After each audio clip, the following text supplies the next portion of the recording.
07.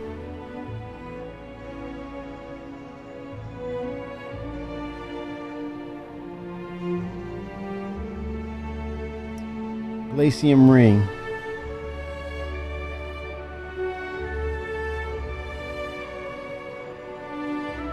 Just doing some default mining testing.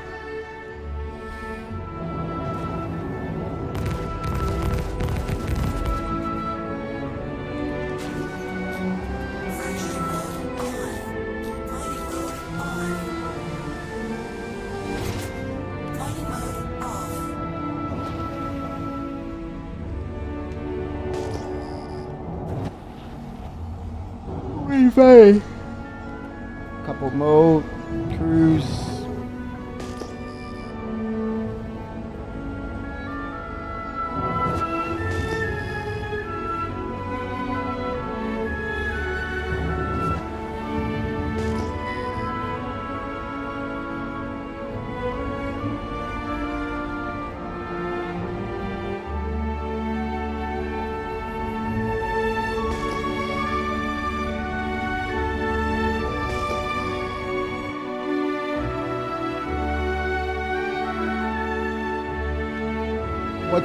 What is roid mining? What's roid? Oh, asteroid. Yeah, it's definitely roid all the way. 1,000% roids. But it's like you have so much out here. But I think it ties into the lore of it was strip mined basically, but you still have artifacts out here that you can mine. Hence why there's so much debris or rocks, but there's hardly anything of value you see. Yeah, best view in the house for industrial, for sure. Mist. It's quite the contrast to its usual style guide of that slender, horizontal, panoramic view of the prospector. I just wish that their Odyssey would go that route in a sense, right? To something like this for its exploration ship, the Odyssey. But we'll see. Hopefully they'll have the artistic license to say, hey, we're going to change that panoramic view, kind of similar to the ways of what you see with the Constellation Andromeda. It struts, and then you see them go away from that with the Constellation Aquila. Let's do it for the exploration, CIG. But as you see, no issues with frames because I'm in the Glacium. But when I go back to Levski, it's hard, man. It's rough sailing right now at the moment. That's an Idris out there. But the plan is, as we get closer to IAE/live with the patch, the ideal is, or the guidance would be, hey, let's get it similar in get the text similar to what we have existing with Stanton and Pyro, get the frame rates up.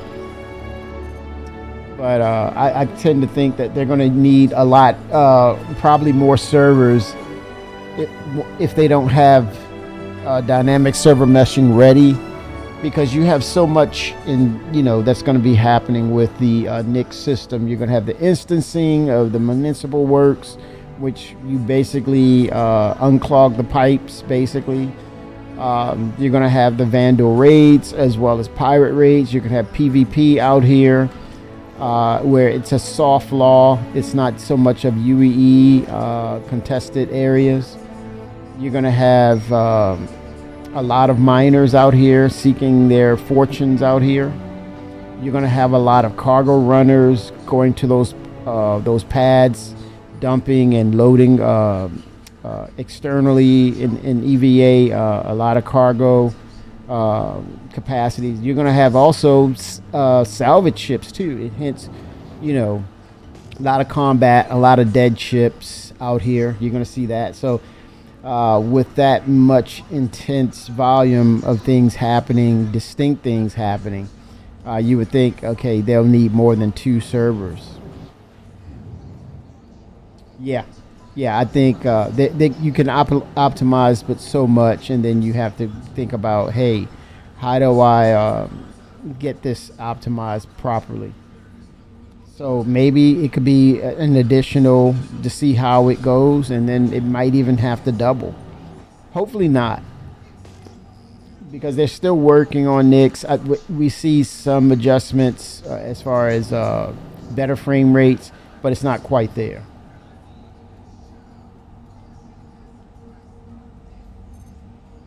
And it's valid that it's not optimized yet. I'm using a high end system, and I should be getting triple digits, and that's not the case.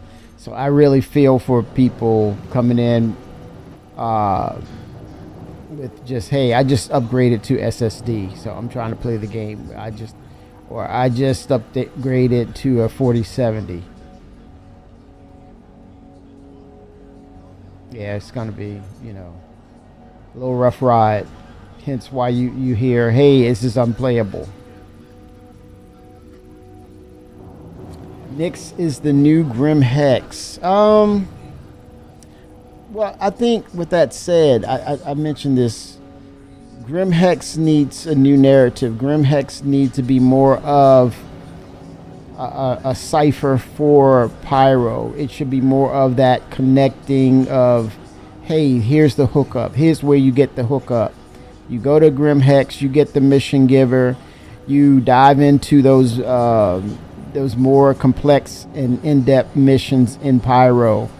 But your fencers are located in Grim Hex, and every now and then, based on intel, maybe arms are being moved or smuggled through Grim Hex. Every now and then, you might have bounty hunters show up, or you might have the UEE commissioned officers, or show up saying, "Hey, we got word of this happening," and then you see all chaos break loose, and then it's a red alert system where then it's like you shoot to kill, you shoot to get out of there.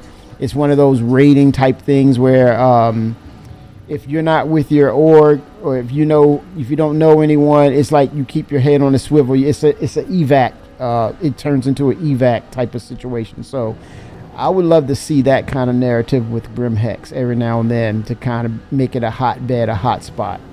Also, make it a bazaar-like area, an entertaining area for like dragonfly races, things of that nature, and have winnings. Place your bets and winnings on these things, or these basically illegal races that you can shoot and disable ships, cause them to crash, whatnot. So yeah, Grim Hex needs to change, in my opinion.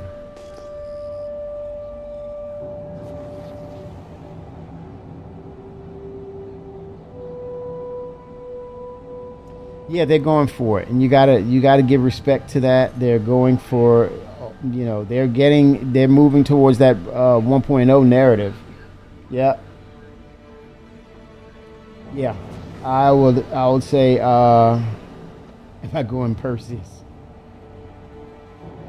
I'll be a witness. I'll crew up on the Perseus. I think, in my opinion, that's one of the better designed ships for combat and situational procedures, meaning it has one of the better interior designs, right? Because you can get to everything fairly quickly. You don't have to run down steps, hallways, corners. You're there. That speaks to, having the crews be there, and as a collective be able to work in synchronous on the systems, power allocations and things of that nature. So yeah, I really think the Perseus is going to be a really heavy hitter with its efficient interior design. You're going to grab one, yeah. I don't have a combat. Yeah, that's the one hell of a way to do it if you're going to do it. Oh, 07 Robert Emery. Good late afternoon. Yes. Yes. And I think, from IAE and going into 2026, the momentum is at an all-time high, right? Even though we're a little setback is the frame rates and them just dropping it in, and you got to give them credit for going for it. And it could have very well been next year for them to drop Knicks, first, second quarter to drop it. But that's not all. We're going to get the planets for Knicks, so it's ever expanding. But not just the planets of the current state, but the Genesis-based planets. Lot to be excited for once they do a release of a full release of Knicks, right? And people are going to make this their home because of the potential excitement.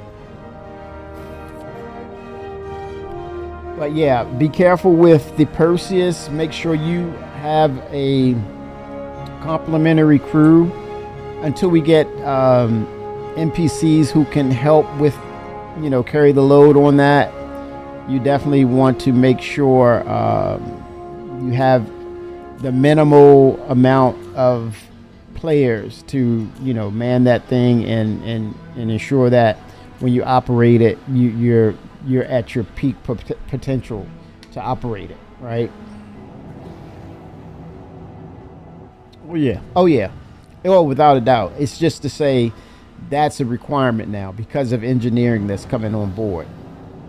And the assumption is, hey, I can handle this myself. And it's like, now based on these subsystems and the UI and how you have to coordinate with other players with getting all the ship systems in sync and communicating and implementing how you're going to set up things and change load balance. Yeah, that's it. It's to say, just be prepared.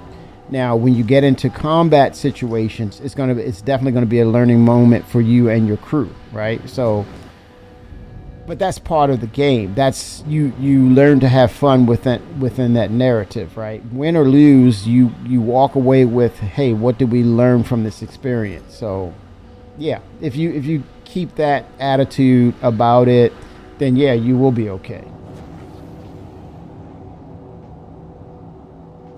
Hauling is another game. That's my point of we come full circle with why they're probably going to need another server or two, because hauling,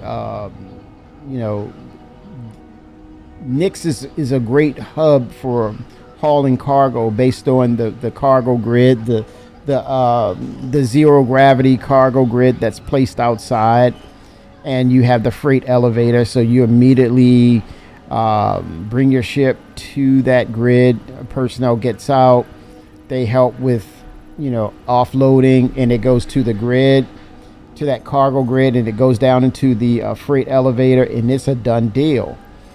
That is so efficient. But that's going to be shared across all planetary or planetary system disciplines, right? That this is the launching point for the zero gravity cargo grid pads and freight elevators.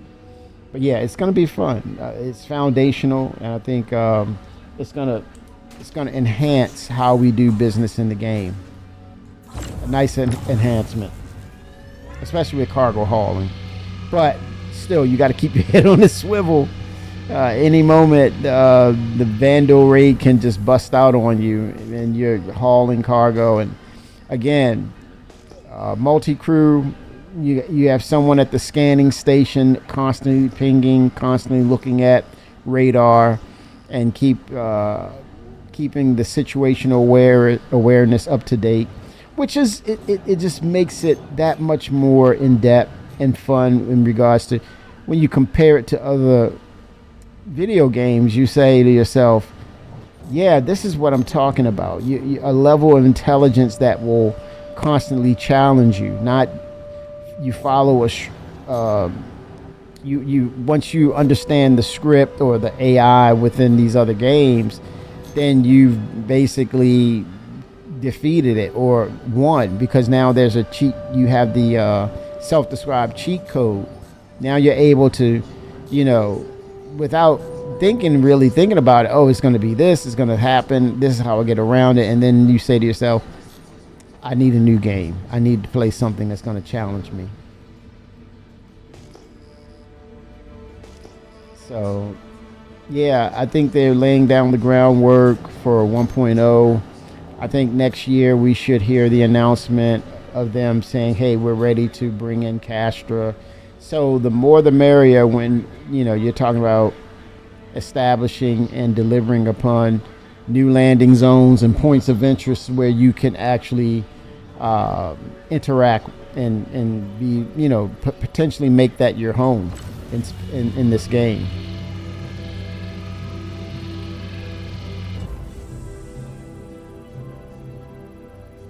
It looks like it's analyzing it.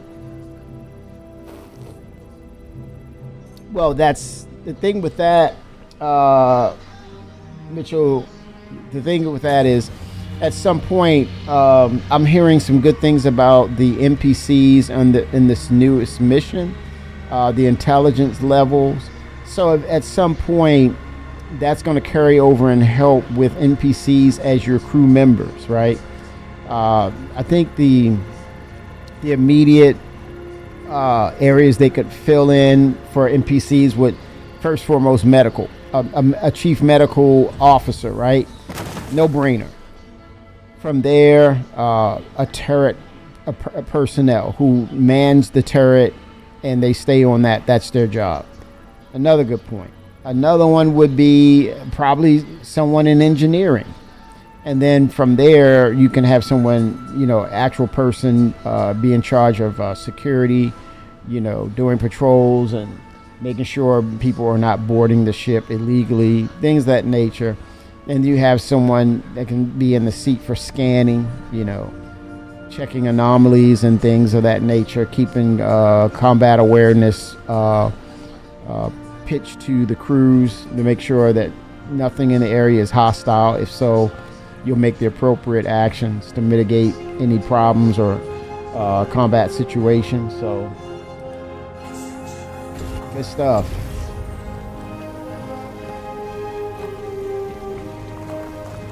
Will all the planets be Genesis or just Nyx? Well, yeah, all the planets. That means the new ones going forward, as well as the pre-existing ones, will be converted over to Genesis. No win on that, but yeah, the first initial planet that we're going to see will be based on Genesis, and then all the others will follow. So yeah, they stated that. They kind of went that way with planetary tech for the existing system. And I think one of the bragging points or the proud moments, I would say the proud dad moment from Chris was they rebuilt all of Stanton, right? Not an upgrade or overlay or anything like that, or copy paste skin over. He said rebuilt. It took them 2 months with the current state of the planetary tech, which was 4. So that does not mean it does not mean by any means does that mean is it faster with Genesis. I think with Genesis, the benefit of that would be blurring the lines of or getting closer to realistic biomes that you're familiar with, that you've seen before on this planet, and you can actually, you know, immediately connect and relate with. You've seen that on CitizenCon Direct, the swamp areas and wading through water when you're walking through it. Highly dense redwood forests, things of that nature. Think of Return of the Jedi and the land speeders to that level. They did not show the tropical jungles. Yeah, that was a thing. And that was a thing with CryEngine as well. The tropical jungles that you would see. But I think one of the other things that stood out to me when they revealed Castra, you know, the height maps. This was the first time that we've actually witnessed true mountains in Star Citizen. Yeah, you have cliffs and things of that nature, but now you're talking about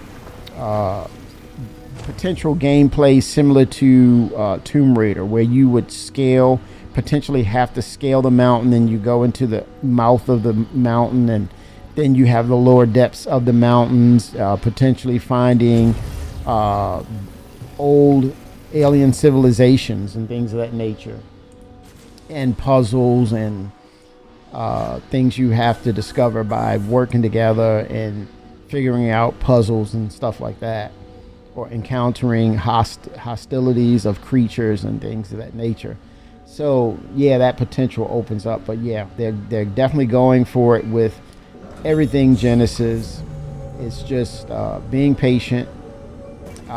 We don't know what that result will look like once they start that process. But regardless, I'm excited because you're going to see something visually stunning, and potentially will operate and perform so much better than what we have right now. You like to be able to join an NPC ship.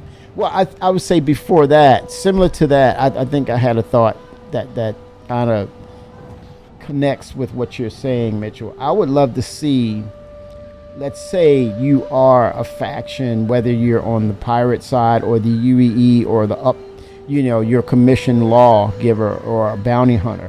I would love to see NPCs you can call in the area, like a call to arms. You have it on your messaging. It can be a two-way broadcast, right? Or you can broadcast a call to arms. Say you're a bounty hunter and you're well established in your bounty hunting reputation. And so what that means is you have a high reputation, you have access to more complex missions, right? And you know very well when it ramps up, the way that they want to do it, you're going to have to be creative. One day. Fly safe, okay? I hate to be a downer, but I had to cancel your landing. Yeah, the audio is off, muffed on this.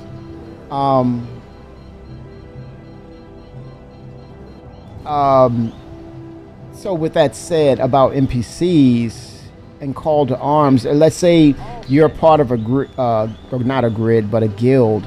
That's one of your benefits of being with the guild. If you're in a vicinity and you're hunting down a very complex organization, pirate organization, you're looking for specific bounties, and you encounter them, and you maybe are you are overwhelmed in numbers where you cannot accomplish it yourself, you and your crew, you do a call to arms, and NPC bounty hunters will come in to assist on that nature with NPCs. But yeah, I get it about the ship. I think it should start with the engineering system and NPCs on your crew, being part of your membership org or whatever, part of your crew, like Star Trek. And depending on their skill set, you want to decommission and recommission, which will be at a cost, of course. But when you find that diamond in the rough and they excel at what they do, they're no longer an NPC. They're respected like another crew member, because you're going to do everything in your power to make sure they're safe. They stay with you as a crew member, and if you lose them, you will feel that loss. It will hurt like hell. So you do everything you can to keep them safe, right? What ship is that? Oh, the Sea Crusaders.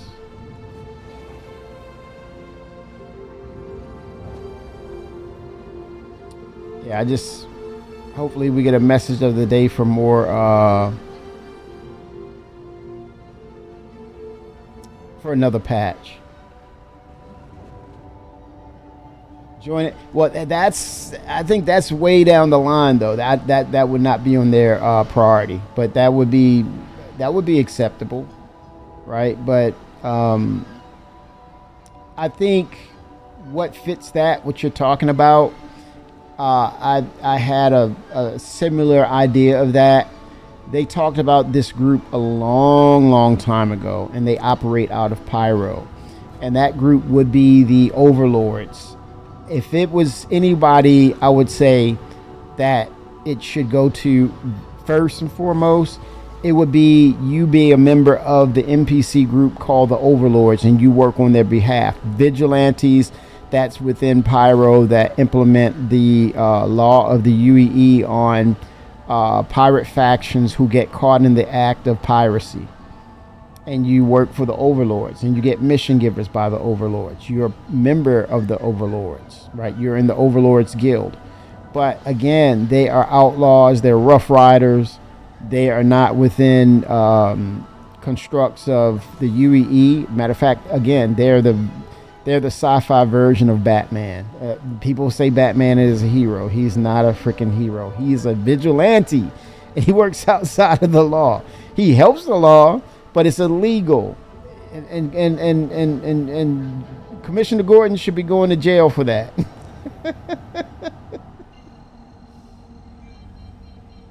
Oh, the mining cult. Oh, the El Guapo. Yeah, I think I've heard of him. El Guapo, yeah. If that's his real voice, okay, but if it's not, man, damn, I know that hurts.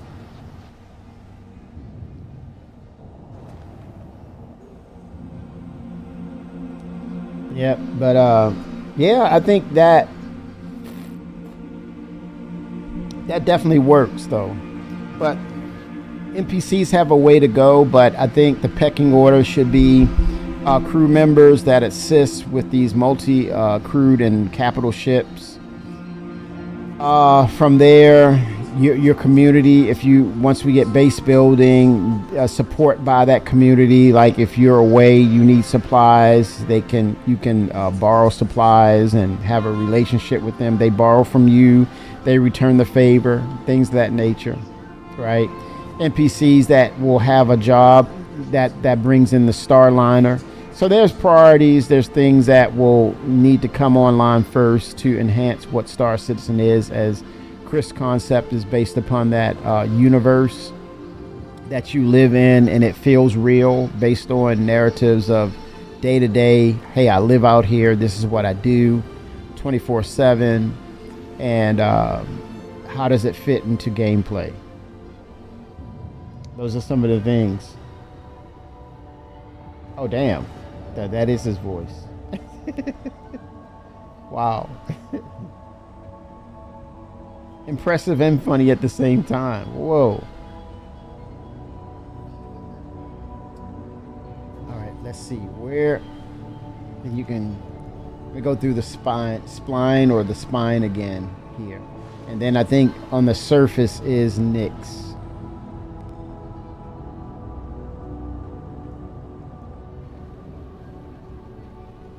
I'm surprised I have not seen a crash in the spine of Nyx.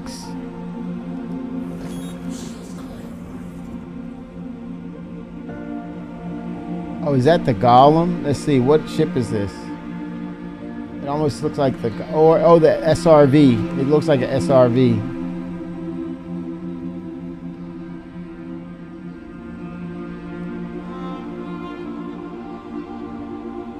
What ship is this? The MSR?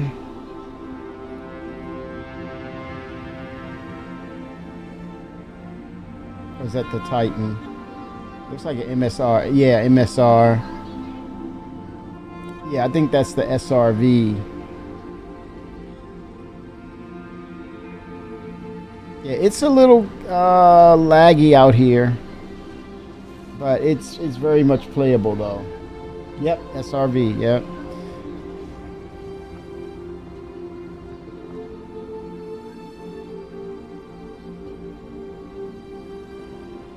I love what Pedro has done with, I call it a concerto, man. I think it's, whoa, the Vanguard going by.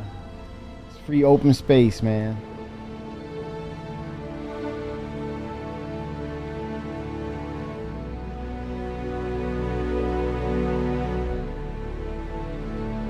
Concerto.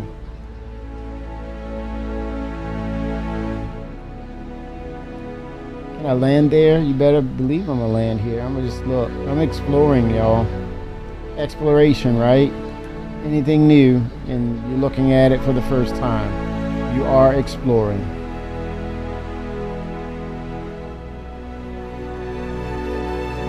Oh my God, Pedro, man. He's an artist, man. Master craftsman, man. Great hire. Oh, it's crashy as hell. Look. I knew it. It's crashy as hell, man.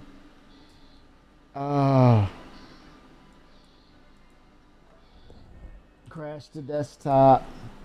I might be up to doing a full reinstall. I'm just saying. I don't know. But I'm going to wait and see for the next patch.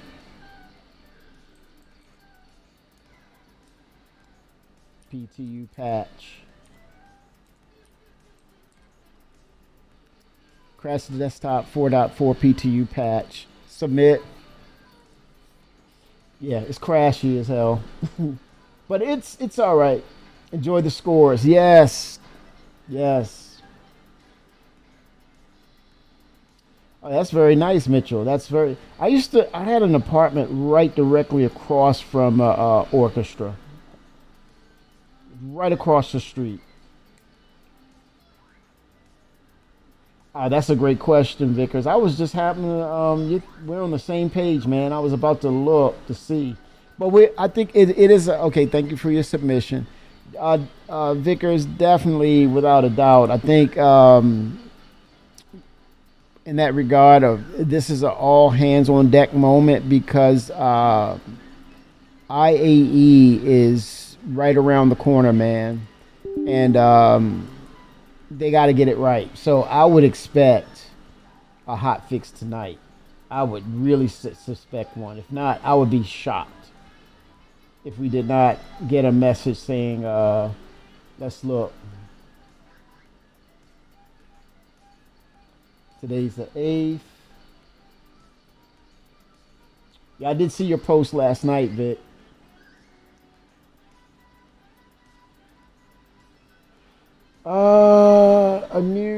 What day is this? This must be this morning.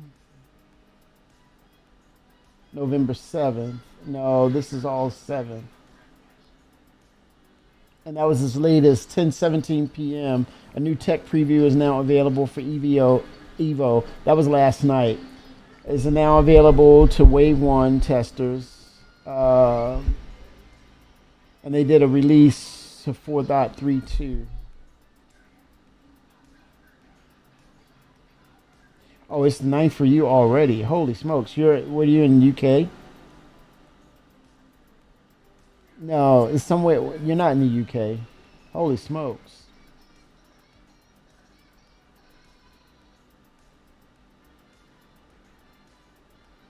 Oh, there you go, Vic. Come bring it, man. Proxys. Yeah, Proxys. Salty's chat. Yep, nice. Yeah, all hands on deck.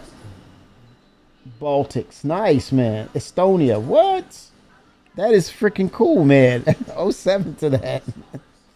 Oh, wow. Let me look at the geographics on that.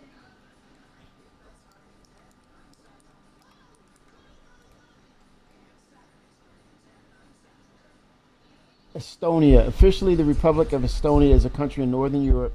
It is bordered to the north by the Gulf of Finland, across from Finland to the west by the Baltic Sea, across from Sweden to the south of Latvia, and to the east by Russia. Very nice. The territory of Estonia consists of the mainland, the larger islands of Saaremaa and Hiiumaa, and over 2,300 other islands and islets on the east coast of the Baltic Sea. Its capital, Tallinn, and Tartu are the two largest urban areas. The Estonian language of the Finnic family is the official language and the first language of the majority of its population of nearly 1.4 million. Estonia is one of the least populous members of the European Union and NATO. Oh, that's good that you're in NATO. That's pretty cool.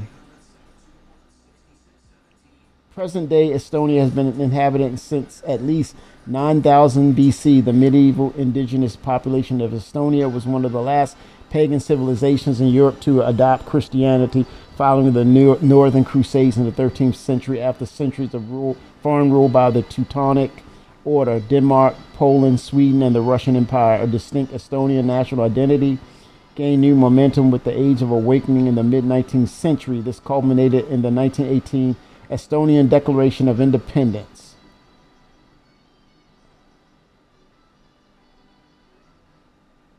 Estonia declared neutrality at the outbreak of World War II, but the country was repeatedly invaded and occupied and ultimately annexed into the USSR throughout the de facto Soviet occupation from World War II until 1991. Estonia's de jure state continuity was preserved by diplomatic representatives and the government in exile following the 88 and 90 Singing Revolution against Soviet rule.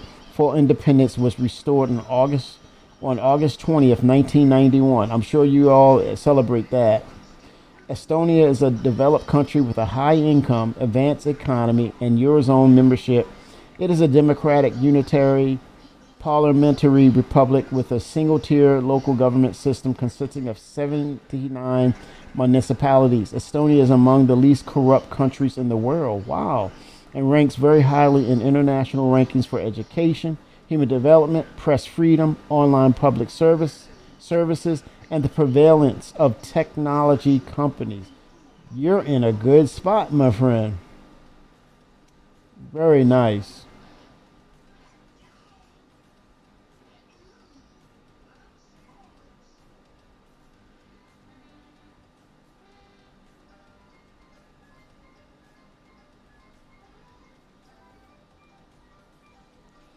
The Bronze Age. Stone cyst graves at Jolantne. Wow. The Bronze Age. Viking Age. The Middle Ages. Swedish Russian rule. National awakening and independence. Occupations. Independence restored.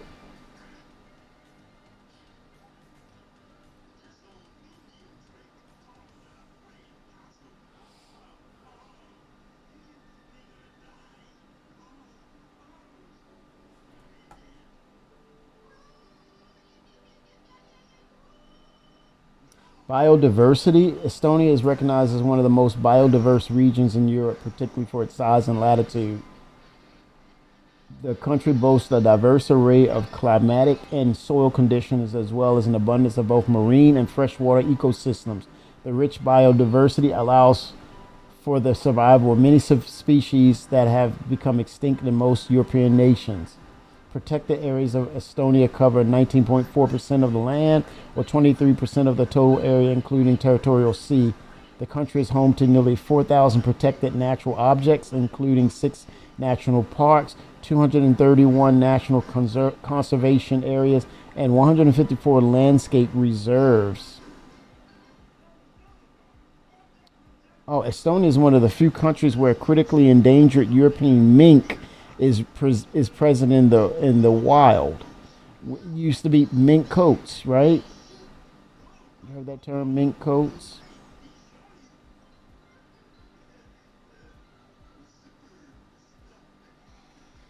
Very nice. Wind power, nuclear power, agriculture, fishery, forestry, science, technology.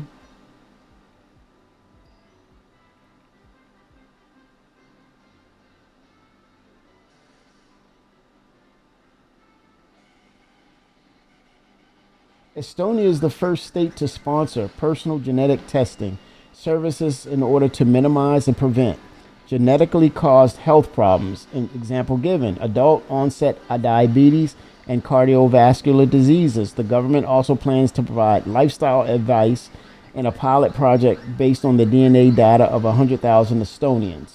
Interesting. Very nice.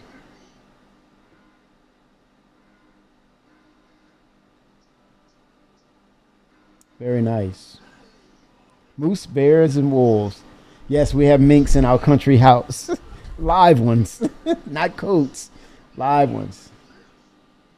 You used to live in an apartment from the 1370s. Wow. Internet access is a human right. That's right. Sin Xeno oh 07. There it is. Very nice. Amazing stuff, man. Amazing stuff. It's what's right with the world. It's what's right with the world. That's good.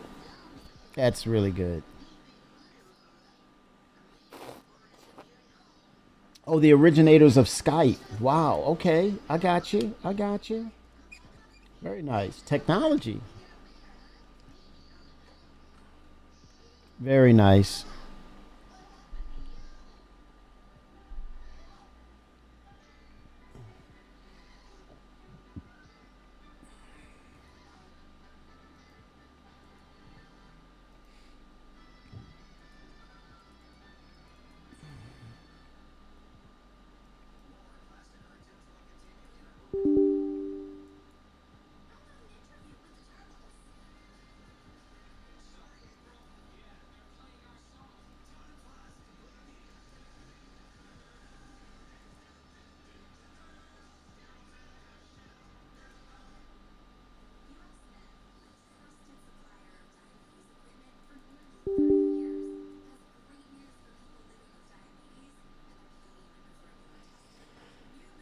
All tech. Very nice. That's cool. That's a lot of fun right there. That just says that's just opportunity all day long. That's very cool.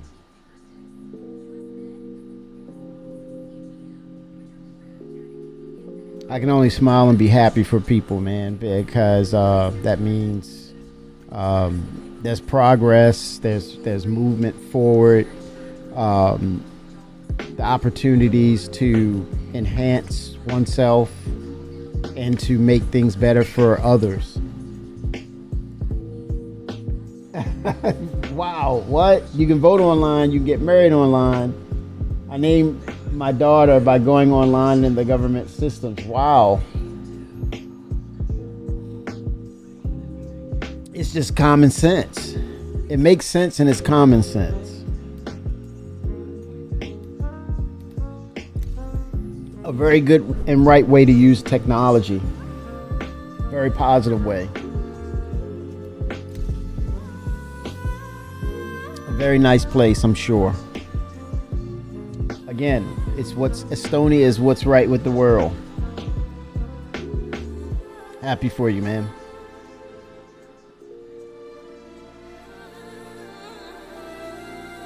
Yes, be thankful, be thankful, be thankful. And it's not to say I'm in a bad place, but you know, everything can have moments of improvement or windows of or ceilings of improvement. Everything. But yeah, be thankful.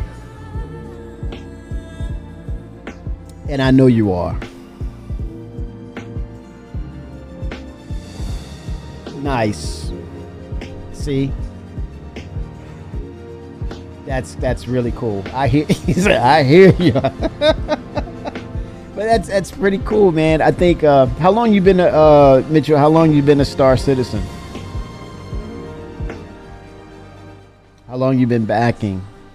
I mean, this is right up your people's alley. Just in general, just the fact that you have a video game that connects to what if in regards to technology, and it blurs that line right between I would say fantasy or sci-fi, science fiction, and science. You know. Okay, since 312. Nice. So did you know that this was your game the moment it hit you? Maybe a bit. Yeah. So that tells me everything right there. It drew in your attention, and you immediately said, "Okay, what is this?" And you started digging. You started looking at what makes this thing go, because graphically speaking, I'm hooked. But what else? What kind of substance does this have? What are the layers? Yeah, okay, you told on yourself. Exactly. I know what that means. And if it wasn't for your daughter, you'd be a big whale. Oh my God, man. He's like, you know that's right. Yes.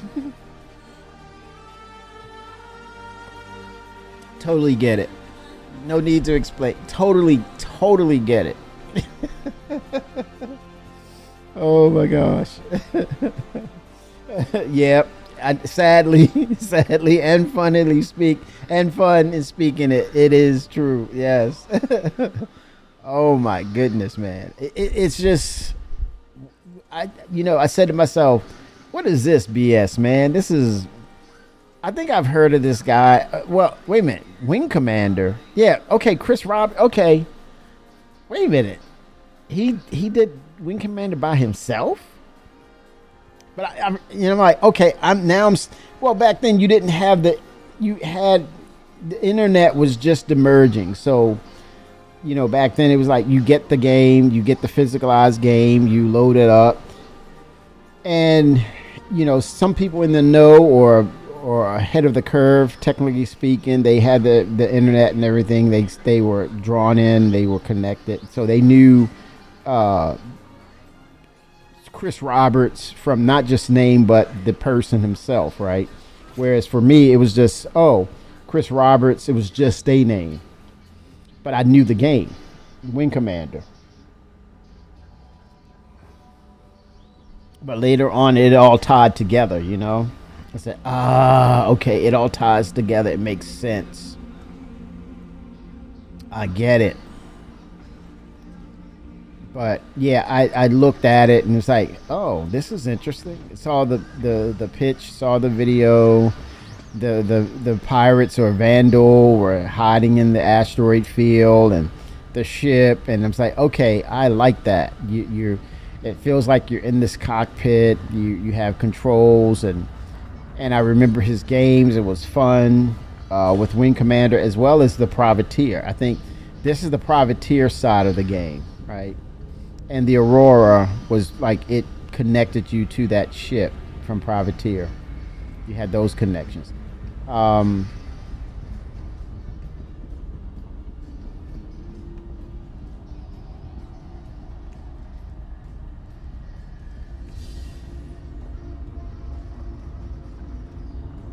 Yes, he and that's the thing.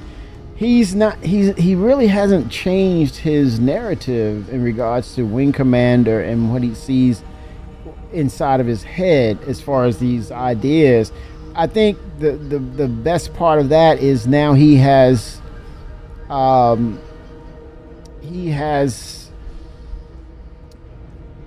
the developers working alongside with him to further flesh out technical aspects as well as artistic and conceptual ideas.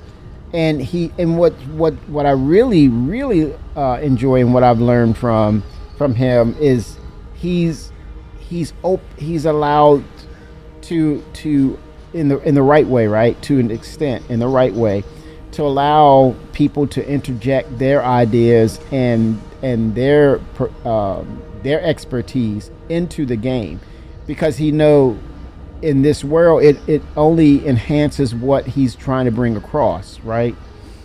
And I say try because it's still in development, but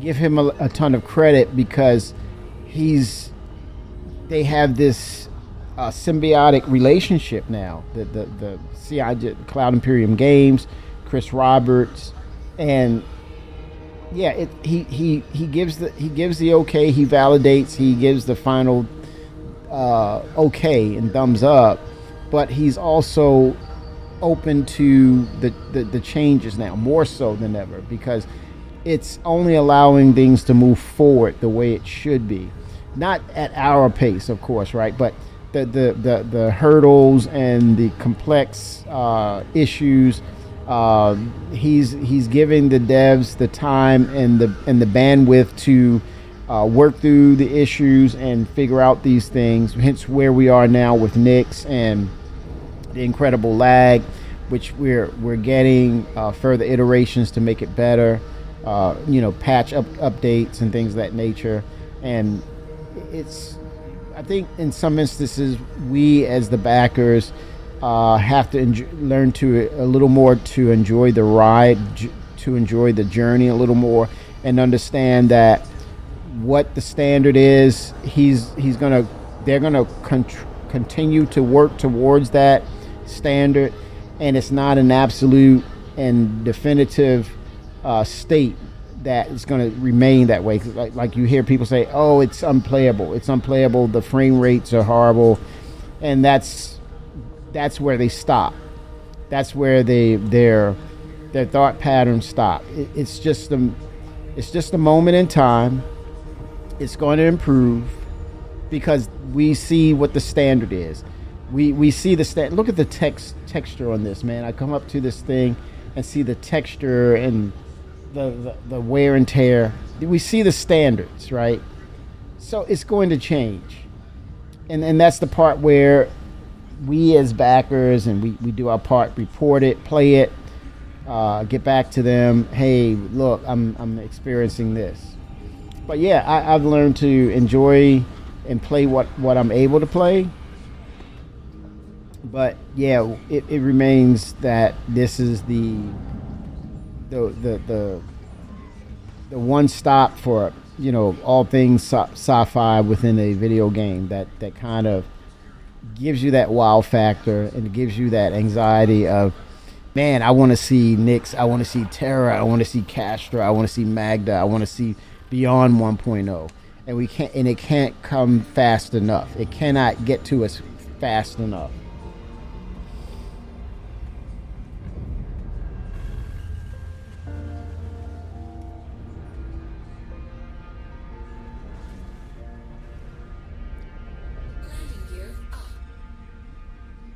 Yeah, sometimes it is. It's good. It's on a streak.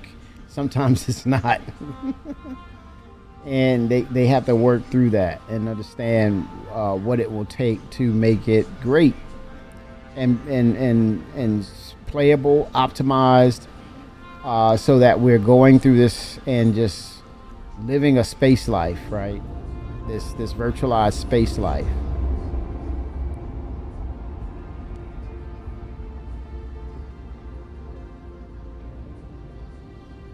But I mean, these places are huge, man. And imagine if we had the technology in our hands to. Matter of fact, speaking of technology, Mitchell, they just introduced the flying car the other day. Holy smokes! It goes 20 miles for 20 minutes. You don't need a airplane license. There's a simulator tutorial that comes with it. I think it's $900K for the model. And I'm sure there's going to be, about to crash again. There's going to be competing manufacturers for this as well.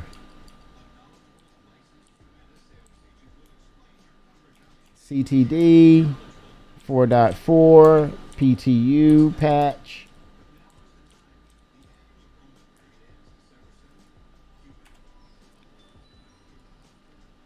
Yeah, this one's a little rough.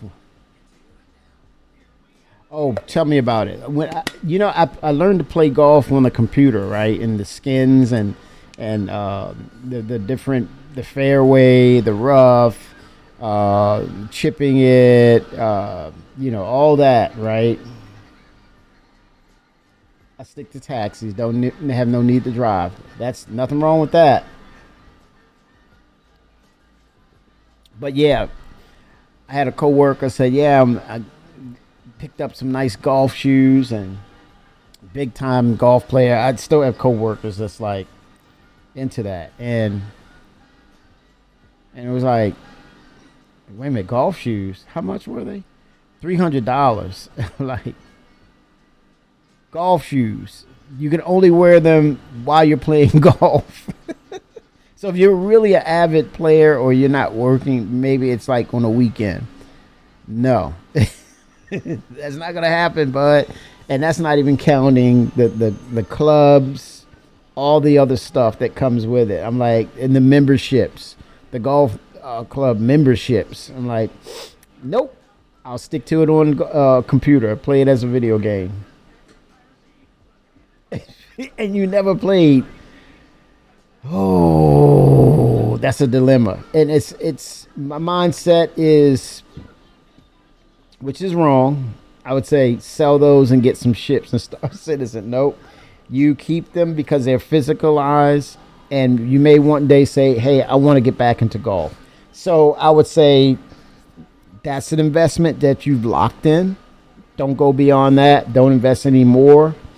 It is what it is. Hold on to it. And if you happen to change your mind at some point, just say for cardiovascular and health, get out and walk and do things, physical things, you keep them. But no more investment in it.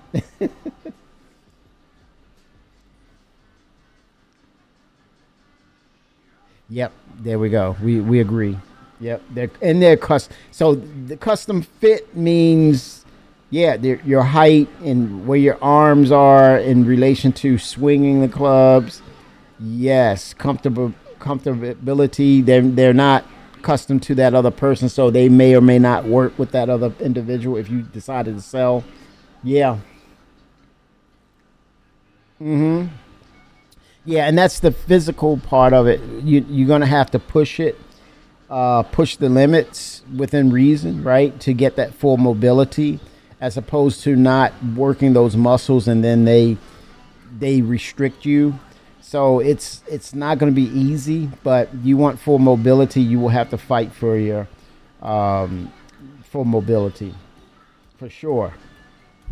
But yeah, those are keepers, for sure. And golf is one thing, SC is the other. But yeah. But no, I'm not gonna. When I heard about those golf shoes, I'm like, I'm better off playing one video game. But this is a different story. This is a different animal. Yes. For Star Citizen, it's about, how far you want to get into it. And I see other people playing other games. That's a cool thing. It's nothing wrong with that. It's hard for me to pull away and play other games. So I invested into the controllers. I got a full complement of the controllers to immerse myself even further. And then when you talk about ships, I want to delve into a little bit of everything, to the extent of diving in, the capital size aspect of gameplay. I'm probably not on that kind of direction so much. It's not to say that I would not get involved. I would happily crew up with some other people, but for the most part, multi-crew, that's my jam. Bounty hunting, PvP, PvE, all industrial, give it to me. Yeah, and that's the smart way to do it. I mean, you have people who stay in one place and I guess they feel when it gets a boatload of salt in some instances with their perception of the game, and they stay there and they just rail off on, hey, this isn't this, it's this, this is bad, that's terrible, this is disastrous, I don't like this, I don't like that. And then all of a sudden it's like this monotone sounding board of displeasure, to the extent of I'm so upset, but yet they plop right there in the middle of either your stream or whatever that is and just rail on over and over and over. But yet the game is still evolving as they rail on the game. And then you have this kind of cult, like I don't know what to call it. It's like this other culture on these other websites that's just, they're stuck on it, man. It's like, now, I look at other gaming servers. You talk about Steam, you talk about Epic, you talk about all these good old games, GOG. You look at all these other cloud-based or data-based suppositories for games. You have a plethora of games that you've collected over the years, and you don't go back and play them. You know that you have them, or you somewhat have them. You know, you for Steam, you don't really own them. For GOG, you own them, right? But you have access. In other words, what's familiar is you access these anytime you want. They don't do it, or you don't hear them ragging on, you know, what is it, Cyberpunk, or, you know, games they're really upset with. They just don't. If they're really upset, they just don't play it, and that's how it should always be. But it's something about Star Citizen that keeps them around. And you say at a point that's like, dude, man, if you're that upset with it, shouldn't you just be moving on to the next game? But they don't. They don't. And I'm just stating it. I'm not giving them a hard time, because in some instances, CIG should hear some things, right? They need to keep their ears to the ground to hear the things. But at some point, you got to learn how to filter those opinions and say, okay, it is what it is. And like to your point, Mitchell, just, hey, take a break. But not just for yourself, but damn it, give me a break. I want a break. I need a break from you. From railing on the same thing. Give me a break. Be fair to yourself and do me a favor. Take a break. You need it. You need it. It's not healthy. It's truly not healthy.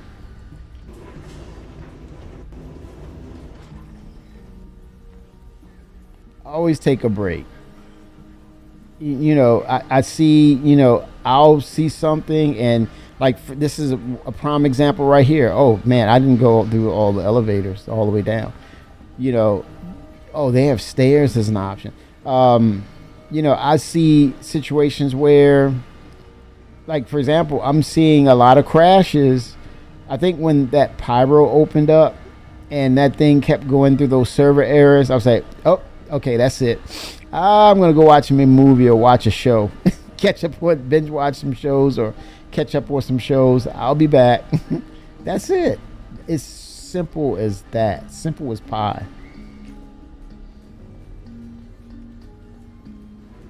Yeah, the whole C though, Mitchell, I got to say, man, they had to figure that out.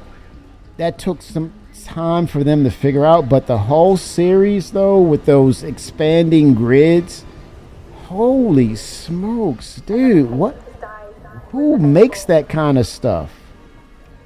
I'm sorry, I can't gloss over that and pretend like, oh, that's just a regular video game.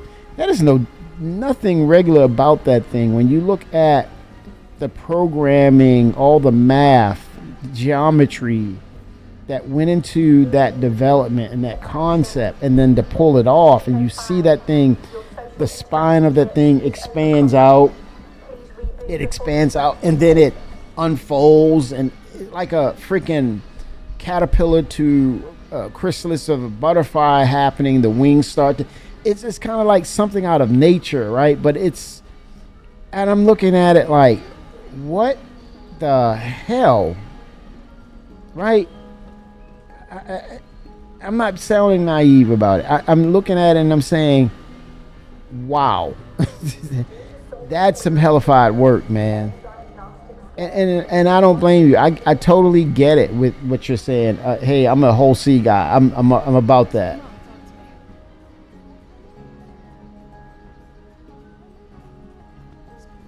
And you know, cargo, that being a job, that being a gameplay mechanic. Let me spice it up for you. Let me get you a little excited about that, if I may share this, or not that I'm getting it from a source, but just a game theory concept. Having multiple systems will only enhance that further, depending on its size and scale. And you're talking about, I say this like in a enterprise level. When you talk about from the C to the E, you're on that enterprise level, right? I would say A through B is a retail or personal and retail acquisition of resources, right? But when you get to the B and C, it's commercial. It's commercial graded. It's to move and transport goods on a commercial level, right? A and B, retail, personal, A and B. C is more commercial. But when you get to the D and E, that's definitely on that enterprise. We probably could argue and debate that B and C is commercial, right? C and D is commercial. A and B is retail. But the E, no doubt about it, it is on an enterprise level. That is enterprise, where you're talking about, goods being, needed by, let's say, a ship manufacturer, whether it be like, if it's, let's say, maybe the ship manufacturer for origin may be at Terra. You need those parts. You have to start moving that in bulk. All those systems like Crusader at Orison, Magda at Drake. Moving that type of material on that volume, it's enterprise level, right? And you got to get it there because your reputation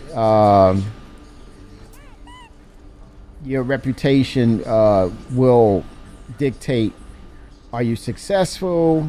Do you keep 5 stars or not? You got to get it there. The corporate, let's say corporate, yeah, enterprise corporate. Yep, we agree.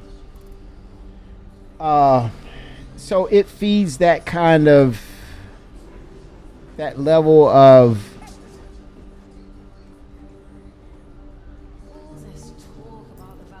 applying yourself, being a part of the economy, moving things for supply and demand itself. So I think there should be a symbiotic relationship or connection. So those huge resource centers that they have planet side.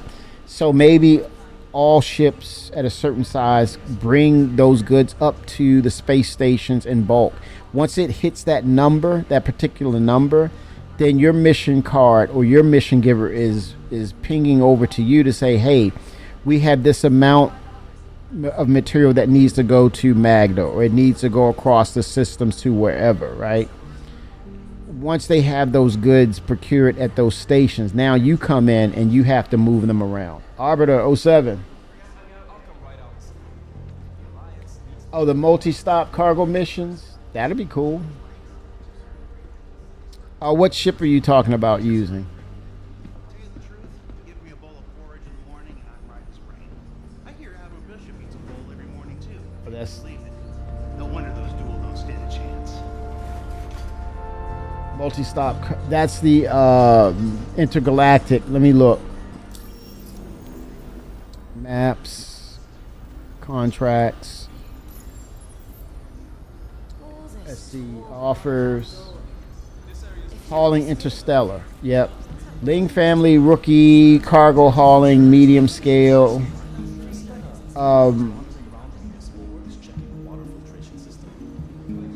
You have the Hull C Arbiter.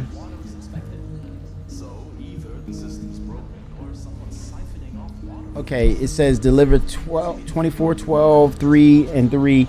This is the medium scale. That's small scale. So I guess as you accept and complete, they'll get higher up in scale.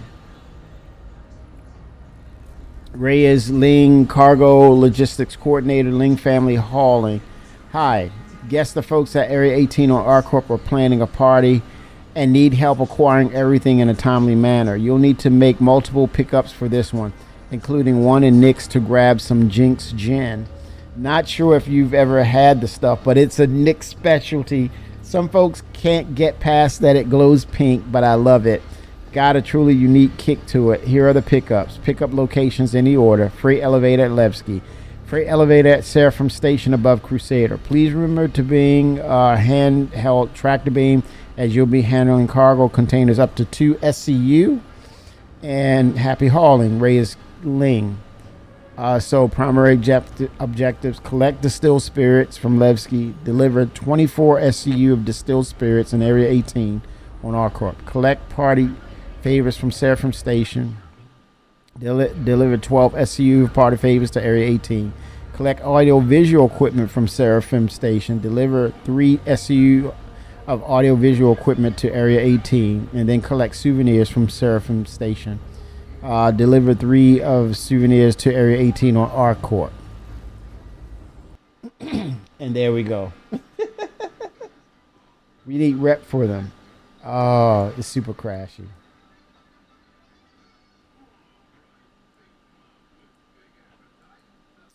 All right, here we go.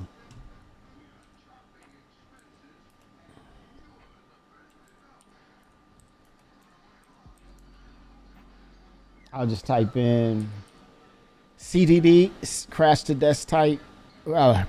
desktop CTD patch 4.4 PTU. Submit.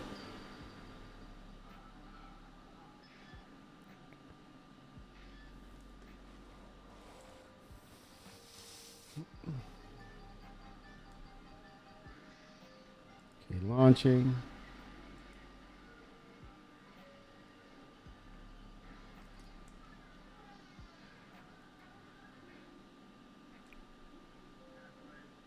Same as Kovalex. Okay, thank you for your submission. Going back in. Good thing it picks up, but it's for some reason it's crashy for me. And I'm wondering, should I just do at some point? I'm gonna do a later tonight. I might do just a clean install. A lot of times that kind of helps.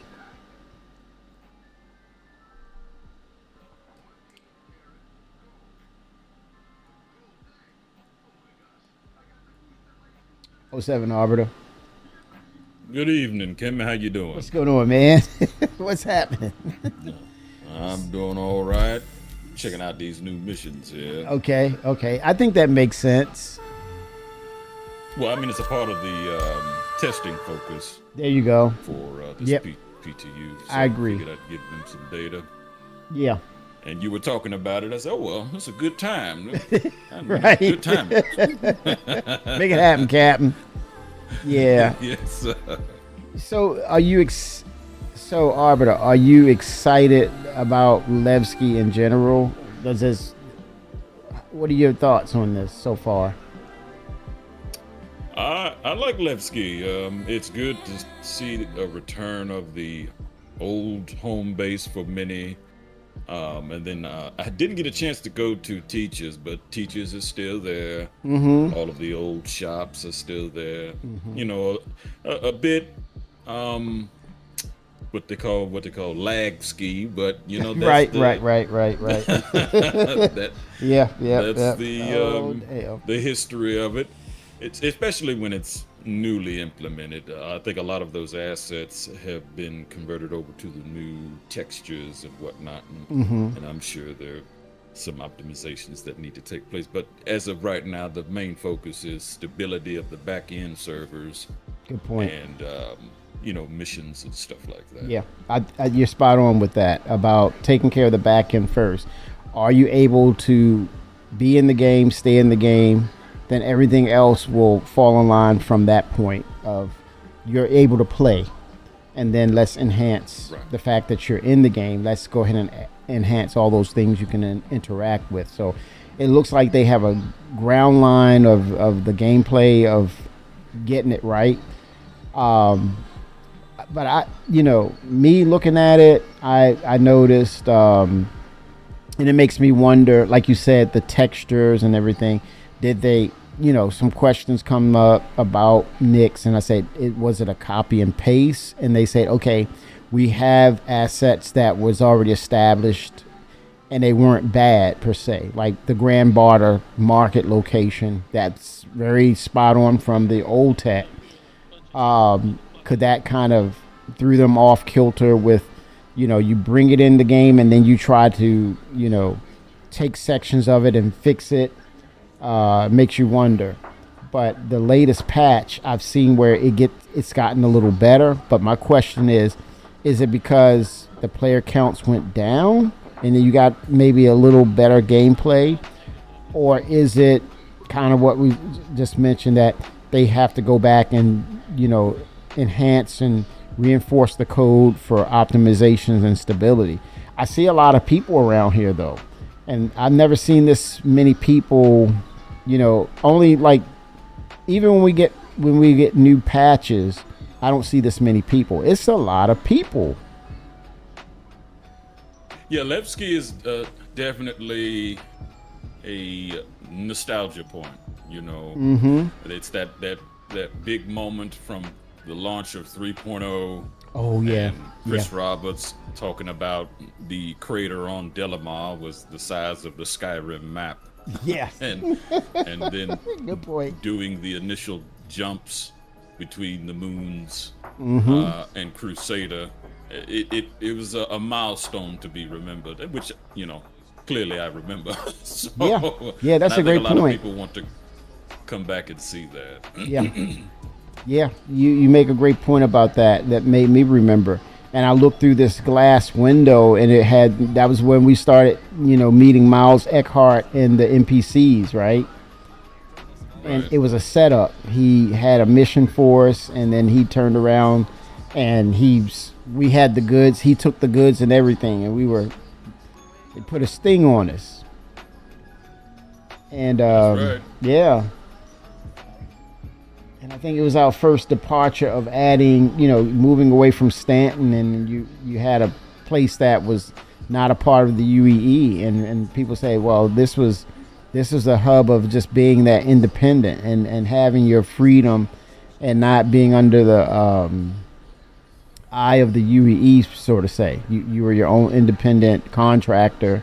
This is the place for the people, and I think that's the rallying point. And why this is so important. Yeah, but one of the things I really enjoyed though, I listened to the latest from Pedro, man, and I think he conveyed that spot on, because it inspired me, or gave me the feeling of this was a place of opportunity and discovery at the same time. That music resonated with my spirit about Levski, and I'm flying around and I'm listening to, I call it concerto. I was listening to his concerto, and it gave me, like, I had hope here, and it felt like even if the Vandal would pop up, it still wouldn't prevent me from coming here. It would not.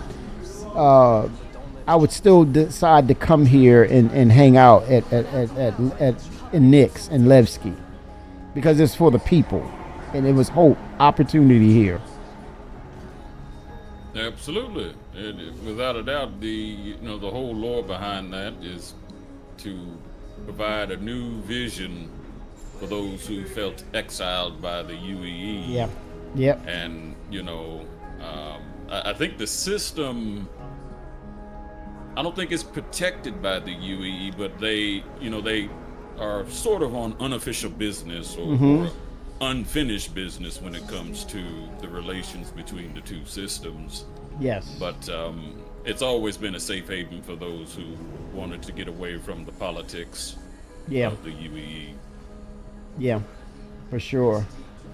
The Mesa era. The Mesa area was the tipping point for them to say, hey, enough is enough. The United Earth Empire has gone too far, and I think we need a break from this. And this is one of the jumping points for people saying, hey, this is for the people. The people can find their own guiding light. Messer was misleading us, taking us down these dark avenues, and we wanted to get away from that. And I think this tribute to Anthony Tanaka was the tipping point where he said, hey, wait a minute, I'm going to take a break here, man. I got to take a break. That's right. I send it. do some reflection Yeah, on what yeah. the UAE has revealed as themselves. Yes, and because of that, this is why there's no contention between the people of Levski and or let's say Knicks and the UAE, because they say, yeah, Messer was not the right leader for us. At one point he was, but something happened.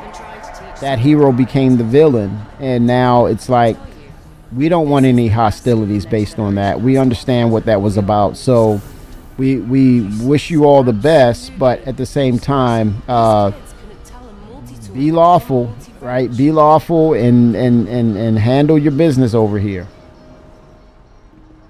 Exactly.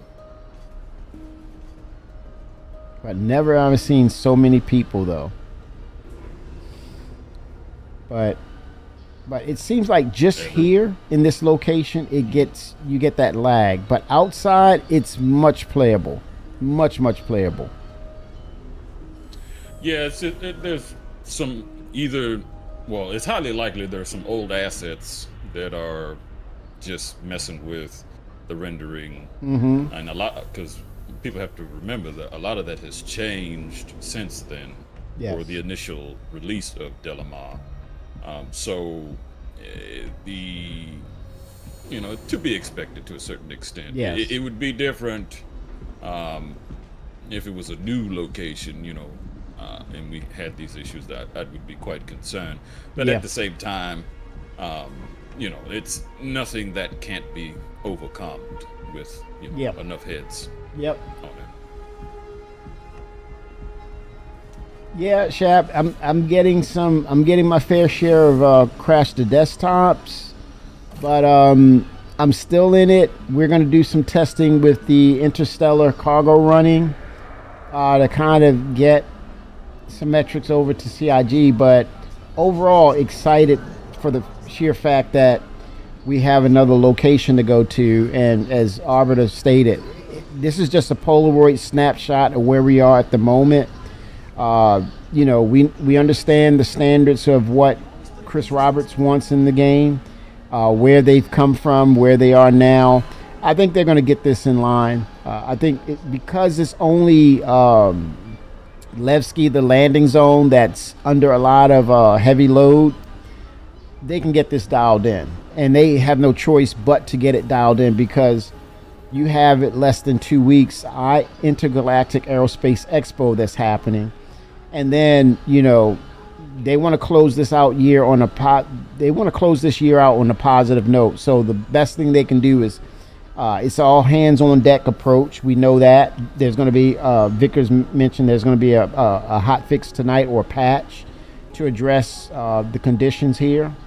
But yeah, that's another thing, in regards to all the things that's happening with the wave one of Levski, because they got to get it in line, because more waves are going to be expected at some point next week. You want PTU for all, and then beyond that you want IAE, and the free flight is coming, so they don't have time. They're not playing around, right? Then this is one of those things where you don't have to worry about, well, what's the communication point? I think it's right in front of us, with all the expectations and all the things that's going to be released very, very soon, within the next few weeks. They don't have time to, hey, we'll get to it. This is high priority right now. This is all hands on deck approach. Hence why they're going to, they're working right now. But I'm going to watch this. So, Arbiter, IAE, what's going on with that, man? The first offering is from Robert Space Industries himself. What you got for me on that? Oh, my Perseus, of course. I will certainly pick up my Perseus with a grin on my face and be hitting y'all up to do submissions. Let's get to it, baby. That's what I wanted to hear, because he said, RSI, you got me, man. Let's go. Yes, Yeah, the first day at that. I mean, and you go to the website, you see the splash page. There's no mystery to this. It's like right there in your face. The Perseus coming down into atmosphere. I'm like, Yeah, you know what time it is. You know what time it is. Without a doubt. Yeah, this is a caveman. This is a big deal. You know, this is it's just it's mind-boggling to see that they are tackling so many fronts at once. You know, it's all right though. It's all right. We live for it. This is why we back. This is part of the development. We want to be excited, and at the same time we want to report these bugs, get in there and see what's going on, because they're moving forward. They're definitely moving forward with all of this. All hands on deck. All hands on deck. Yep, exactly. And I think when I thought about this, about all these events that are happening, that they went through, or they're going through hiring more personnel. And when you see that, you say to yourself, hey, there's a lot of young developers coming on board that's eager to show what they're made up of and what they're capable of doing. And so what you're probably seeing right now is you're seeing the efforts of the young developers that's coming on board and showing that they have what it takes to actually get this stuff dialed in. And you're looking at end of year. Chris is looking at it too. He's at, who amongst my devs are stepping up? Who amongst my devs are really dialed in and improving upon their skill set? And with that said, it's incentivized to say, hey, you did this, you stepped up, you're getting your promotion, you're getting pay raises, pay increases, and it's validated because of what you've been doing. So those are incentives, right? Because prime example, when we looked at Will Haynes when he first came on, I used this point. We called him River Guy, and we were like, wait a minute, dude, you mean you sat down here and put one river on the planet? That's it? And then it went from 1 to 2 to 10 to 100, 165. He's like, that's all you do, buddy, is just make rivers? Matter of fact, I haven't seen one of these rivers. Fast forward, you see him in the CitizenCon Direct video, and you're like, hey, there's the river guy, river dirt guy. He said, yeah, I'm the river dirt guy, but yeah, I'm the senior engineering river dirt guy who is now working on Planetary Tech 5. We don't call it that now. It's called Genesis. So that's the prime example of what we're looking at, and what I've stated of, there's young developers coming in. This is their passion. They were like, I'm born to do this. And I'm at a premier development company, right, for making the game, a game that stands out from a lot of other games. And here I am having the opportunity to prove that I've got what it takes. And I see an example of Will Haynes being promoted and stepping up and being established and placed in a good position of what he's doing. And this is not to dissolve all the efforts of all the existing devs, because I say they all do amazing jobs, man. They're rock stars. I'm just saying that to say, hey, that's an example. There's a lot of devs who, they're in the background, but hey, man, they're putting the work in. So this is complex stuff. Oh, Yeah, no dude. doubt. It's always good to see new faces Yes. and give them the opportunity to take the helm. Obviously, you got to have good leadership to do Yes. that, which we do. You got Benoit at the helm, and Yes. I still give Chris his credit. Oh, I know yeah. a lot of people give him flack for the dates that he has proclaimed, but Yeah. again, a lot of that was him counting on those who told him that they would get it done by that time. That's what I wanted to hear, man. Great point. And he gave them the opportunity to shine, and he continues to do that, right? Hence, you see these promotions. So Chris took that. He took that on the chin and says, okay, you got me on that. I gave way. I put trust in. This is the result. I'm good. But to his point and to what Arbiter is saying, he's still bringing in people. He's also allowing them to incorporate new technologies, better ways to make this a much better player experience, as well as bringing in new concepts to make the game much better. Whether it's the engine improvements, gameplay features that are designed in a unique way based on this being their own engine, Star Engine now. So I think his method is, let me not speak out of ahead of what's happening right now. Let me dial that back and let's go ahead and push out the features that we need to, and be more aggressive on that front. I've never seen them this aggressive in a long time, ever, really. I mean, he gets on video and says, "Hey, Knicks, not." We were saying, "Hey, end of December, end of year, or first quarter next year." He said, "No, not next month, not first quarter next year, next in November, right? Not December, November." Exactly. It's like, whoa, and they've stuck to it. Now the slips or the pros and cons to that. Hey, they're dropping in the old point of interest that's here. They're gonna look at the code. They're gonna clean it up. They're gonna optimize it. And if you go outside of the Levski landing zone, the frames are decent. So it tells me, like you said, Arbiter, the newer assets that they're dropping in, they play more nicely with the existing system.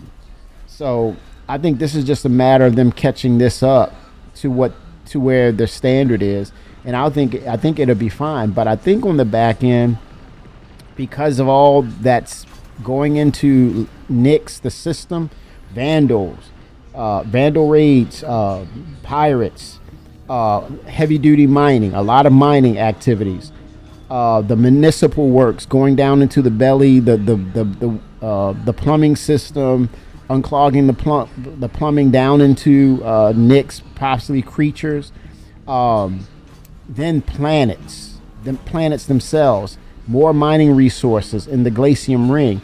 They're going to have dynamic server meshing, or they're going to have a temporary bump up in the servers being used by Amazon. Something's got to give. They got to make some decisions on that, to how they want to run that system with all that's coming in within the next, I'd say 8 months, right? It's going to be crucial. So heavily dependent on getting dynamic server meshing, so that they need to see where that is going to be a factor or not. Welcome to the ASOP. They're definitely going to need that to help with what we're seeing now. All right, Arbiter, I see you desync. Did you go into the elevator? Well, I was docking and then I got impounded somehow. Oh wow, I saw you standing right in front of me. Karaoke 07. Hey Kimmy, what's up? I went back on playing Star Citizen, and I started to do player trades a lot. I can make so much money, and it's very fun. I'm selling Ace Pilot keys and their medals to other players. But do you know any other way to make money with that, selling things to other players? Don't Arbiter, they have a website where they're selling stuff too, right? Yes, I don't know the name of it, but if you're wallowing in the what they call the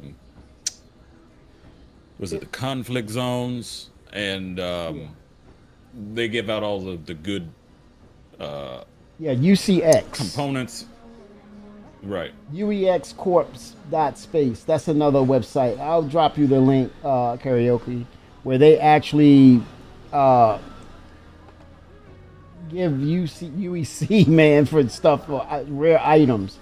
And I think Wicklow as well, right? Is that true, Arbiter? Yes, Wickelos. The people who are still trying to do the Polaris acquisition.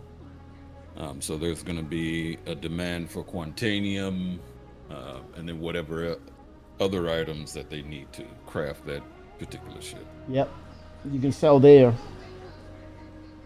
Yep. And that's crazy that we're getting crafting. You're going to be able to sell your goods, but there's already a website that. Wow. Yeah, the community is good for having those third-party APIs available to use until CIG can institute it into the game. Yes. Up, here we go. Crash the desktop. Heading to the lobby now. All right. Let me. I'll wait for you to load back in. Figured. Were you alt tabbed or just CTD? CTD. I'm putting in my message that I crashed the desktop patch 4.4 PTU. Going back in. Glutton for punishment. I still see your marker, so you're good. All right. Well, heading in. Good old crash recovery. Yeah. Yeah, Karaoke, you can definitely sell that on the UEX. Somebody will pick it up. And I think it's a legitimized website because you have to put your username from RSI. It validates so they know it's you and things of that nature. So yeah, that's another way. And you talk about 17 mil. Well, you might have to barter that thing out. You might get more, you might get a little less, but we'll see. Yeah, for sure. And your reputation is what counts. And if Hell you yeah. start doing nefarious stuff, they kick you off the website. They'll kick you off the website. Yeah. They let people know. Don't trust them. Can't trust it. And don't tell them Kimmy sent you. Don't. I don't know you. Yeah. Nope. Don't know you. Do you know FPS? No, I don't know FPS. I don't know who is that. Wait a minute. Who? Man, I think I heard of that guy. You better stay away from him. I told him, hey, look, man, you're in the wrong spot over here, buddy.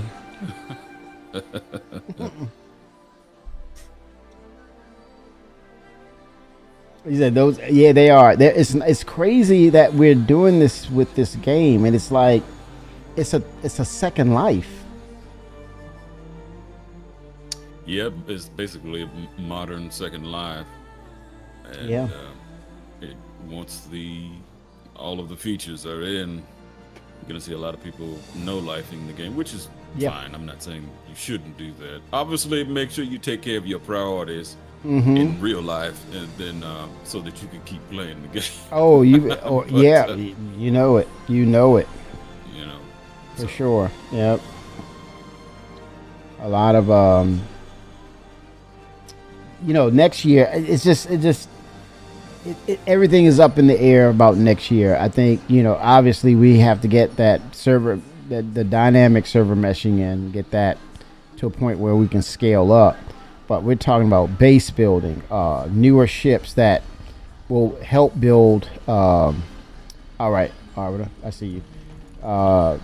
Build your own homesteads. Have engineering systems that you interact with, like solar panels, generators, water filtration systems, to say the least. To start off, wear and tear. On your functions, engineering table or repair room, taking in your components and doing repairs on them, fabricators that recreate or enhance your armor and weapons. So, you can get in the game and just do that and probably sell those wares and don't do a lick of PvP, PvE, or whatever. And you say, "I'm playing a video game." You're like, "Huh?" Exactly. Okay, so it ate my ship, so we got 10 minutes. No worries. I'm gonna have to. So, Probably a Arbiter, have you been looking at the brochure for the Perseus? To me, when I looked at that for the first time and looking at the brochure and the interiors of the Perseus, and I said to myself, this is perfectly designed and it's one of the better designs, if not the best, when you talk about a multi-crew / capital ship that allows you to get to the UI as quickly as possible. I mean, you cannot get lost in that ship. And I think for people who need that kind of access and to be able to do it quickly and communicate and convey what you need to do with engineering, I think that was whoever designed that, man, kudos. It was genius. It looks like an actual boat or a frigate, a naval frigate itself. But I think that's one of my favorite ships. If you had to say what's your favorite among capital ships, by far, it has to be on the military side. It has to be the Perseus. Oh yeah, without a doubt, it only take a crew of 8 or 7, I believe. One of That the is other. so. And- That's the cheat code. That's the freaking cheat Exactly. code right there.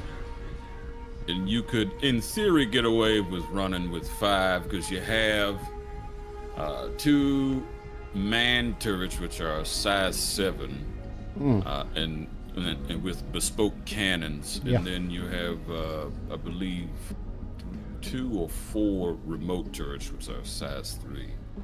So, Yeah. as long as you've got, 4 in the combat aspect, and then you have 1 engineer running around. Yeah. Or well, technically 6, so you need a pilot. So Yeah. a minimum of 6, you should be fine. Yeah. For sure. I think to balance that out properly amongst other capital ships, you need NPCs. No doubt about it. You need NPCs that are capable to help crew up systems on your ship. I would say first point of that would be the chief medical officer for capital ship. Have them take command and take control of the medical facility. That means, what do you mean, Kimmy? Okay, you have med beds, right? You're going to use and utilize med gel, right? Their task, or what they should be tasked with, is possibly at this current tier of medical, be able to grab, access the med gel and insert it and keep it filled up. If they run out of stock, or they're low, or to a point of just 2, they inform the captain. They hear them on the comms to the captain and says, "Captain, we are very low on med gel. I fear that we may not have enough to contribute to healing the crew, sir. We need that as a high priority as being the head medical officer of this ship." Something like that, Simple. Easy peasy. And hopefully they can 07. come up. Well, obviously they will, but have a recipe to craft Kinds your of. own gel and not have to Well, buy it from a manufacturer of some sort. now, Arbiter, we may come to the fork in the road in this. The only one I would say should have that ability would be the Endeavor. Oh yeah, for sure. Yes, definitely. At the very least, let the Galaxy do it with the crafting module. Oh, the 'Cause Galaxy? Apparently, you're supposed to be able to build a base. Oh my God. Remember now, there was Okay. that whole fiasco. John Crew. Yeah, John Crew said, "Well, the Galaxy doesn't technically," and then everybody said, "Well, Todd Pappy said up there he had the whole ship in his presentation." I would have died laughing. Look at me on the screen. I'm playing John Crew. Well, Todd Pappy don't work here no more. Kid, no more. You're right. But Oh my God, no. To give him the benefit of the doubt, I'm sure there was some, obviously there was leadership changing. Todd Pappy didn't want to speak on it, and obviously for legal reasons and whatnot. But I could see Chris Roberts saying, "Well, that's my ship. It's my my brand. Right. We're gonna do what they want. Okay. So give them a crafting module. Oh man, I can see that conversation. I'm a fly on the wall. John, the Galaxy, right? RSI, RSI. John, RSI. Man. Oh, let me accept that. Okay. Yeah, I'm like,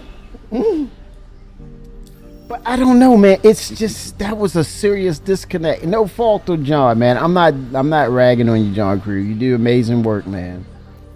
But that was definitely a serious disconnect. Yeah, without a doubt. Just a minor hiccup in communication. Yeah. Say it one more time, Arbiter. I'm sorry. You Go missed ahead. it, okay. Yeah, I You're just fine. probably missed it.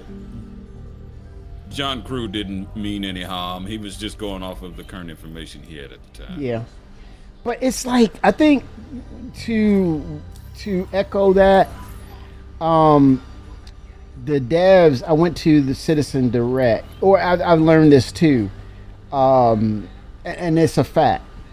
The devs like to go or see the CitizenCon as well, because I think there's this idea or this misconception of the devs work in CIG, they know everything, right? To the ASOP No. system. They are so The company's locked so in. big. You've got, well over 1,200 employees. Things are going to fall through the cracks when it comes to communication. Right. Even if you got good leadership, nobody's perfect. Right. You have departments, right? You have arts. You have art. You have engineers. You have different disciplines within the company, and your head is down. You don't have time to look at what other individuals or other departments are working on. Every now and then you'll see the merging or the meetings where they come together because something is close to being released or a part of the main branch. But for the most part, the dev said, I come here to see what people have been working on, and the opportunity presents itself too. It's sort of almost a networking event for them, because they'll be like, for 5 years they've been working on was landing gears, right? And they're like, in their mind, like, I'm having a great time. But they go to their desk and say, I'm sick of damn landing gears. I want to do the ships. I want to do the flight model. I want to do this, that, and the other. So they get to look at these events like CitizenCon and see what the persons, the individuals are working on, and get inspired and say, I want to get over in that department because that's cool. That you have that movement. You should. CIG should incentivize that kind of movement, cross training and things of that nature. If you've done this for a number of years, it's time to do some other things. Which way you headed, Arbiter? I'm following you. We're waiting. Okay, no worries. Minutes. Okay, we good. So, All right. I didn't want to cut you off. Sorry. Oh no, go. Welcome to the ASOP vehicle.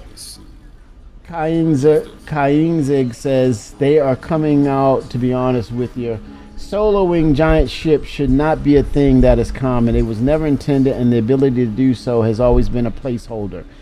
Yeah, that reality is coming, Kai. That's a reality that is starting to be apparent. It's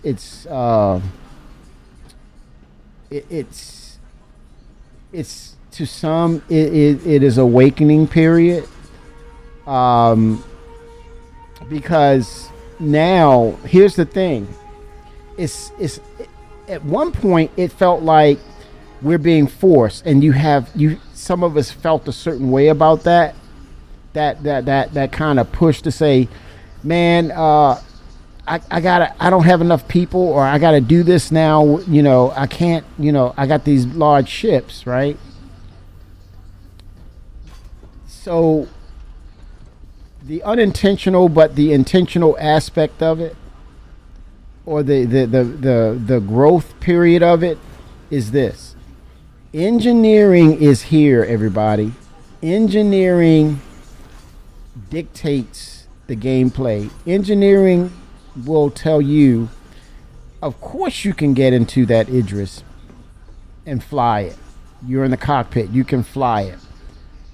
But because of the design and concept and what Star Citizen is doing to make this game more of a realistic interaction in this sci-fi world or universe, you're going to have systems that say you man this area over here to do this specific thing. You're going to scan, you're going to look for anomalies, you're going to look for hostiles that come into range. That's your job.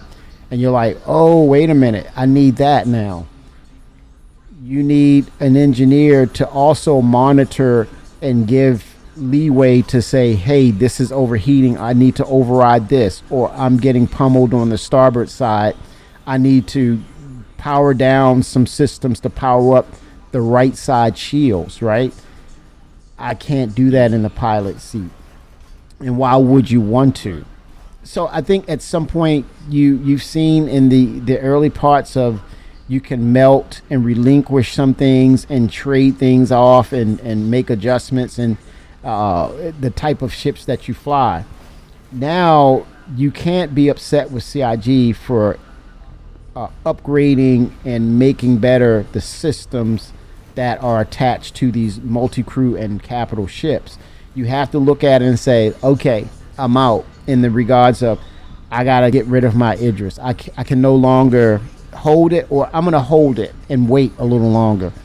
At some point, they're gonna have NPCs that can also assist you and be a part of what you do as far as the crew is concerned, but it will never take the place of 150% people attached to that org, dedicated to that org, and trying to give their best versions of Captain Picard or Captain Kirk or Commander Adama from Battlestar Galactica, and showing you the reasons why you need to have a fully dedicated crew, because they're going to come through, they're going to do what they need to do and keep it moving.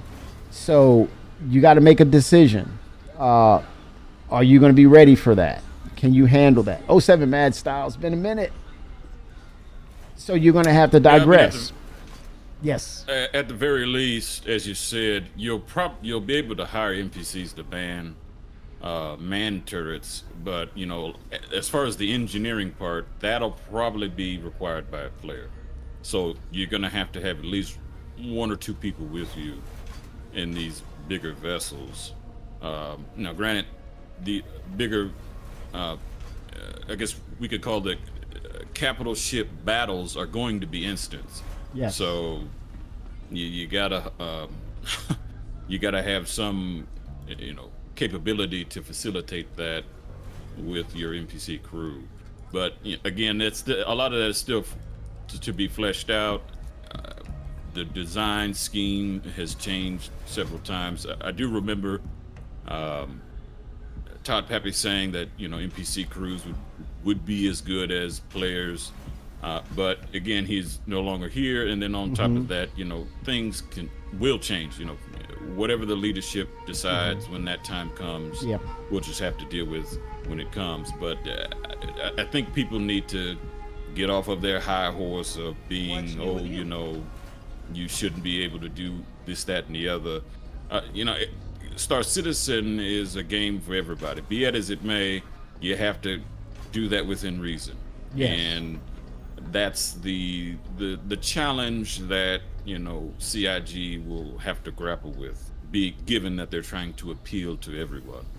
Now, with that in mind, you know you're not going to please everybody.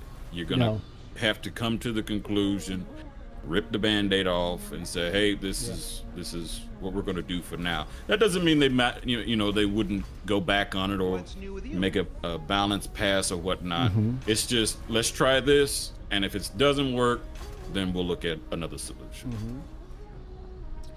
Yeah, and I agree. It's really about allowing them to build the game of their intent. And when I say their intent, There's Chris Roberts, there's CIG, there's Aaron, there's everybody under the umbrella of Cloud Imperium Games. They have to build the game to the standards that they pitched in the concept and what the vision was from Chris. But then that's a snapshot in time as well, because this is the most unique and wonderful thing about Star Citizen is the fact that we are part of this process. They can improve upon a concept. They can solidify a concept that may have been vague in the past. So when you pull yourself out of the equation, as opposed to holding on and being fixated to say you cannot change or grow or improve, you take a deep breath and you say, okay, I'm going to hold on to my capital ship, because the value of that will never, it's not going anywhere, right? But you allow them to grow, build, and enhance what the concepts are, whether it sticks to the original lore or it gets better than the lore, which is like they use a term called retcon. It's retcon, but it becomes something better. And you look at it and say, okay, it doesn't fit into what I want to do, but I want them to make the best damn space sim ever, right? You want them to do that, and then all of a sudden you say to yourself, wait, I'm still holding on to this Idris, but now they've created, or they've come to a point where the AI, the NPCs have a level of intelligence that they hear me, I give them commands, they execute, and to the bit of reality within it, you have some that are mixed bag in regards to their skill set, but now I have one or a few that are diamonds in the rough. They don't ask for a high salary, but they excel in what they do. All of a sudden, I'm loving this game again. I can actually fly my Idris because I've accumulated a number of crew members who are NPCs in a combination with other players. But if I'm not, if I don't have access with my friends, they're always there for me. So there's opportunities that will present itself in the future for when you'll be able to use those ships in the right way. But at the end of the day, let them develop and build upon what they promised. And matter of fact, it doesn't have to be exact to what it was 12 years ago or 13 years ago, which is we're heading to 2026. Let it be the best damn space sim ever. Let it be something that's otherworldly, that stands out from other games, and say, you know what, I don't agree. It's different from the concept, but hell, I got to give them respect. They went in here and did this ship justice. Now, granted, I can't fly it the way I want it, but hell, I got to give them that respect and admiration for really pushing the envelope here. That's what it was all about. Allowing them to make the best damn space sim ever. Now, granted, that ship is going to have value, and it's going to come to a point where you can use NPCs. So I would say try some other ships, because they're going to make other multi-crewed ships. This is what they're going to do. They're going to continue to make ships. But it's not the end of the road with one ship. One ship does not make Star Citizen. And there's going to be so many things that's coming down the pipeline to really put you into this universe. Base building comes up. You're going to say, the hell with the Idris. I don't care. Look at these bases. Look at what I can do. Other things that I can get into with the game. That's coming. Don't get yourself stuck in the rut with this game, because they're always improving. They're always looking at ways to make and enhance what we have, so that it can stand out from other games. 100%.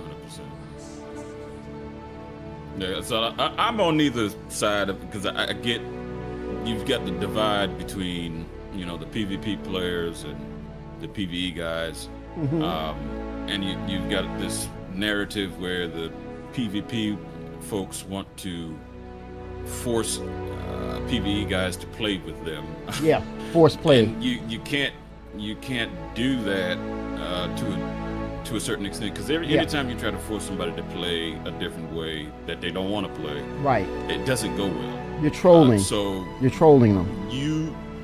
you should be trying to play with individuals who want to do what you do, and CIG is facilitating that to a certain extent. Be it as it may, when it comes to these PvP events, a lot of PvP folks don't like messing with them because they like more organic interactions. Them going out there hunting and doing the surveillance of certain trade routes and whatnot. Yes. So camping. Yep. Right, camping. You know what I'm saying? So it can be tricky to balance, but I do think there will be a solution at some point, especially when the larger orgs are fighting amongst themselves, and a lot of that will leave the PvE folks alone, because they're not the big fish. Yes. So it'll work out in the end, I think. And to add to that, Arbiter, it's hardly ever mentioned, but they're out there. They are out there. They exist. They're healthy. There's orgs that are dedicated to security. It's so strange that we don't hear enough of that. Their presence isn't in the game as strong as it is with PvPers, or what do you call it? What do you call the people that just want to kill stuff? They have an expression. Oh, you got PKers. PKers. Yeah, PKers. It was another name too. Griefers? It was a different name. It was a different expression to it. Killer something. Starboard, thank you for the raid. Starboard Citizen.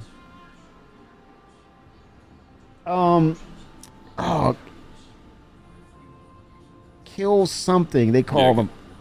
I say again, Arbiter. Well, all I know is PK, which is player killer. All they want to do is kill the player. They don't care what you have or what you do. They just kill. That's it. Killer hobos or something like that. Have you heard that? Oh, okay. Oh, I've shit. heard that term. Whoa. Excuse me, y'all. I saw that one, man. You know what? I jinxed that. You know what I said? I said they're going to have some concept where you go through that tube or that tunnel. You're going to be on a track on one side. It's going to be a two-way, almost like a two-way street lane where they direct you through. You won't have no piloting skills to go through until you're out of there. And lo and behold, it was freaking. Can you pilot the ship, Arbiter? No, it's soft dead. Damn. Yikes. Murder hobos. There it is. I think that was a murder hobo. I think that was a murder hobo. Possibly. Either that or it was desync. Yeah. Holy smoke. All right, we're gonna continue this mission. We're gonna fight for our gameplay. All right. Yeah, for sure, dude. Let's EVA back. Damn it. We're on our way too. I think with the Maelstrom system, component degradation, repair, damage, physicalizing everything in the game, that is going to be the answer in the equation to people who want to do PvP. They're not going to deny that.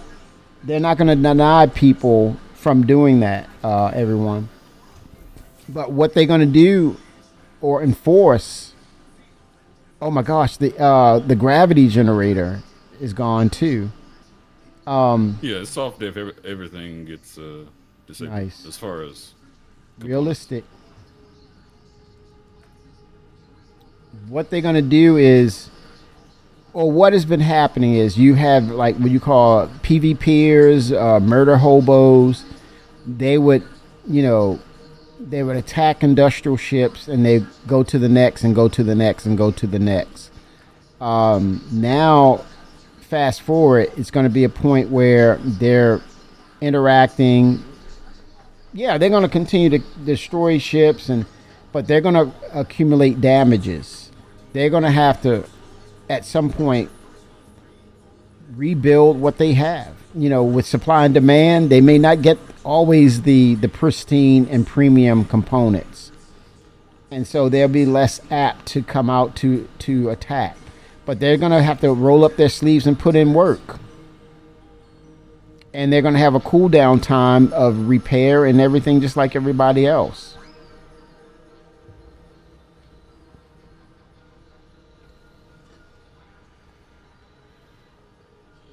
Oh, the EVA and get another ship here. Yeah.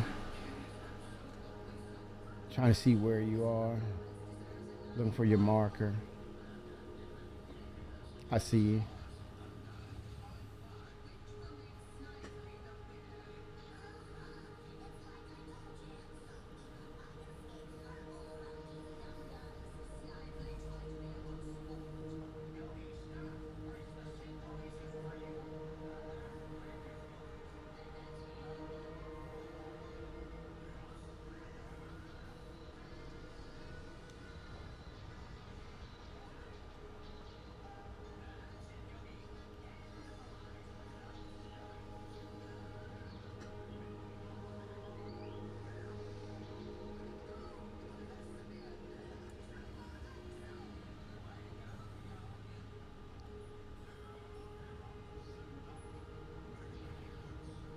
Wow. We still have the mission. That's good. Yeah, we didn't pick up the cargo yet. I had to go to the cargo area to load it up, Nice. but that didn't happen.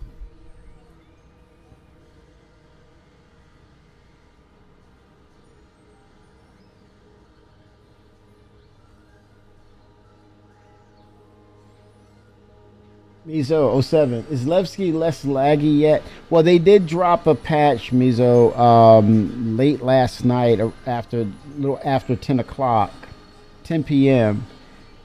And you see some marked improvements, but it's not quite there when you compare it to our existing systems. It's not there yet.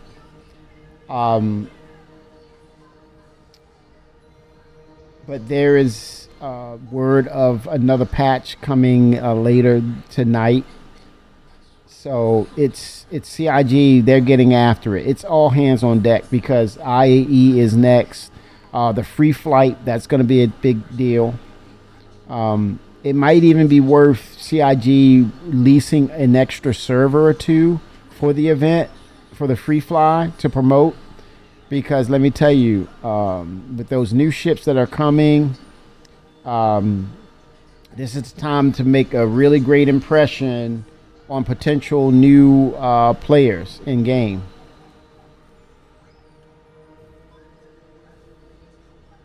And Arbiter stuck the landing. Yes, sir.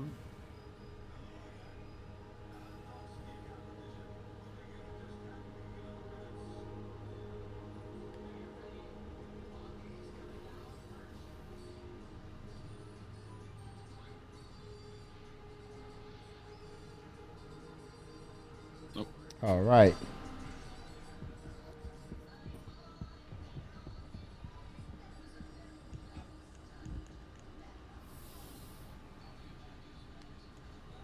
Nice.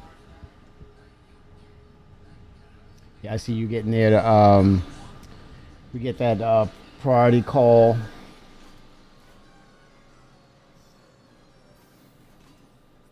We're back.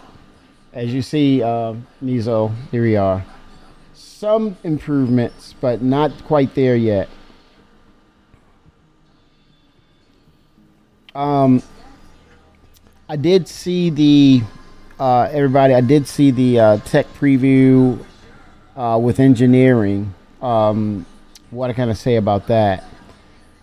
Vulcan, some of you will enjoy Vulcan, but I'm hearing some people are saying they're having a bad experience with Vulcan. I've noticed a marked improvement with them utilizing Vulcan, You see more of a balance of your GPU and your CPU leveling out between the two, and it's a balancing act.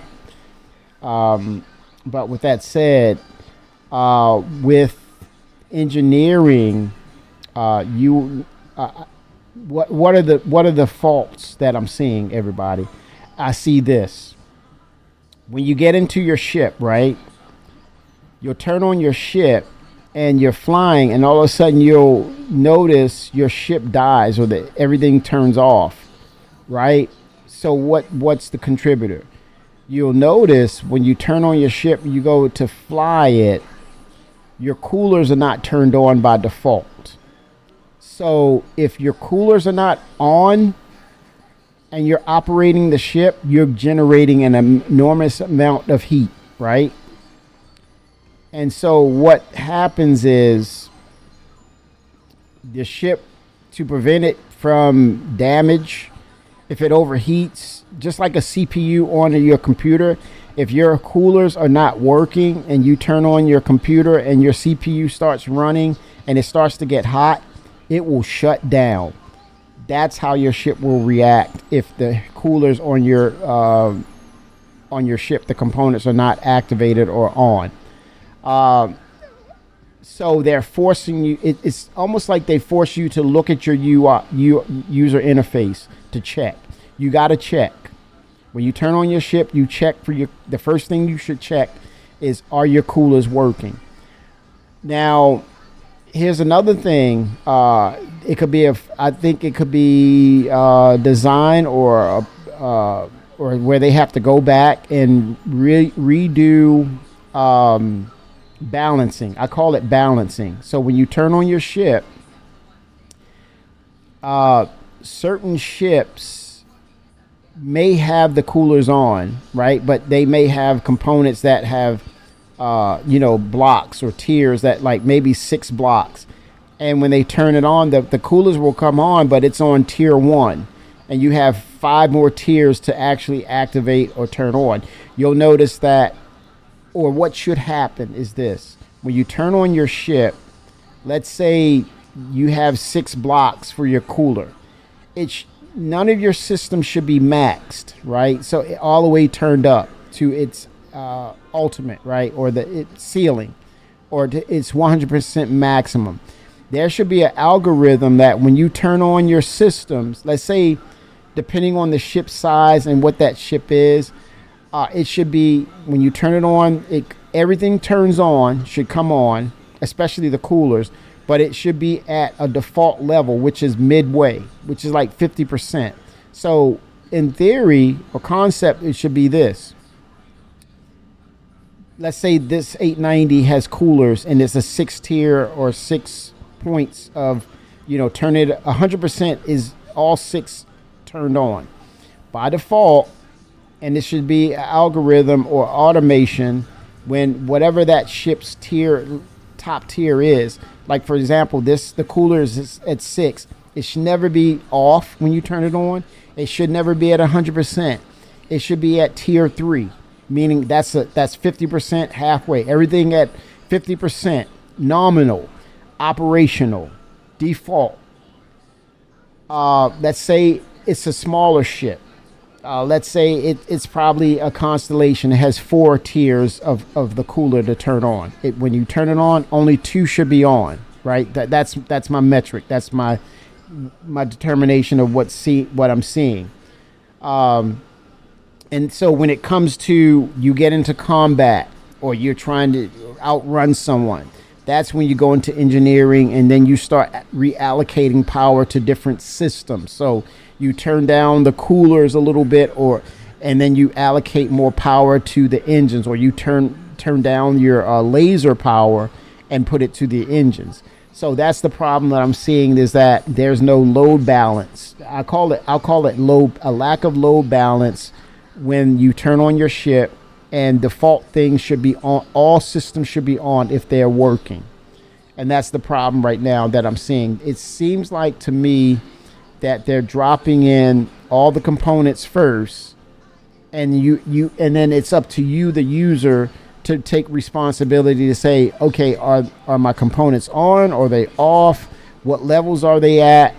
And if they're not set properly, your ship will overheat or underperform, or you're not moving as fast. So you want to put all power to engines, or most of it to engines and coolers and things of that nature. So it's a balancing act, but unfortunately, it's not set at a default level when you turn on your ship. That's what I found out with engineering. The other part of engineering I've noticed is, at first, if you have 2 people on the ship, you'll see damage acquired. One person can see fire or damage, the other person will not. Now, granted, don't be nervous to say, if I take a shot or 2, all of a sudden the ship is on fire and I got to go fight a fire. No, they've increased time to kill. It takes longer for damage to accrue. I think, take this as a grain of salt. This is just them making sure that it works. When you acquire damage, you'll see damage start to take place, and then at some point heat builds up or a fire will start. It's not like you have seconds or anything like that. Again, this is about balancing. And keep in mind, I want you to remember this. This is a staged demo of testing, so that they know that the systems are working. Now, Maelstrom is coming. Physicalized surfaces, customizing and crafting the density of your hull, lighter alloy to make it faster, denser to make it more heavier, but it'll be slower. You have a lot of different things that are coming into play with ships, not just engineering, but the Maelstrom system will physicalize these ships. So these are just testing modules and testing periods of making sure things work right, or they react the way they should. So don't get caught up on, hey, this is broken, this is a shame, oh my God, look at this, I took 2 shots and the ship is ready to blow up. Only testing. They're good. Once they get everything in, then they're going to do a load balance. They're going to equalize things based on the scale. And then from there, they'll put it in our hands once we get crafting, where then you can, incorporate maybe the Endeavor to use the collider to enhance the capabilities of your components. Where you craft your component, you have great materials like titanium, super refined titanium, or gold, or copper. Aluminum, not so good, but it's abundant. So the wear and tear is at a higher rate because of the materials or the impurities.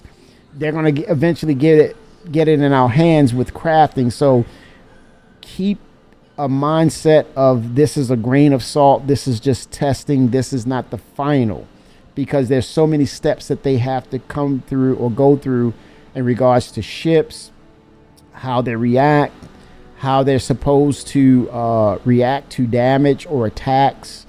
But yeah, with that said, I did see or witness the fire part. It was a little different. I think they were containing the fire embedded inside the frame of the ship, so it was glowing like a flame. And then to some extent, when you have fire, you'll see like it's similar to the new quantum aspect, where you see the waves of distortion and your hand goes up like that and you see the wave of heat coming at you. I thought that was really cool. You grab your fire extinguisher and you see a band. When you use it, it start to go to a point where it says low to 0. You have to put it back onto the aperture where it sits to recharge. Multiple fire extinguishers will be located in different parts of your ship, so you can grab them and change them out, switch them out. You'll see what I've noticed with the fire. It's not like a thing of you aim and you use the extinguisher and the flame immediately goes out. You have to find it's almost like the sweet spot of where the fire originates in that area. And what happens is you'll spray the extinguisher, and then when you hit that sweet spot where you're supposed to hit it, it's some sort of like ignition, or like oof. It's like a sound, like it goes oof. and that's the extinguishing point that you're supposed to hit. That's where the fire originates, and then the state of your ship looks normal. And it's like, oh, I extinguished it. So that, I thought that was really cool. And then you'll see some aspects of, if you don't take care of the fire, you're like pushing it and saying, let's say you're in a single crewed ship, it should be multi-crewed, or you're not aware of the damage. You go back there and you see that there's this orange hue. It's like the metal, the hull of your ship is burned out permanently. It looks horrible, but it looks like it's burned. And it's like, oh crap. And that happened to me. I was in, I got into combat or something. I'm flying around, didn't take notice. And I got, and again, it took a while for it to build up. I went back there, like, holy shit, everything's on fire. What is this? Grab the extinguisher and start putting out fire. And I'm like, and then it stayed that orange hue that it was like burn damaged. And it's like, damn. And so what I did, I went back to do a repair, and it's just like the wear and tear of any ship. After a while, you're using it. It says it's repair, but you see the visual damage. And again, this is why Maelstrom is so important. It's going to be needed. So what I did, I parked the ship and I tucked it away in the hangar. It came back up and it was clean. It was cleared up. So that was my take on engineering. A lot of it will be based on the user interface. And I think at some point, you get damage to certain areas, whether it's fire or systems go offline because they're totally 100% gone. I think the fuse will try to disengage, or the fuse will break open to prevent further damage from those systems because they're taking on damage. So you have to do repair, then set the fuse so it will accept power reallocation or through the pipeline. I think it's going to work that way. But I thought it was pretty cool. Now it's just a matter of them making sure that when you're talking about a number of people on the ship, a large ship, your PCs, your clients, your connections, desync is going to be an issue, right? They're utilizing Vulkan in that build to kind of keep load balance between the GPU and CPU, so the interactions can almost like be almost instantaneous or timed in a way where it makes sense. We're going to need server meshing, dynamic server meshing. We're going to need they're doing R&D to less draw calls on the ships and such. So there's a lot of work. 07 FINRA. There's a lot of work at play, and honestly, I would not be surprised they're going to be hiring for the ship making team to make to get more people involved, or bring the Squadron 42 people at some point when Squadron 42 releases. Bring them over to help John Crew out. He's going to need some help. You're talking about 150 ships. You're talking about multiple systems and passing those systems. And then at some point, you're going to add Maelstrom onto that system as well. So if you're doing 2 passes of data or tech improvements, that's 300 passes, right? Because that's 2 times 150. Then more than that, and we're getting more ships this month. Yeah. I'm like, man, 150. Hello, Arbiter. And then not just single-seated ships, but potentially capital ships. We're going to need John Crew. You're going to need help. Ben Curtis, you're going to need help. I'm telling you right now, you're going to need to hire more people. 45 people is not enough. I don't care what anybody says. 07 Trenton. He's going to need more people because it's all hands on deck. He is way behind right now, and he's going to get buried in work. And we're sitting here like, okay, wow, we got engineering. And then the Maelstrom system is coming, the physicalized aspects, the crafting of your ship, right? The repairs of, you're going to have your home base. You're going to have a repair bay in your hangar. I would assume you would, right? You want to be able to craft, use the fabricator, fix things. Yeah, and look, we need the Vulcan, which is the rearm, repair, refuel ship. We need the Crucible to do alloy retrofitting of an entire ship, all ships. How's that going to play out? They need help. Yeah, I do recall John Crew having a gripe of them stealing the people that he trained. Yeah, he's going to have to steal them back. Well, Chris is going to have to steal them back for him. Chris is going to have to send them back over. Because there's no way 45 people, that's not enough. I don't care. The time frame of what needs to happen with ships in regard to where they need to be. Because look, the Legionnaire, what is that based on?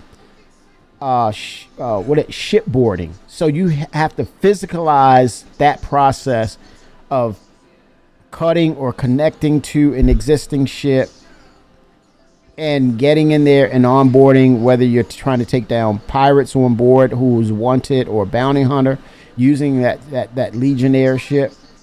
Is it the Legionnaire? Yeah. Yes. I think it is the Legionnaire. But the additional aspect to that is hacking. So not only do you have to essentially dock to the ship that you're trying to board, but they need to institute the mechanic of you inserting a chip, or if you played Cyberpunk before, there's a like a hacking UI that you go into, and you just navigate through that. Yeah. And then once you get that done, the door opens. But beforehand, you have to disable the ship.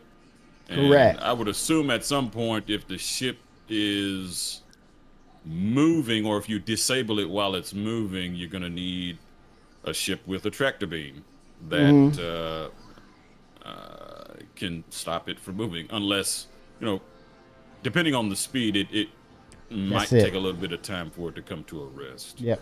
That was the magic word I was listening for, Arbiter. That speed. That's, the whole issue about the flight model team and Chris's concept of what that should be. I think when it's all said and done, when you sum it up and you look at the systems that's coming on board and what Arbiter just mentioned, the ships have to be at a certain speed where you can be in proximity to target and stay on target of specific components that actually that need to be disabled or destroyed, so that there's no more movement from the ship, and then then the other aspects of the gameplay can take place. For example, you target the shields, you break down the shields, you get beyond the shields, you locate the component, which is the engine. You take that in account, target it, and you damage it or destroy it where it cannot move. And then you have all those other systems that you can negotiate on what needs to be disabled after that. But once that's said and done, it's no longer moving. It is a targeted system that says we can now have a communication, or we can actually interact and board this ship physically.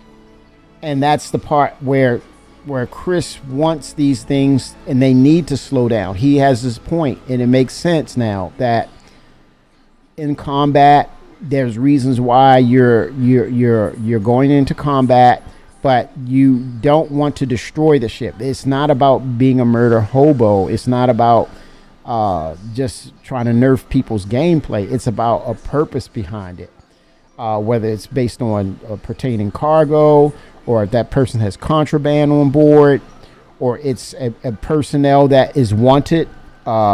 He's a wanted person. And, it's kind of like what Chris loves about The Mandalorian. You bring him in. A lot of times we've been bringing them in cold too many times. Now we need a narrative of bringing them in warm as captives, alive. That requires what we were talking about, slowing things down and to disable these ships. So Maelstrom will play into this. The engineering will be supportive of these gameplay mechanics of boarding onto ships. So yeah, there's a lot at play right now. So at the end of the day, to sum it up, I don't think 45 people will be enough because I think it's 45 people alone. Just that's what it takes to make ships, right? Because you look at the Pioneer is being worked on, that Ironclad and the Ironclad Assault is needed. Perseus, thank goodness, is on the way in the next couple of weeks. But they're talking about a battle cruiser that's coming. There's all these other ship concepts, the ships that we don't have. As Fimmer mentioned, he wants his Vulcan. He wants, better mechanics. You got to go back and revisit these gold standardized ships. So he needs help. Ben Curtis, John Crew, I know you need help. You all need help. They got to ramp up. Oh yeah, without a doubt. I mean, that's why a lot of the ships haven't gotten their gold pass yet, which is unfortunate because the backlog just keeps getting bigger and bigger. The more new ships that come out. And, at some point, we got to pump the brakes and said, okay, let's bring these up to speed here. Yeah. And the true gold standard. Make everybody happy as far as, because you got a lot of people who have an Andromeda and the Freelancer series, hell, even some of those single-seater ships still need their gold pass. Now the Gladius and I think the Arrow for the most part are sort of kind of done because that's in Squadron 42. But outside of that, there's still a hefty amount of work that needs to be done when it comes to Gold Pass. Yes. Yep. And each time there's a standard or a change across the whole entirety of all manufacturers, that's a universal change, then that beckons to say that's they've upped the mark on the gold standard itself. There's another gold standard that needs to be communicated across all disciplines of all the ships. We're still waiting on so many other ones, not just those ones mentioned, but we have the Endeavor. They have to go back and revisit the Banu Merchantman because that was already stated. We're going to go back and revisit the Banu Merchantman once we have personnel. But now they have to add on the engineering part of the Banu Merchantman, right? But also unique aspects of that ship, which is like the selling and the bartering and selling kiosk when you go to make a sale or purchase or selling something in the market center for the Banu Merchantman, right? So I think the privateer will benefit from that. Even though they're working on the Kraken, certain ships have unique identifiers that make them stand out from a lot of other ships. And so there's the narrative of what are the unique ships within the verse as opposed to your fighters or your industrial ships. There's also unique identifiers on certain ships that, make them a class of their own. What about your beloved Galaxy, the modules itself, it's not just the gold standard, but it's unique identifiers that makes that ship unique. It's going to have a refinery center. It's going to have a hospital. Oh, tier one capabilities, same as the Apollo. The cargo grid, and then the base building grid. Did I miss one? Medical, refinery, cargo, and base building. 4 modules. 4 modules. Yeah. Unique identifiers in those ships. And then when you talk about the Orion, oh my God, don't get me started on that. How great would it be not just to create the Orion, but also create supporting vehicles centered around the Orion when it arrives. like the Atlas EVA version of the Atlas that will set depth charges to help break down or break the integrity of large asteroids. You know, you kind of saw that idea with the rock cracker that they're going to put into the game. What they advertise at what is it, CitizenCon Direct. What great way to have supporting systems too that will help the Orion be even better. And we're still waiting on the Expanse. When is that coming? Refinery is going to be a thing with crafting. You know, we can go on and on. We need that. We need that that Expanse because we're already into Pyro. We already have Pyro. We already have some parts or some portions of Nyx, which will bring in mining. I don't want to see a mining facility as we get further out beyond the scope or the radius of UEE. I want to have those supporting ships to be a part of that narrative, to bring value to or reason to why I'm out here, and I have that supporting ship like a Starfarer, providing refinery services as well as the Galaxy and the Arostra and the Expanse. So I'm finding Quantanium way out here, and I'm like, well, I'm 5 to 10 jumps away, and I have Quantanium. I need to call in ship services for that kind of provision. You know, I don't want to see a space station because then it's like, what is the space station doing all the way out here? And it's not the UEE territory. Without a doubt.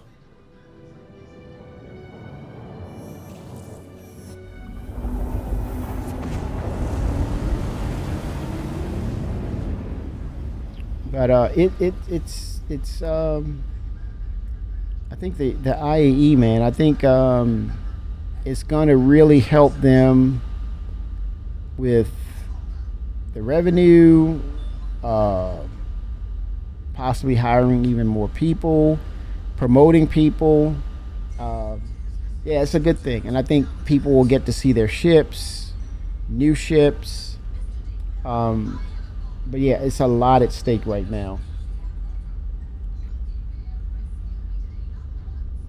Yeah, revenue should be good this year. It's been pretty good every year, just about. But Yeah. the the driving in of new players from the free fly, and then also the anticipation of how quickly they can get Nyx fully fleshed out will be the determining factor of how systems come on, or how quickly systems come online. So, granted that we have about 2.5. When you really can't say half because Levski is not the entirety of the Nyx system. So, 2.25 of systems are online, and and that's pretty good. And they said they were going to start with 5, so that we're not too far away, from 1.0 per se. No. But I still am going to remain on the deadline of getting 1.0 by 2030. So that is the latest, I would say. Yeah. If we can get it by 2027, more power to CIG. Yeah. But I still need to see how quickly we could get, because Nyx is not that in depth when it comes to POIs. It's not much to do. Yeah. But you do have Castra and Terra, and these systems are more complex, and then that will utilize the the Starchitect, which will help them flesh out POIs and associate missions with them for people to do.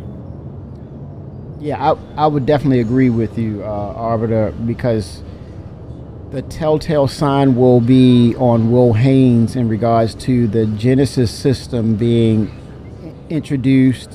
What is the time frame of it actually being not just implemented but installed, and that process of going from Evo to live, those waves, the PTU levels, but just getting it initially in the hands of the backers. What is that time frame going to look like? And I think that they're obviously working on it right now. But the thing is, what is the cadence of them continuing with the Genesis system? The time frame of getting it in, the time frame of getting it to work, and then bringing it into live. That's going to be the telltale sign, which will leverage whether it is a 2027 or a 2030 release of 1.0. Those things will kind of be a bottleneck in regards to all things they need to do. It was similar to us mentioning, I don't think the ships keep them from 1.0, right? But it does impact how you play 1.0. Yeah, so, but no, it doesn't have a determining factor of what they need to give or produce for 1.0. So 1.0 has a higher priority than the flight model or the ship's behaviors as well. But if you're talking about the economy and pushing that, and the crafting part of it, it makes it sort of cheated in a way, because when you talk about 1.0, you want full crafting, you want to do all these things with your ship, but yet the ships are still, in a status of, we'll get to it, but we have to also create new ships. And now, I don't know if this was the UK mandating this, but now the concept or the ideal is, or the process, no more concept ships. It's when we can advertise it, but you can't purchase it. It's only purchasable if it's an actual flyable ship now. So, revenue will say, right now it still states, hey, ships keep the lights on, it keeps people working. So again, it goes back to, they're going to need help with pushing out these concept ships that are flight ready, because that's direct revenue. But yeah, to get to 1.0, we're going to see what the Genesis system will do, because like you said, it's about those points of interest, and then the gameplay mechanics will have to follow along that narrative to feel, to make it feel real, and to give content to these points of interest. And then I think only then you can say, hey, we're well on the road to 1.0, because this process is moving, right? And as it expands, we need dynamic server meshing to accommodate and to keep budget of the usage of servers down, because you dynamically spin them up, spin them down, merge them as they're needed, decommission them if there's no one there. And so it gives you efficiency and intelligence to how your servers are being utilized, which is cost effective. That's dynamic server meshing for me. Right. I concur. The dynamic aspect is certainly the final milestone as far as, or the stucco that Yeah, goes I around gave you the the structure I gave you the quotes, air quotes. of the Star engine. Right? Yeah. Because and that's when they can say the house is done in the sense of core tech. Yeah, you poured your And, foundation, your pad. Your pad is poured. Your concrete pad is poured. Build the house. Right. Exactly. And then now, once since the house is built, now it's time to fill the house out with putting up drywall, which would be the features, and electricity, plumbing, all that. Yeah. That would be the features within the game engine that are slowly coming online piece by piece.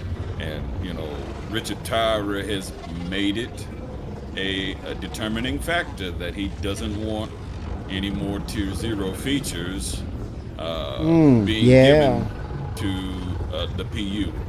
At the very least, it would be Tier 2 and up. So Wow. I certainly hope he can fulfill that Yeah. desire Yeah. for the team. So we shall see. Yeah. I think when you mentioned that, and let's say it plays out to that point, that means it drops, you optimize, you stabilize it, you can move on to the other things because that's more sustainable.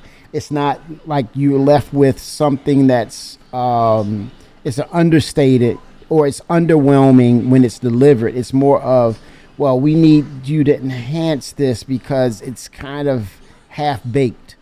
But like you said, if it's at a higher tier, people can get in, understand what it is, and it's a staple. It becomes foundational to what the game is. And when it's time for them to revisit, or they can literally take their time with, they'll look at something, right, that based on what you said, they drop it, it's playable, it's enjoyable. 07, thank you for the follow, Gwen. And then it's more of, hey, I got a great idea about this. Or wait a minute, what do you think about this enhancement? They can take their time and refine it. And then it's even more acceptable to where it's like, whoa, this is even better. So that makes sense with what he's doing. It's more of, you can double back, you can breathe now. You're not saying, hey, you're not done with this. You still need to work on this. And it's like, prime example, Carrick. We pushed for that Carrick, man, and they caved. Sure did. And the Carrick, man. Oh yeah, man. Don't get me started about that damn Carrick, man. Oh damn, you ride that thing for several trips, man. The back, the damn elevator gets gnarly and all crunched up in the shaft, and I'm like, you ain't done with the Carrick. Where's my cartography center?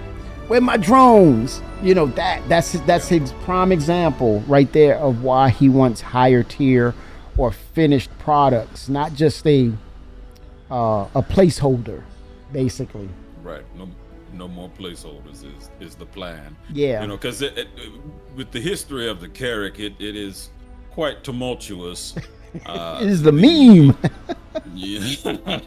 Because when you look at the concept art, it was much more spiky and angular than what it is now. Yeah. But it actually reminisced a lot closer to a Van Dull ship to a certain extent. Yeah. So they definitely pulled back on that design scope. And then obviously the engines were supposed to be triangular, but that turned into the traditional circle thrusters. But what's kind of funny is that the 890, it has triangular engine. So I don't know. I'm kind of disappointed that they didn't at least try to emulate what that concept art. Or it could have been tech at the time, so I don't know. You never know. They might go back and do another pass or what they call a Mark II version. There you go. The Carrick. There you go. Prime example. Go look at your Hornets, everybody. The Mark I is more tankier, which I think it can fit in its own narrative as to why do you keep the Mark I? Because it's tankier, it's beefier, it can take more damage, as opposed to the Mark II, more streamlined, more agile, a little faster, but more prone to damage. Hence why there's people that say, I'm keeping my Mark I, because I see that value. I like that, which shadows or kind of echoes over to crafting. But you have those distinctions like that. But I think when it comes back to the Carrick, I gotta say we gotta take our responsibility on that, and we push CIG. We wanted it, and we got it. Now we don't want it. Yep. We got to take Yeah, responsibility. And in large part, that's due to the functionality of the ship. Yes. A lot of its Yes. features are just not available. Yeah. It's in concept. It's still in concept. Right. Because the cartography needs to come online, the drones need to come online, the detachment of those cargo pods need to be accessible. And then also you have the exploration aspect of which will probably be tied into cartography Yes. of finding these unstable wormholes, and Right. then you know, stabilize them with the mechanic or the structure of the Carrack, or the nature of the Carrack to stabilize those wormholes. Yeah. And they put a narrative, or they put a stamp of distinction on that ship, and they called it the Pathfinder, based on the ability to open up raw or undiscovered jump points. You know, but they say if you have another ship, let's say you have some sort of component that can emulate that, but it's not bespoke when you talk about the Carrack and the Terrapin, but it can pathfind and find these jump points, navigate with ease compared to the ones who are trying to emulate that skill set with a component, and it's dangerous for those other ships. But like with all the undiscovered or the Pathfinder mechanic, you're prone to come out on the other side of somewhere in that system, not let's say targeted, or you're kind of like, I aim to be in front of Pyro, but I'm on the other side near somewhere else in Pyro, in the far corner of that system. So it's random. That's the concept of what they said with these, they call it dynamic jump points. But natively speaking, Terrapin and the Carrack are the two ships that are bespoke with that mechanic. We got to see that. We recently got the blast shield for the Carrack. That had to be reconcepted due to, like you said, Arbiter, the tech wasn't there. So when it finally arrived, similar to the Mist Hull, when it finally arrived, they were able to produce that and come through with that promise on it, which I think that blast shield is nice. It looks really cool. Same concept with the they figured out the Mist Hull. They wanted those little individual boxes and said, "It's no way we can do this with the tech we have." So they came up with a good workaround or a solution to it. But you know, the further we get away, it's either like you have to retcon that ship, or the perfect storm is that technology will come to make that mechanic even better or fully realized. But yeah, we take on. We got to take ownership for part of that. Every time Jarrett would talk in public, Carrack, where's the Carrack? Carrack.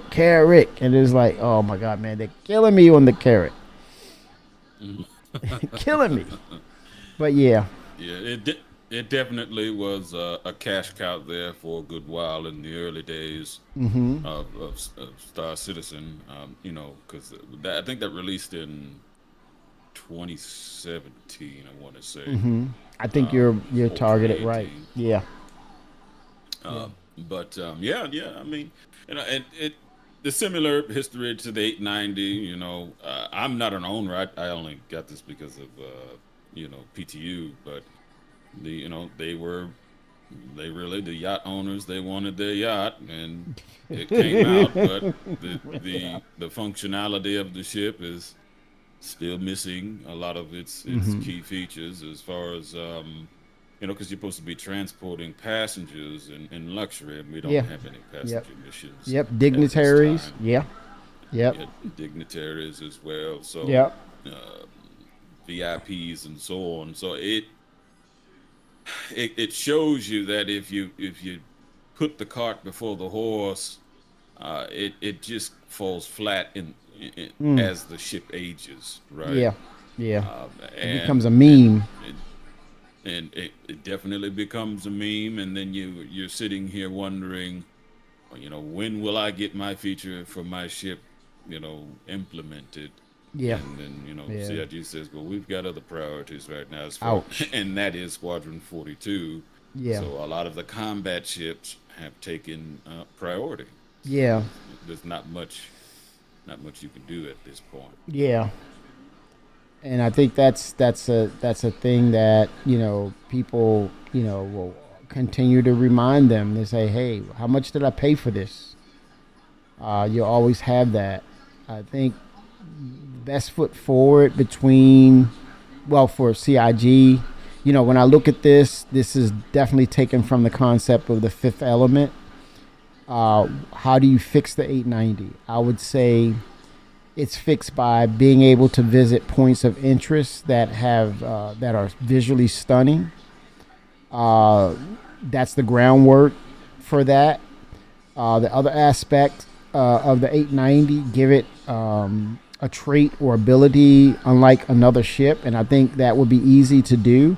Give it buoyancy. Allow that thing to touch down on the ocean and become a cruiser, right? With respect to Terra, I think there's a symbiotic relationship or attitude or cultural similarity between the 890 jump and the Origin brand as well as Terra, the location.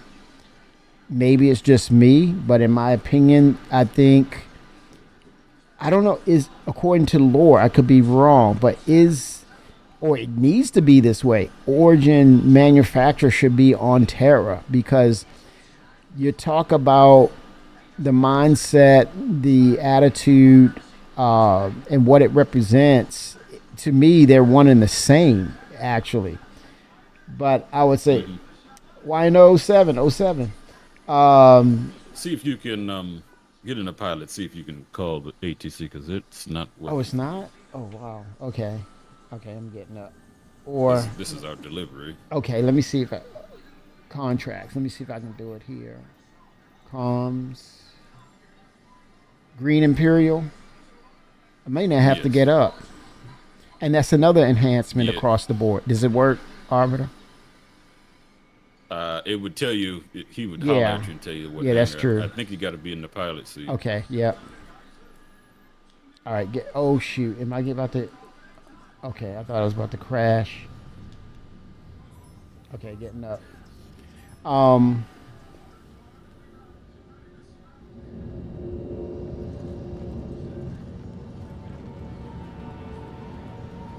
Yeah, I would say 890. Give it buoyancy. Be able to, hang out at one of the piers as opposed to like a docking station at Terra on the ocean waterfront. Give it that ability. It's the middle seat. Yeah, indeed. Okay, middle seat. My bad. You're fine. This is not my ship, man. I have not no your shame daily to this, brother. I am a fish out of water. What, you don't fly to 890? No, sir. Nope. How dare you? You don't deserve to sit in the seat, Kimmy. I can hear it now. The hell you I sitting in have the a seat few for? 890. Oh God. 890 friends. Oh my gosh. Woo. Still nothing. It could be the server, because we Yeah. did get a server error in the. Can I try Alt F4? Would it be safe? Yeah. We both should do that. Let's. All right, here we go. That'll give us crash recovery. Okay, here we go. All righty. Yeah, I think that's some of the things as stages towards the true gold standard for 890. Buoyancy. Make the ship manufacturer on Terra. I think that narrative, if you can retcon that CIG, that goes perfectly. CIG and CIG Origin and Terra, perfect marriage. give it buoyancy, so it can touch down on oceans, on planets that have oceans. And while you at it, Yeah. in the cargo bay, add a submarine module, and you can deploy a Tor. submarine Yep. instead of using it as a cargo bay. Yeah, yeah. Now, granted, CIG, we know you're not going to give it away. Nothing's free here. We get that. For maybe 40 or $50, you have that module. You bring in modularity for the 890 jump. To you're doing a tour and you go to, if you're going underwater, there's like a old ancient civilization that was and it's underwater, and you get to tour that. What do you think? I think that's possible. Or a cave. Yeah. Or an underwater creature Yes. that you hunt. Yep. Or capture for your you take it as a like a tourist, like they get souvenirs, so they'll capture the fish and they give them, or they deliver them to you at your home base, and you can put them on the tank and say, hey, I captured this is one of the fish that was on the trip I took. And if the more exotic that you capture, the more reputation you get from those travel trips, right? From the 890 jump. I mean, I'm just throwing it out there. I think these are things that could bring unique gameplay to the 890. Eventually, with NPCs, like we said, the original concept is you take them to these locations to see the sunrise, sunsets, the vistas. You put them on the boat, you dock them, and they go off to the hotel, drop them off, and you pick. It's similar to the Starliner. You'll just take dignitaries to different places and drop them off. But in the meantime, there'll be ones who say, hey, I'm hungry. You have to have the resources to prepare a meal, and you let that go down. And every now and then, you might have to avoid piracy, or they're coming to attack. You might have to mitigate, go make alternate, detours, and come back to your destination to drop off your dignitaries. Or you could be targeted because you have that dignitary. That's those gameplay elements that make the 890 jump very unique. And so people will say, hey, I've earned this. 100%. The Genesis Starliner is certainly going to be a safe haven for those who don't want to fly ships. They can purchase a ticket. And Oh, yeah, for whomever sure. owns a vessel of that caliber will say, "Oh, I got some people at Stanton that want to go to Pyro. I'll drop them from point A to point B and Yes. make some pretty good cred." Yes. Yep. So Yep. they just have to facilitate the onboard mini games, as far as because I know there's supposed to be a mechanic with you providing drinks and food to the passengers. Yeah. But that would be for like NPCs, obviously. Although there will be the aspect of a player from here and there and say, "Hey man, do you have any food?" Oh sure, that'd Yeah. be $15.95. Yep. Yeah, exactly. Yeah. You make profit. Yep.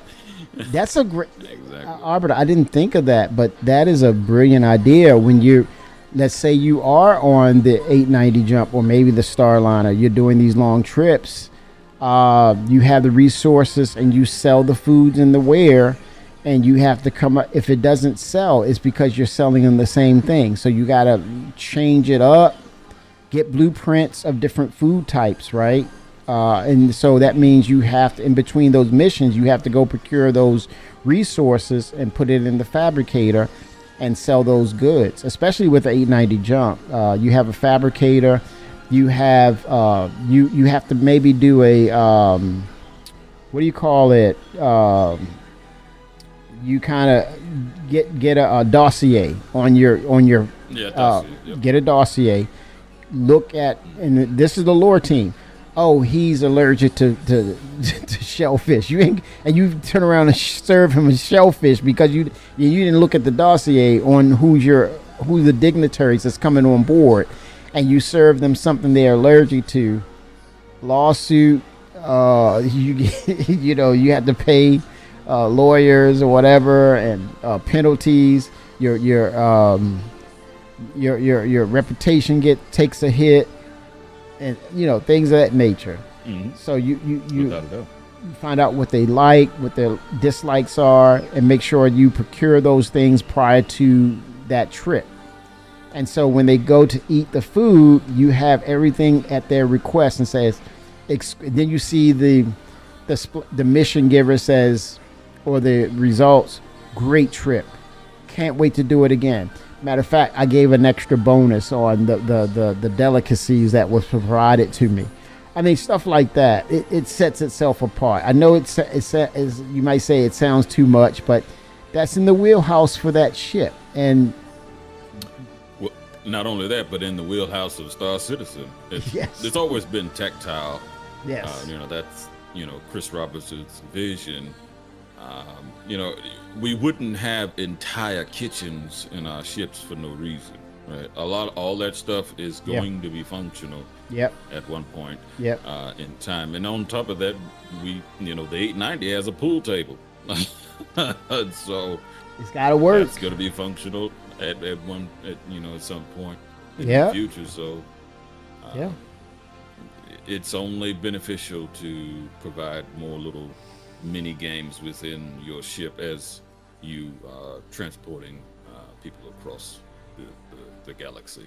It makes sense, man. I mean, it's people, you know, this is what keeps people engaged with this game, this slash simulated universe, because they're able to do their thing and share that information and share that gaming experience. So it's like you said, it's another life. It's a sci-fi another life in a sci-fi world. 100%. And the 600, you know, that needs to be a submersible. The exploration version, I believe. Oh yeah, the 600i. That was supposed to be a rework Yeah. planned. What is that, a year But- ago? 2 years? Yeah, it might have been 2024. Holy smokes. It could have been 2023 though. But there was a whole ISC dedicated to it, Yes. and they said that the cargo area is going to get much larger, Yep. but you would lose I think it was the exploration module. You would have to swap it out. Oh, And modularity. that would give you the ability to take a Nova Tonk with you to wherever on your adventures. So I don't know. We'll see. But as John said, that their main focus is RSI ships as Yes. of late. Yep.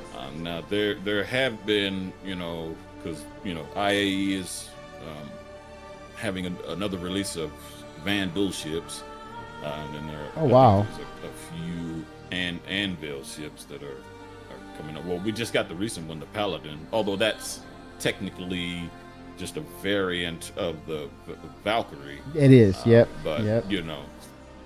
it's Yeah. still a new ship. Yeah. We're expecting in the vein of mechanics that need to happen, and like you said, the RSI branding. But what comes into play to that is impending gameplay features that's got to be done way before 1.0, and that's base building. So when you talk about base building, the Galaxy is one. That's an RSI ship. So I would suspect that should be in the pipeline sooner than later. The consolidated Outland Pioneer, that is essential and huge for base building. We got to have that. The Starlancer BLD build for base building as well.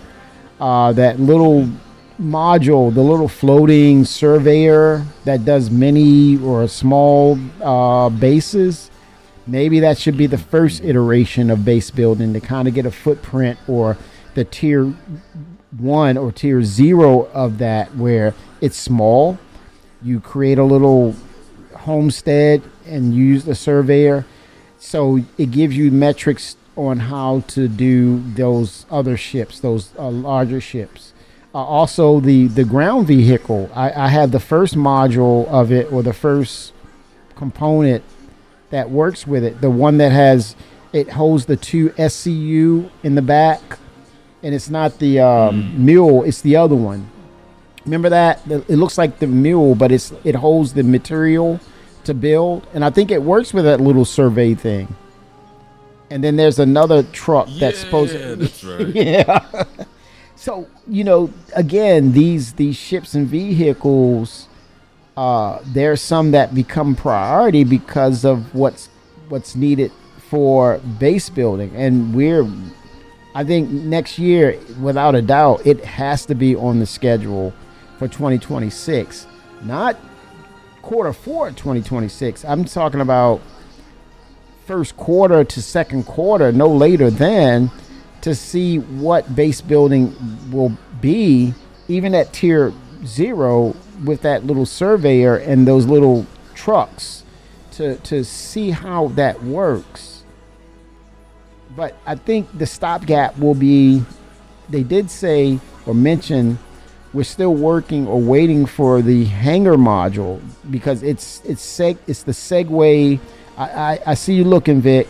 It segues into where you take your hangar, and it now becomes the persistent herald for what base building will be. It's persistent. Your items stay there, and then it segues and moves over to actual base building. But you need the mechanic to build this stuff out. Maelstrom, that all these systems are starting to really dictate where the development priorities will or should be come 2026. They're going to take a quick break, man. Take a deep breath, get something to drink, tell the family, hey, I love you, and come right back and just get those systems going. Yeah, for sure. With the recent news of GTA 6 being pushed to 2027, I certainly hope CIG takes that opportunity to get Squadron out next year. And let Squadron have the I guess hopefully it could be the game of the year, of 2026, and then drive a lot more people to I'm Star sorry, Citizen. Alfred. I'm sorry. that GTA 6 was in the head saying, "What you say?" I'm sorry, y'all. I'm sorry. It came out in his voice because his tone went up a few notches. I was like, wait, man, what? GTA 6. GTA 6. It has definitely been delayed, unfortunately. Ooh. But just like CIG, if it needs to be pushed, they just push it. Yeah. You don't want to release something in a bad state and then have a whole lot of bad press and then trying to rewrite that narrative after the fact. Yeah. So you just have to, take the opportunities where you can get it. Yeah. Yeah. Hence why I would not be surprised we will see a release December 2026. I would not be opposed to that at all, because to your point, it is so important for when Squadron 42 is released. It is a true gold standard release of that game, because visually it's stunning, man. The demo that we recently witnessed and saw, those little snippets, stunning, visually stunning. All they got to do is make sure it works, and I think it's a validated hit. It has the potential to be a validated hit. And that people, it's weird how they say, hey, this is so 80s, or I've seen this is kind of redundant. And I'm like, I'm sitting there and I'm like, what, are you looking at the same thing I'm looking at? What are you talking about? I'm seeing these visuals, dude, and I'm like, what are you talking about? Please, I mean, it's weird that it comes off like that, and it's like, am I supposed to say I agree? And I'm looking at this wide-eyed, like Vic, wide-eyed and visually stunned. And I'm like, gosh, look at these visuals, man. The only thing that would hurt that, bugs, issues, that would hurt it. Question. And that. Okay, go ahead. I'm gonna read his. Go ahead, Albert. I'm listening to you. I'm gonna read his question. And that showed itself at the new vertical slice on that one mission. So, but that was it. Yeah. Inthoforo, he says, question. I did hear that CIG was perhaps ready to release Squadron, but didn't want to release at the same time as Grand Theft Auto 6. With that said, do you think Squadron 42 could come before Grand Theft Auto 6? It was Arbor had just mentioned Inthoforo that it was delayed, correct? You said 2027. Yes, Arbiter? it's the new date for GTA 6. Yeah. So Intho, if it plays out and they go without any delay, there's going to be a window of CIG releasing Squadron 42, and if it plays as well as the visuals, meaning if it plays, if the mechanics are spot on as we saw or noticed from those visuals, I cannot see someone stopping what they're doing with that game and then saying, okay, I'm ready to go over to GTA 6. If anything, if you approach it with the common sense of, I got Squadron 42 in my hand, I'm having a great time, right?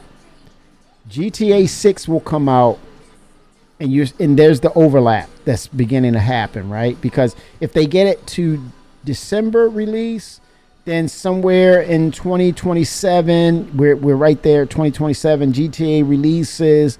I don't think it's usually for games is what middle of the year, Arbitrus, like a June or July release or something like that. Depending on the studio, but most try to shoot for October or end of second quarter, so it like summer, spring. Yeah, perfect. So if based on what they said, they're polishing, right? And they get Squadron 42 out in 2026, first or second quarter. They have this window of opportunity to captivate and hold on to a crowd of people that make sure that the game is played out and they get kudos for it, right? Mm-hmm. Now, granted, if they go through this thing of, yeah, I stated that we were going to be ready, but no, we're delayed. It's not coming in 2026. We're going by their word. It doesn't make it due to this or unforeseen, whatever the case. We don't see it in 2026. Well, I'll say this: it better be damn good, because now you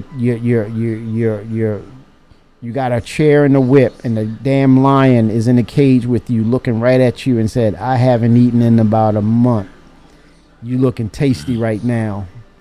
They better crack that whip and use that damn chair, CIG. You better go for it, man. You better tame that beast with good visuals, great stability, and a polished and finished product. If you're gonna go against that king of the jungle, that is that lion, that is GTA 6.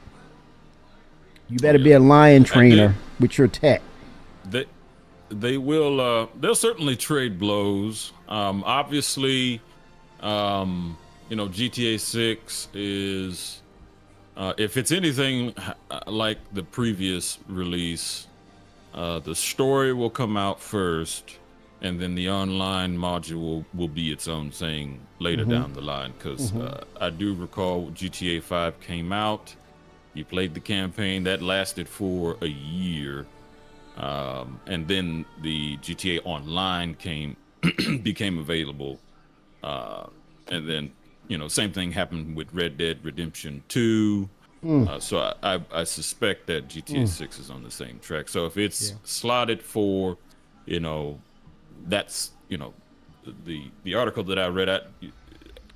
I'm just taking it for word for mouth that it would be mid 2027. So if that's the case, then the online feature would be slated for somewhere in 2028. Yeah, 2 years. And that also would coincide with the release of 1.0 if the cadence of these other systems come online fairly quickly within the time frame that they are expecting, because it seems that Genesis is going to have the ability for them to spin up planets fairly quickly, and then also Starkitect will drop all of those the necessary POIs to facilitate missions in a given system. So, and then you would be competing for attention between GTA 6 Online, which would basically be the same thing as Star Citizen, but on a smaller scale, obviously. So, they certainly have their opportunity. I certainly hope that the release of Squadron is in 2026, but I do have a bit of a concern given that Genesis is coming online. So I'm thinking that they're going to go back and redo some of those planets, or Odin and wherever points of interest the mission or the squadron takes place, and just if it's just touch up, then so be it. If it's not, then go where they need to go. You make a brilliant point, my man, and he made a brilliant point, chat, that for some reason we're stuck with, or we see this narrative of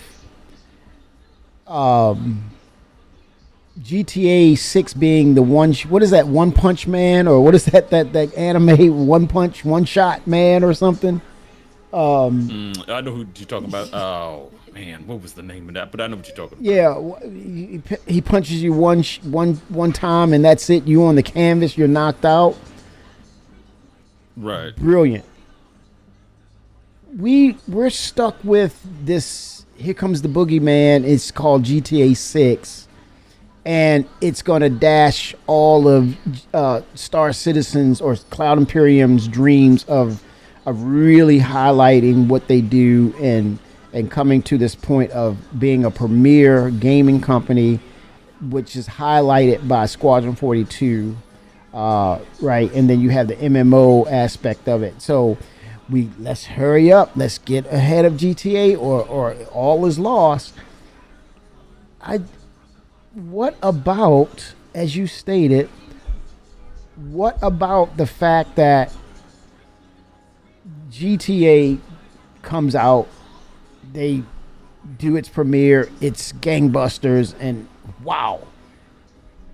But why can it not be they come out with GTA 6, the MMO side of it, the single player experience is so similar to the MMO experience. You're locked in this one environment and you play, you interact, you have that little layer, but you're still in that same sandbox which you've already played. So it's a repeat of Same game mechanics, same aspects of what the single player was, except you get to chitter chatter and talk amongst your friends.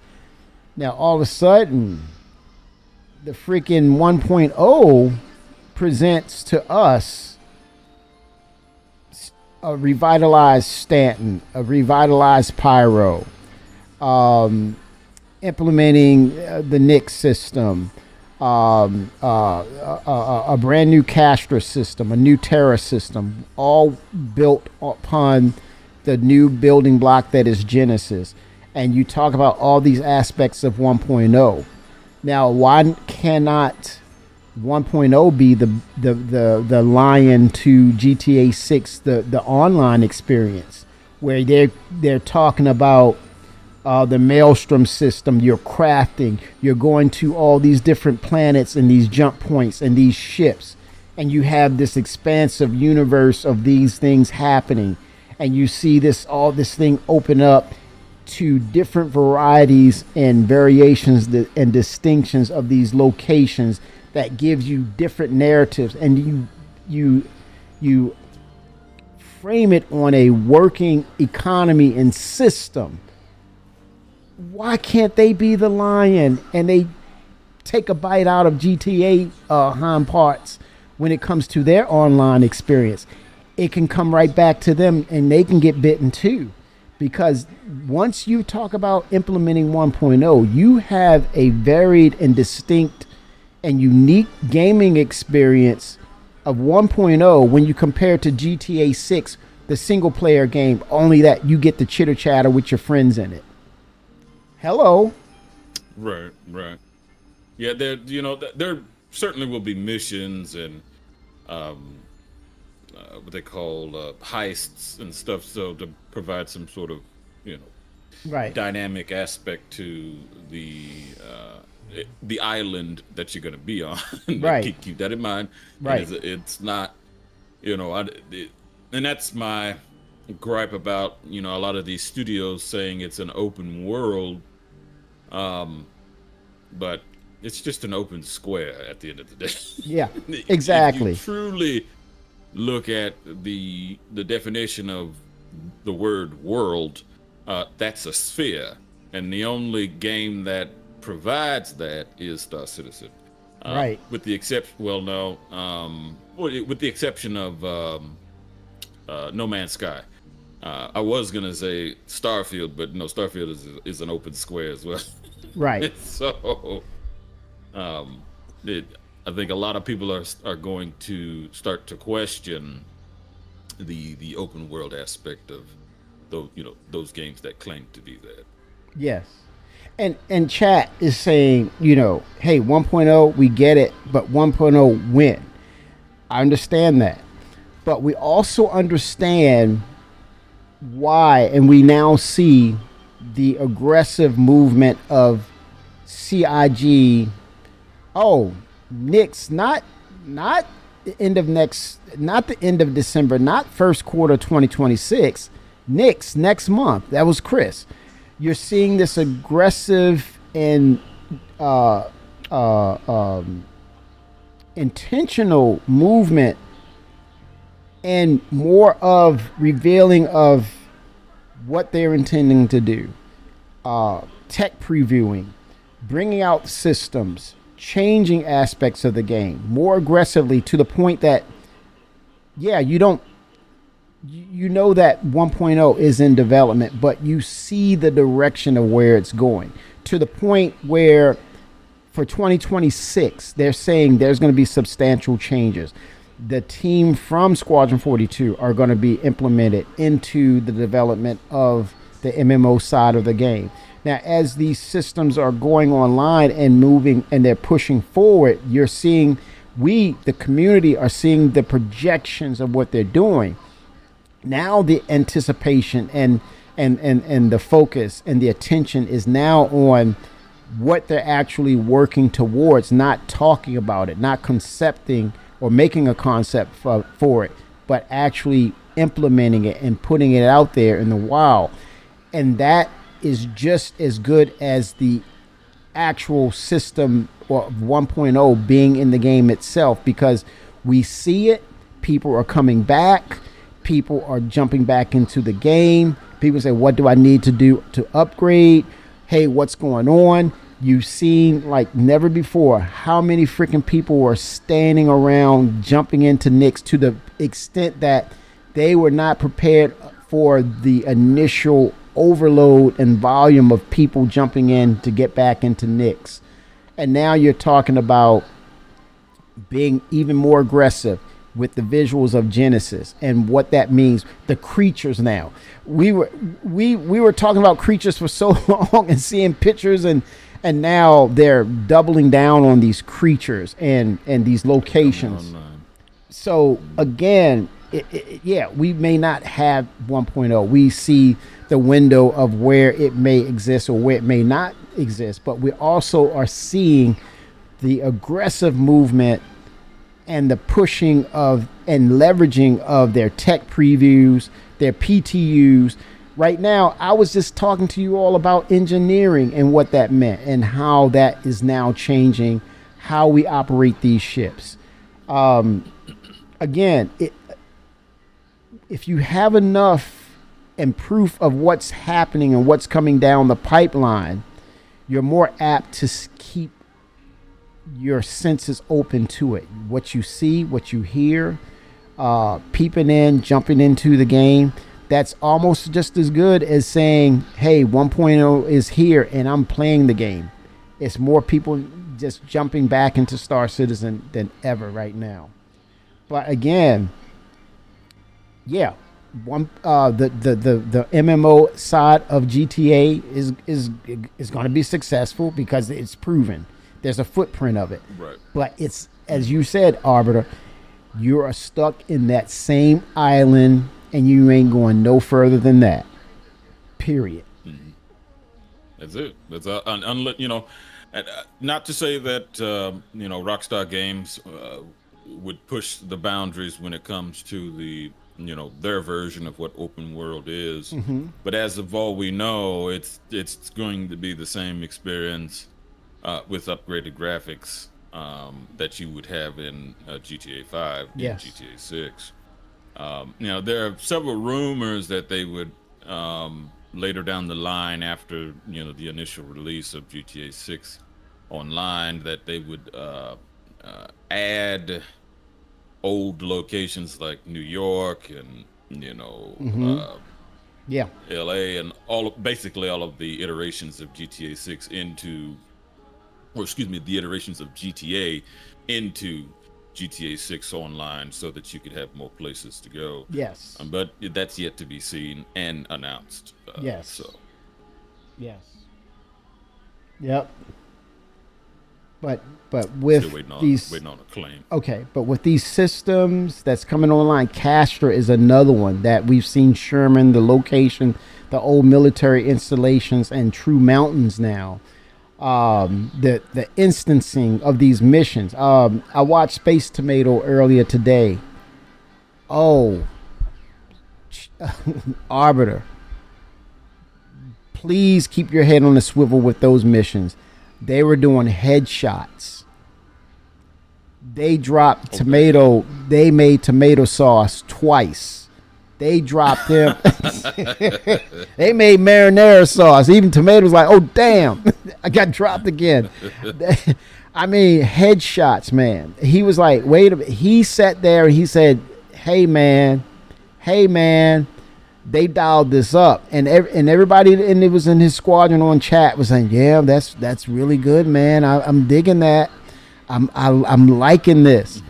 And he could not fit. He said, okay, I gotta go, man. I gotta get on podcast. I gotta go. He couldn't hang around, but he could not finish it. They were dropping him. And he said, I gotta really go back and look at his stream. I'm not making it up. He said, I gotta reevaluate how I play this now. That wasn't a coincidence. Well, that's good.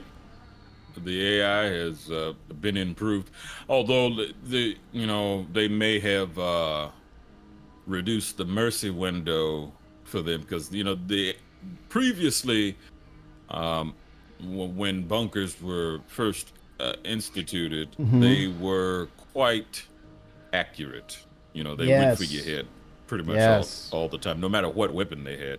You know, I can understand, you know, getting a headshot while using a sniper would be ideal. But like an AR or a pistol, there should be a bit more mercy there. So they, you know, they might have, you know, went back and said, you know what, let's make it a little spicy for them. You know, given that that was the new Siege, is what you were talking about, or something else. It was a new one because he was walking around in this facility, and I knew it had to be the new mission. And Okay. they were popping him like, "Ooh!" He dropped. He's like, "Oh my God, look!" And I'm looking at like, I'm not joining that. I'll sit here and watch, but I'm not joining that. Yeah, definitely gonna need a group with you. Yes. If it remains as spicy as it was. It for, was spicy. Space Tomato. Yeah, I looked. I said, "Ooh!" I said, "Let me see what is this going on here?" And I'm like, "Ooh!" They were not finishing that mission. Lady Space Patrol, she's got a question.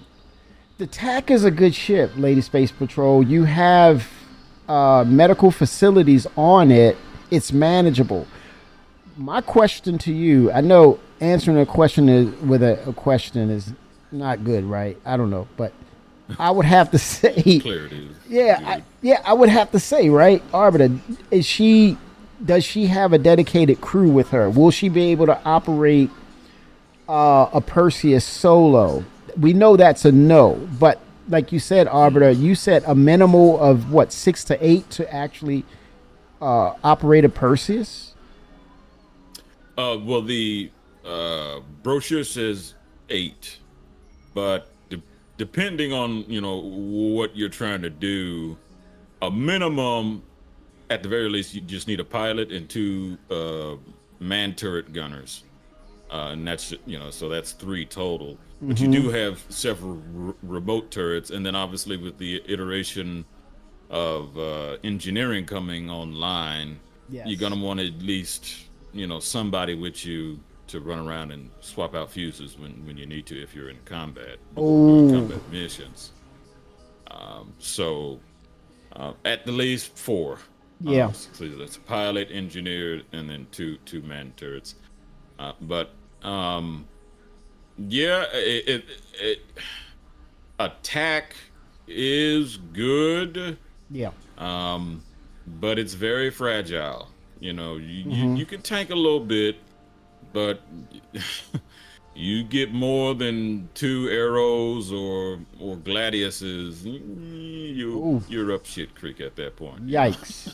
Yikes. You know, especially Yeah. if you're flying by yourself. Now, if you've got turret gunners, then Yeah. you might hold your own. Yeah. and be able to take on some gladiuses. But I think the X factor for all of this, Lady Space Patrol, when you're talking about now coming online is engineering.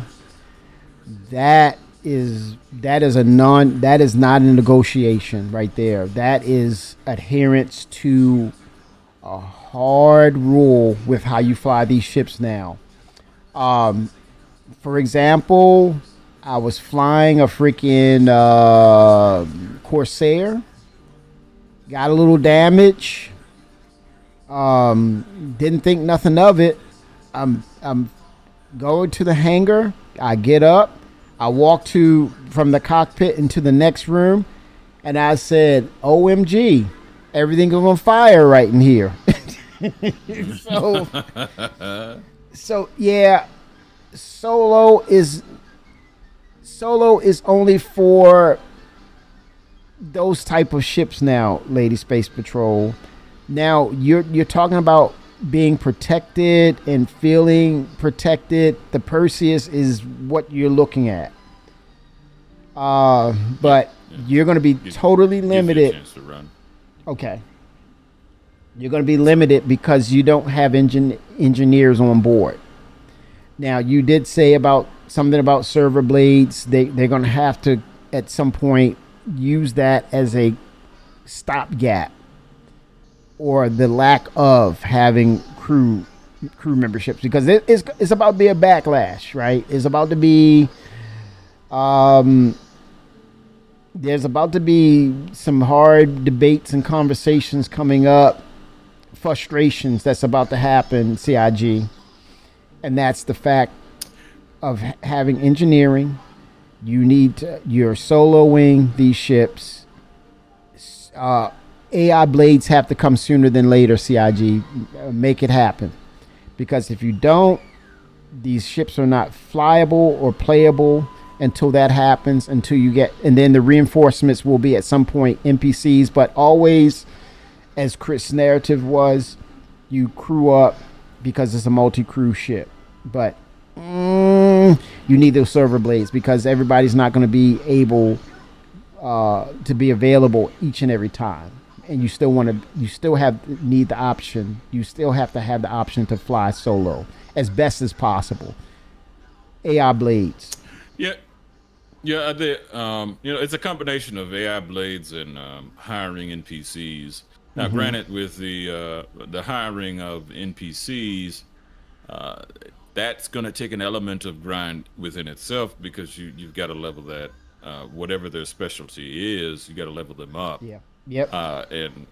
And whatever requirements that they expect from you, at your given facility, because I assume that they're going to stay with you at your base or stay on board the ship. And if you don't have the necessary amenities or give them time off, they might just leave and say, I don't want to work for you no more. Yeah. Yeah. So pros and cons, right? And then you lose that ace pilot or that ace turretman or woman, and now you're starting back from square one. So it'll be similar to the interaction that you have with a player, but obviously they have stated that they may not be as accurate as some players could be. Yes. But you certainly could level them up to where they, a roll of the dice where they might be as accurate. So, a lot of that is still to be debated. I know there's some strong opinions out there, and I get it. Voice your opinion. Let CIG know, obviously within the windows of professionalism. Let's not take things personally and start calling people names. Keep your argument on gameplay and not personalizing. Yeah, attacking the person's character or making it personal. And it's at the end of the day, everybody, it's a video game that we play. We're extremely passionate, but we have to focus our passion on the video game itself and not the person's character, and questioning their if their heart is in it or not, and their integrity about it. Whereas it may not be connected to them. It could be something else affecting what they're doing. So we don't know that. So let's not go into assumptions of things, but just address the issue and speak with clarity. That way they're apt to address it more directly and quicker. But don't get yourself upset about it, because it's not just you, but there's other people are going through similar or worse things, right? And things have to be addressed. And it's just that sometimes it's a matter of, well, I got to work on this, but I see that. But definitely we need those AI blades to assist with these ships, because of the fact that engineering is real. It's coming. Get ready. It's going to be an eye-opener. Manage your expectations, because you got to manage that ship. It's that simple. Yeah. It's coming, y'all. I certainly hope that, obviously, with the fire possibility coming online, with engineering, Yes. there needs to be the ability to turn off life support so a fire can't start. But then again, you can't take your helmet off. Correct. So Correct. Venting. so Venting rooms and such. Yep, from air, venting out spaces there to help with that. If you, let's say the fire is almost out of control, what's the level up from a fire extinguisher that's isolating that room and venting it from air and dissipating the flame? By that time, the segue to that chain of events or damage events is whatever's in that room.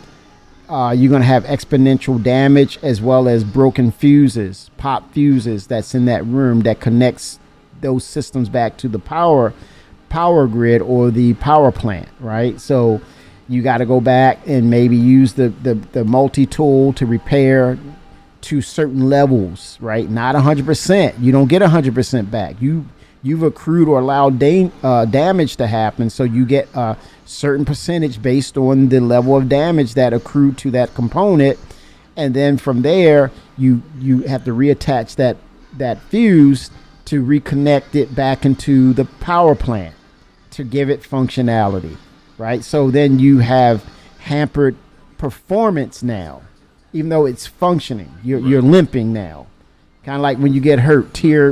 Now the ships have a tier on its injury report. Right. Don't ignore it. You can't ignore it. And that's the analogy to that is you get in the seat and you fly solo and you taking hits, and you can look at your UI and you see things flashing and you like, you better get your behind up, get back there. Oh, the whole damn room. Okay, then run back. Let me isolate it. Let me vent it. And my performance is down or things shut down, right? Oh, hell. Exactly. I can't fly this ship. I need blades. I need NPCs. I need help. Right.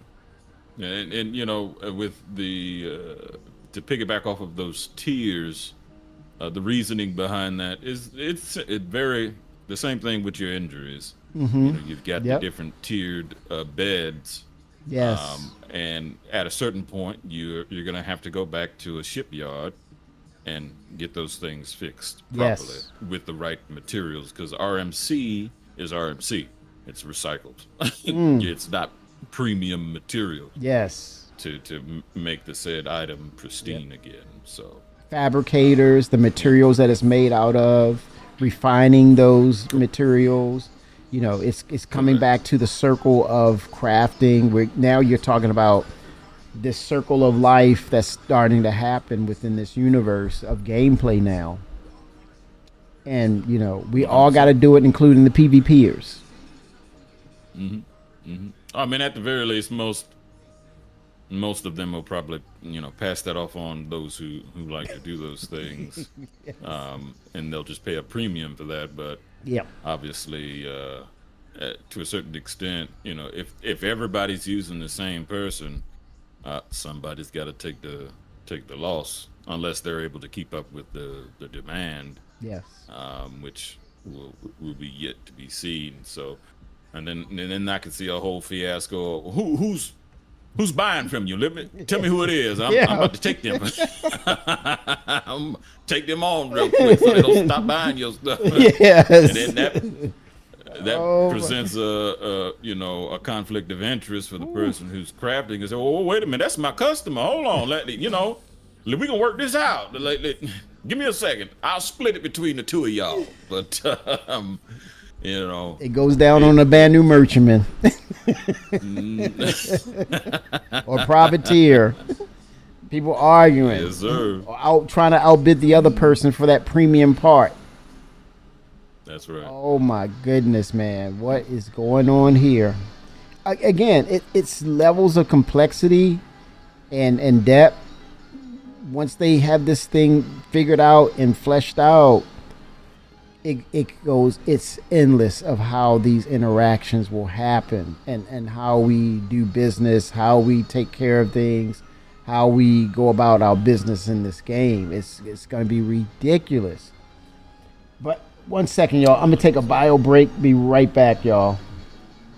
Insane. Go ahead and get the ship ready, and I'll be waiting for you in my hangar.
Yep, I think between the two of GTA Star Citizen, I think there's room and space for, and there's enough for everybody. But what is so funny or amusing about Star Citizen is when they, get to the point, at least with the 1.0,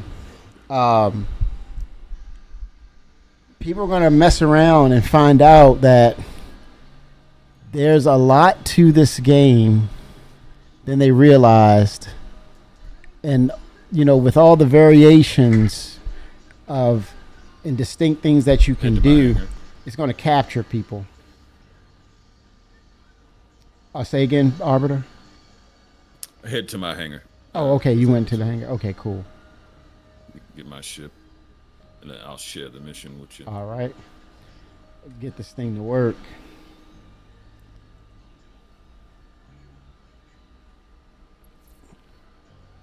All right, I see it. Yeah, there's gonna be a lot for Star Citizen is gonna have a lot to offer, and there's certainly gonna be some competition between the two genres, but the two games will always have their distinct experience, and it really boils down to what you're looking for as far as that experience goes. I can say this though. I can speak to this. GTA is something of it's a force of nature right now, right? It's grounded. It's a realization of, hey, what if I, went out in the street and started doing these things? Ain't no way in the world I would get away with it. It'd be a instance of being chased by police, but at the end of the day, it'll be a wrap for me, right? I get to play this out. And it's like, what if I did this? And you get to laugh at it on the computer as opposed to doing it in real life. And you see people, unfortunately, we see that stuff played out. And you're like, what the hell's wrong with them or him or her? Right. But we get to laugh and do it on this computer environment. And you're like, oh, my gosh, I'll never do this in real life. But look at this right here. And that's right. That's an amusement in itself, right?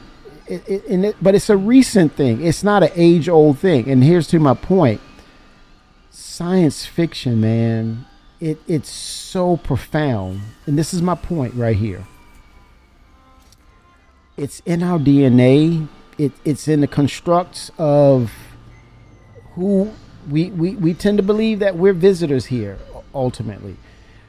Well, we tend to believe that we are destined to pick up and go back to where we came from amongst the stars, right? You have that narrative. We have things architecturally placed to say, what is this? How did it get here? There's nothing that our technology can match in order to do this in a certain way or perfect way, this construct. And it lends to technology, science fiction. Science fiction has been in novels, books, movies. Chris Roberts is an example of that. He saw Star Wars, and it changed the whole trajectory of his life. Sci-fi has never gone anywhere, will never go anywhere, has always been here. And you look at this is art imitating life. You're looking at the resurgence of NASA. You see the Elon Musk. You see Jeff Bezos. You see China. You see all these entities. NASA is going through a renaissance. You're seeing this revitalization of what's out there, and science and technology becoming a force of nature all of its own, but in real life. And you have art and things of this nature that is emulating the possibilities of, yes, we can. Star Citizen has nothing to worry about. If anything, they are going to invite them into that space and say, be successful, be who you are, GTA. But we're here, and we ain't going nowhere. And we're going to continue to strive. That's 100, right, Arbiter? 100%. So don't don't get worried. Don't get frustrated. Do what you got to do in GTA. But guess what? This will be here, but it won't stay in the same state as GTA. You're getting Terra, you're getting Castor, you're getting Magda. You might when they release Squadron 42, you might get Odin. You might get the because Odin is what's the one with the belt? What do they call it? With the lightning and the all those That's systems. Odin, yeah. Yeah, Odin, all those other systems and they said those systems that they have in Squadron 42 are systems. It's not a backdrop. They didn't, hence why it took them a while to do it, but those are not backdrops. They'll be here, but sci-fi's not going anywhere, y'all.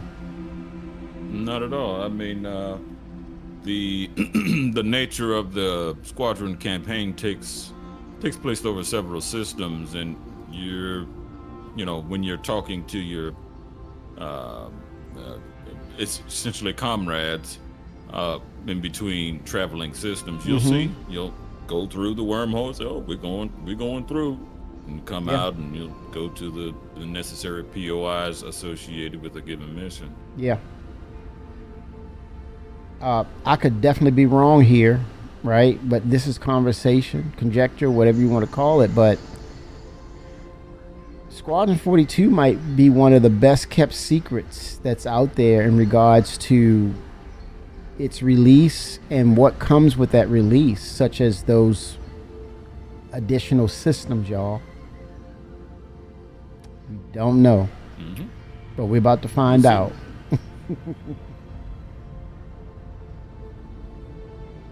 And that's the thing, Lady Space Patrol. That's the thing. Who says it isn't? Right? Well, in a funny way, they said when they created those systems, they created the system. So yet to be determined, right? That's the thing. Yet to be determined. I could be totally wrong here, but I could be totally right. It just didn't pop in my head. I've heard it from CIG themselves.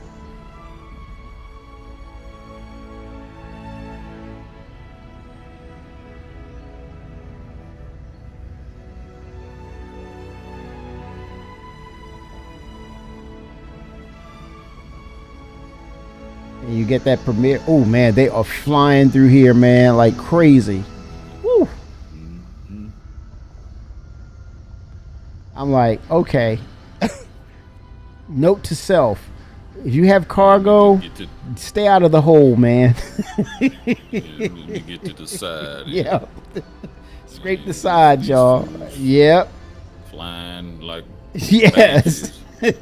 Making the way.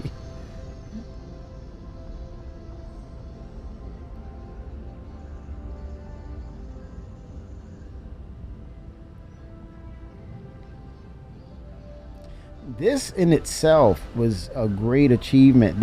It was a bottleneck for them, but for them to get the hull to this point and how it deploys, how the mechanics work, it's amazing, man.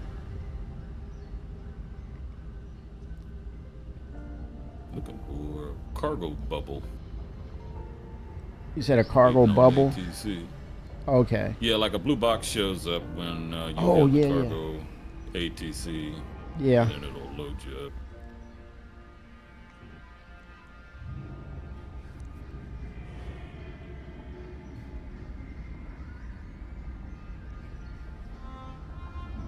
Yeah, so Lady Space Patrol, I told Arbiter earlier that one of the best designs for the capital ship, one of its best designs were, when you compare it to other ships, the Perseus stood out. To me, it screamed, I'm in a crew, I can find my way, I can get there in seconds to that point of where I need to be in regards to station functionality, interaction. The interior layout is brilliant. I think you have to go back Let me see if I can get the brochure up here for you. But I thought when they came up with that concept, I thought that was one of the best designs.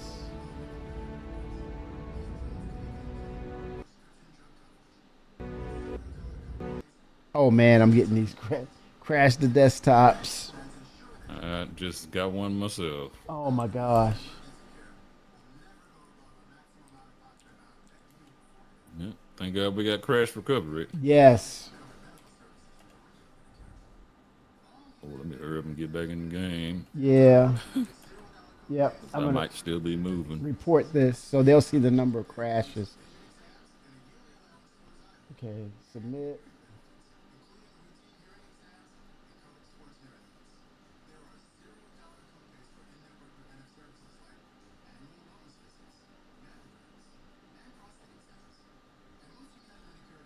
Okay, I'm just gonna launch. I'm not gonna wait for it to Okay, there it is. Submit. Submission acknowledgement.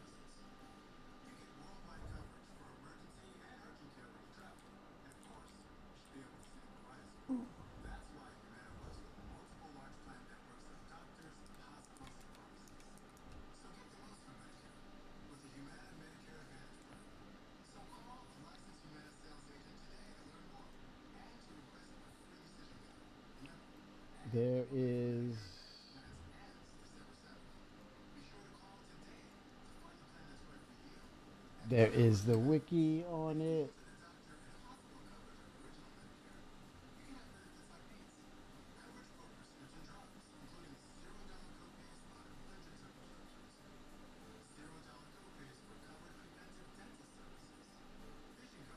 Announced in 2020.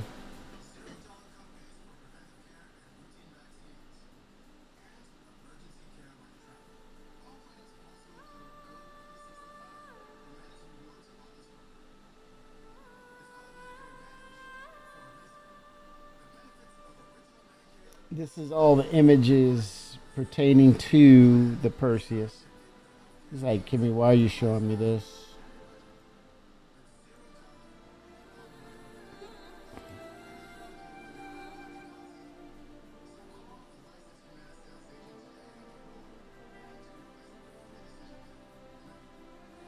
It's all about the layout, though.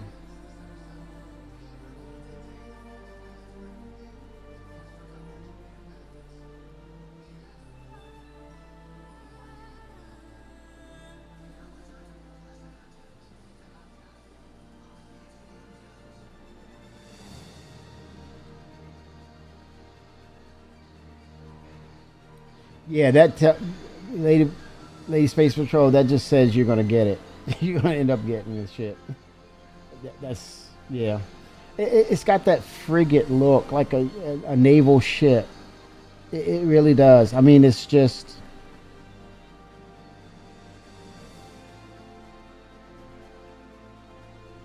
It's beautiful.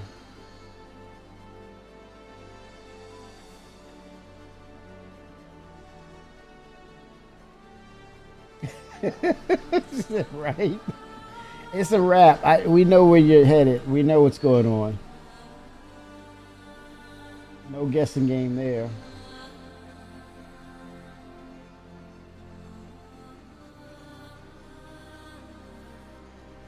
And what I really like though, it does fall in line with the RSI branding, the manufacturer brand. It's beautiful though. If I had a choice of any capital ship, and this is military base now, it would be the Perseus, right? Military base, yep, hands down. It's a no-brainer.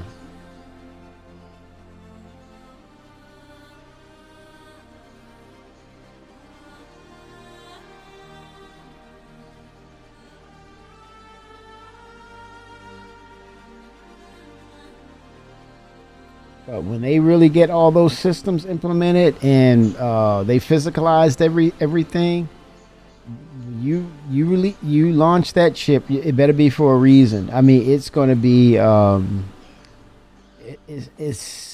it can't be a hobby of just flying it. It's going to cost.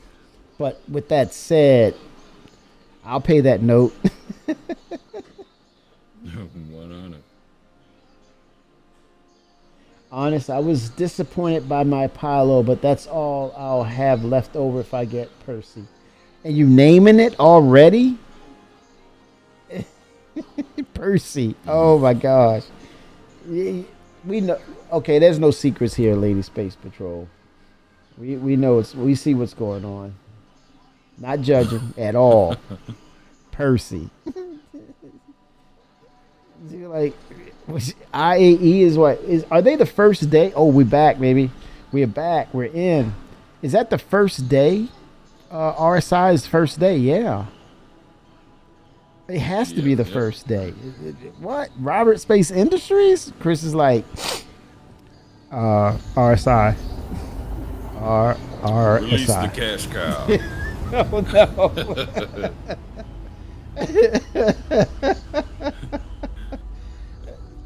Lady Space Patrol says, I've dreamt of you this whole time and now you're here. You did not disappoint.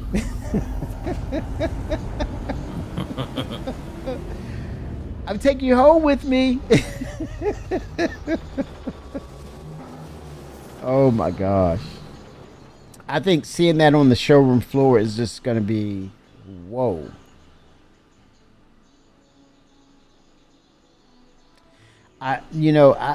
If I had to do it, if I was to do or lay out the IAE, I would have the Perseus outside at the entrance of the event. Heck yeah. People are like, what? Yeah, they could do something similar to, having like a tour of the ship, like they did with the Idris. And the Yes. Yep, for sure. Yep, have the crew there, just, cosplay it out, have the actual crew with their uniforms on. Yeah, this is going to be a big deal event, and I think people are. You think it will sell out? Will you think they'll have a point where they sell them out, where you're limited? I don't think the Perseus will be as limited as like the Idris or the Polaris. But I could be wrong. They might pull a fancy trick and say we're going to limit the sale of these. Yeah. But the last sales of the Perseus, there was no mention of them selling out. The things that sell out the most, well, they're restricted, obviously. Mm-hmm. Is the 890, the Idris, and the Pioneer. Pioneer, yes. Okay.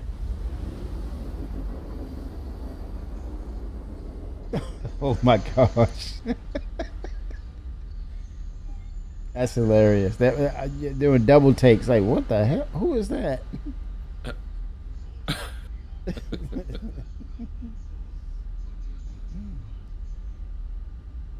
I can see you now. You're at the event, RSI. Do you notice that ship right there? That I have that ship. Isn't it wonderful? We're like, what? Yeah, I bought got a that few ship. paint jobs for that, baby. That's mine. Yeah. hmm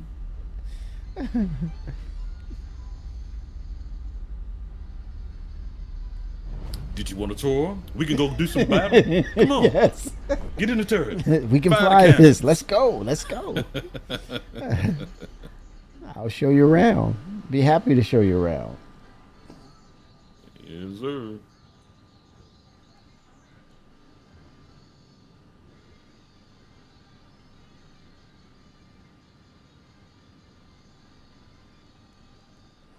But yeah, I think because that ship is viable, I think now you're able to look at it. You're able to say, okay, we have a different variation of a capital ship. Now you're talking about, now you have the Idris, you have the Polaris, you have the Perseus now. It's like, oh wow, it's becoming a big deal now. 890, it's a capital, but it's a civilian. It's not military, so Right. It's not a combat ship. yeah. So And eventually, unfortunately, combat is what sells. you oh, know. definitely, Um, yes, for but, sure. but in large part, that's due to that's the one feature that's pretty much done, with the exception of Maelstrom not being online. But yeah, combat in itself is pretty much 1-to-1 at this point. You said, did Perseus grow? It was. I don't think it was ever smaller than the 600, right? It's only 20 meters shorter than the Polaris. So basically, cut off the rear engines of the Perseus, of the Polaris, and that would be the size of the Perseus. Interesting. Oh wow.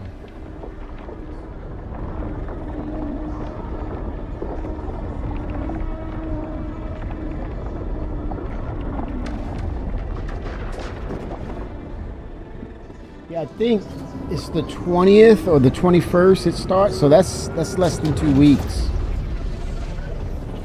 Yeah, it's gonna come around quicker than you think. And Good before God. too long, it's gonna be Thanksgiving, and we're gonna Yes. be looking at Christmas dead in the face. Wow. Amazing. Yep, Yeah, for sure. Artemis, do you see, chat, do you see for December them CIG adding something for the end of year? Or are we going to get a December patch? You think it's going to be something That'll probably special? be engineering, Okay, engineering, December. unless that's slated for IAE, but I guess we'll see. Yeah, I don't know what else they're going to add to engineering. I'm wondering if they are going to add some more things to it, or if it's just a tier 0 of it. But there was desync issues where people were seeing some things. They were in the same ship and they were seeing different things. In other words, Oh, okay. yeah. But I did notice you don't. I think there's some sort of mini game involved with the extinguisher and fire. I said this before, but if you spray, you do a wide spray, right? Like the pass system aims. Well, there's no pin. You just pull the trigger. You grab it, pull the trigger, and it sends out this mist. And you aim and sweep, but you would think that's the method that works. No, you have to aim at the ground or the certain area, and there's a point that you have to hit, and you'll hit it because you hit that point of the point of origin of the fire.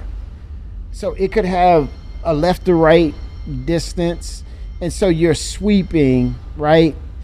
And you notice it didn't dissipate. So you're saying, oh, I sprayed it with the retardant to stop it. So it's still going. Why? You say, okay, what's going on here? So you start to concentrate and slowly hit the surface and slowly sweep.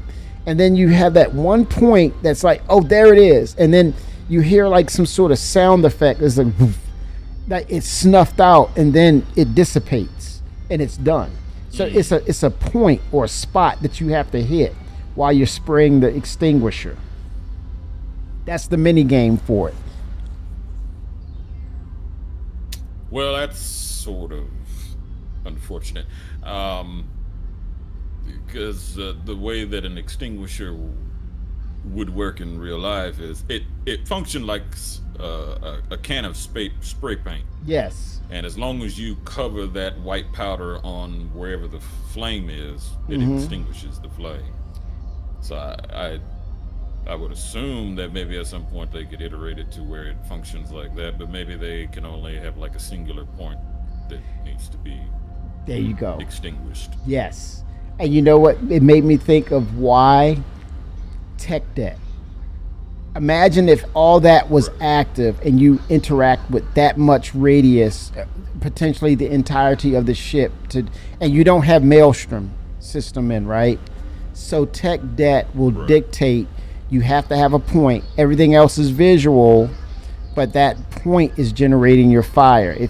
So you're over here spraying, you're spraying over here, and your point's there. You're spraying over here, and you're not. Okay, it's still persisting, but the mini game is saying you have a limited supply, and you're spraying in the wrong area. It's like, oh crap, where is it? So now you're doing in the meantime, it's not spreading like gangbusters, but it's gradually, expanding. So you're trying to feel where's the spot, and you're like, boom, you hit it. That's it. So I'm thinking it's tech debt. I see. Most definitely, because to a certain degree, they could use the repair mechanic animation, because that's basically, but that's a designated area that can be repaired. But then, if you look at it in a dev's point of view, now they have to essentially paint whatever surfaces that could be flammable, and then allow you to extinguish, the instead of a singular point, but the entirety of where the flame would expand to. Yes. Yep. But like you said, that tech for repair might be good on a small scale. Yes. But when on a large scale, it could be quite cumbersome on the engine. Yeah, the tech debt. Yeah, it's cumbersome, and it will bottleneck or choke the system down when it has to replicate that and send a communication back and forth.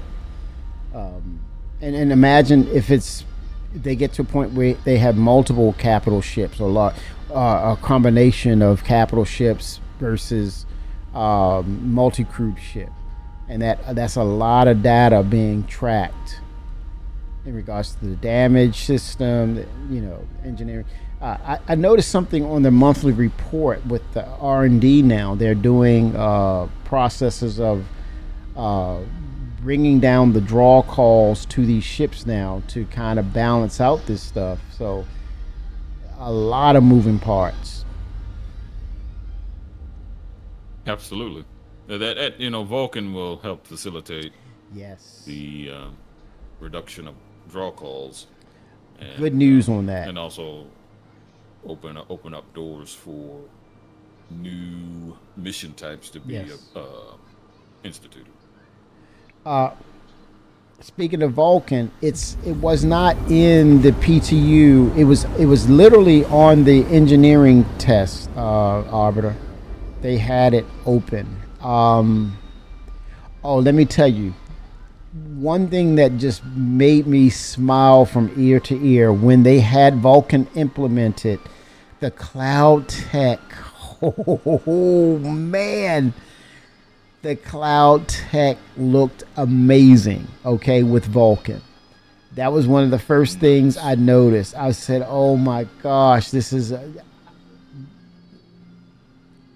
Couldn't say enough about it. There was not a lot of noise, like these little particles that's like they're jumping all over the place when you look at it. Yeah, that's artifacting, yes. Yes. Vulcan will mitigate it. That's good. That was beautiful to see. I see it usually from top down. So like right now, you don't see any artifacting on your screen. But once we start getting into the nitty gritty, going through the cloud, you'll Yeah. see the artifactor. And again, to me, I'm looking at it and I'm seeing cotton balls, and I'm like, it shouldn't be that. Be that way. Yeah. It should be more voluptuous. Yes, Much cloudy. softer Yeah, curves. wispier, mist, like a mist, or like a vapor, a seeable vapor. Right. And Vol can handle that. Again, now I'm understanding why are they using Vulcan only in the engineering side, and it had everything to do with them utilizing the fire extinguisher, the mist, the smoke coming from the fire extinguisher. Vulcan was handling that, and the cloud tech too. But I did pull up the data, and it does show you the CPU and the GPU are handling the load in a balanced. They're very balanced together, as opposed to the CPU is spiking up. GPU is like, hey, what about me? I can help you out, as opposed to DirectX 11. And so, at some point, when they get to a point where they're satisfied with engineering and they're satisfied with 4.4, Vulkan is going to merge with the tech preview, and the P2U will merge, and we're going to get Vulkan. I cannot wait. I'm going to be excited. Y'all should be excited. Oh, yeah. I've been wanting Vulcan to be the main staple for the longest, but I understand that they have priorities and Yeah. other things take place. But obviously, Squadron is probably requiring that as well. So I agree. It had to be the focus at some point. Yep, I agree. It's in Squadron 42. But other thing that was an eye opener for me, you'll notice when you're running DirectX 11, you'll see little micro hitches in the game. Vulkan, smooth. Now, Well, that's good. I did see someone posted in chat testing this as they were saying Vulkan was horrible or it's worse, and no one said anything, and it was kind of like he was speaking in term. Well, to me, I took it like I shouldn't have, but I felt like he was speaking for everybody. He said Vulkan is terrible. Or he should have. To me, it felt like he should have said, "Hey, Vulkan for me is not working as well." So I chimed back and said, "Hey, Vulkan is working amazingly. And matter of fact, the cloud tech looks great." I had to do that. I felt I had to do that because he was unfairly framing his opinion and not saying it's applied to me. The way he was saying it was, it's not a good thing that they're using, but yet I'm sitting here and I have it turned on and I see an amazing spike in performance, visuals, how it works. So I didn't want the miscommunication to be, yeah, it sucks. Or I should have just shut up and not say anything, right? Maybe I should. No,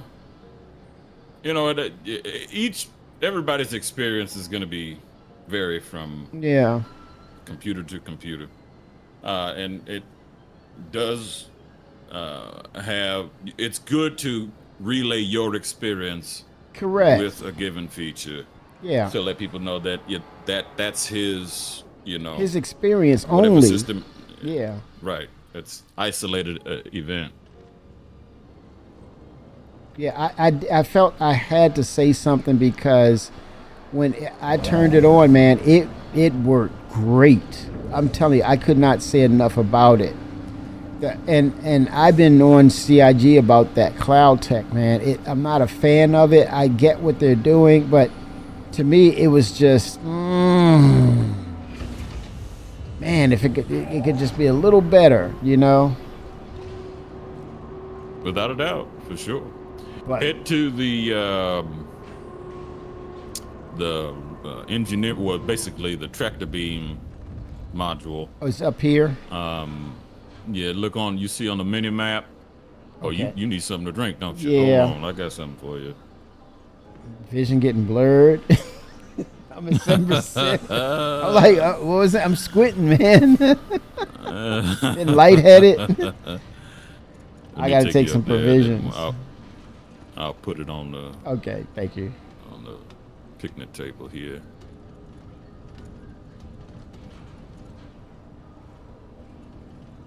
But yeah, to be honest, I don't know what else FINRA that's going to go into engineering.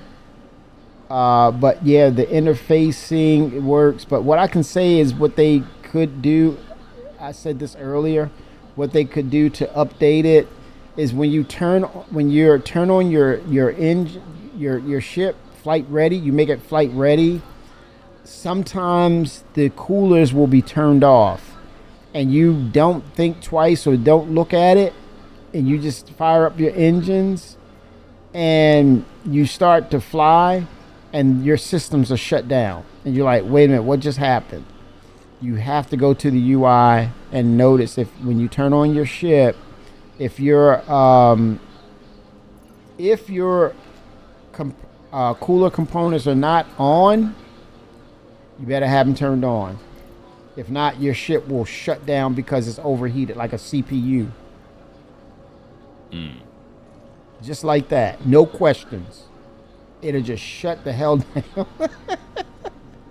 And you say to yourself, wait a minute, what the hell is this? And you look, it'll check that component. Cooler.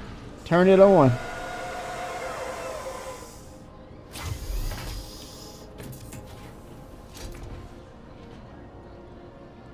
Okay, now I don't know what if you have your hotkeys. If you don't, then look around and see where it says enter remote turret. Okay, got it. I'm about to enter. Is it the rear, lower rear? I think that's one option. Yeah. Yes, you should have two options. Yeah, lower rear, and then I think there's a front one as well. Okay, I'm looking. Yeah, we're gonna have to use the front and the rear. Okay. Yeah, it's... Okay, let me try the first one, because that's the only one that pops up. Audio enabled. Yeah, it seems like that's the only one, Arbiter, that can interact with. Head into your keybinds. Okay. Oh, enable it? And Okay, I'm on the rear. I'm on the lower one. Okay, here we go, look. Because you see the cargo. Yep.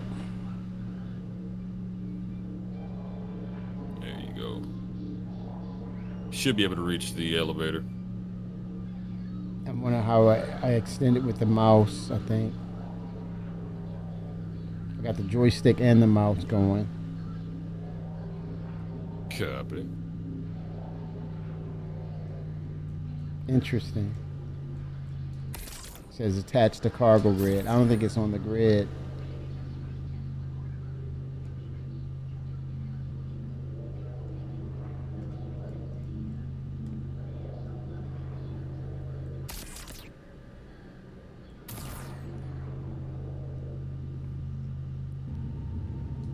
Thanks, I'm getting used to. Oh damn! Did I move the ship with the beam? No, that was me. I was trying to give you a better angle. Oh, okay. All good.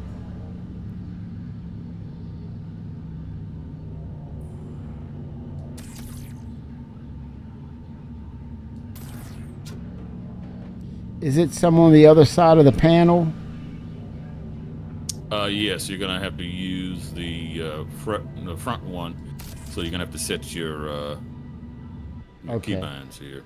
Okay. Let me Unless grab the there's keybind. a interaction. Because it wasn't a button on that, but that's good to know. Let me see. Cockpit. Let's see. Seat operator. Yep, seat operator. Yep. Enter 1, 2, or 3. Let me see what.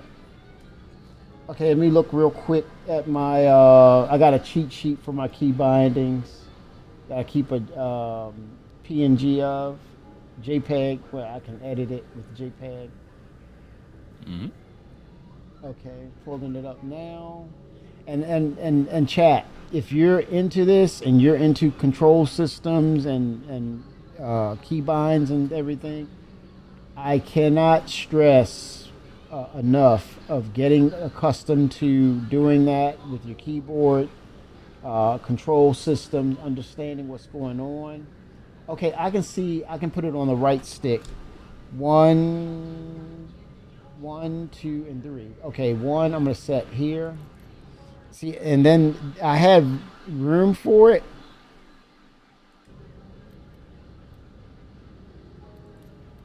Okay, enter turret one. There's something here. Let's see.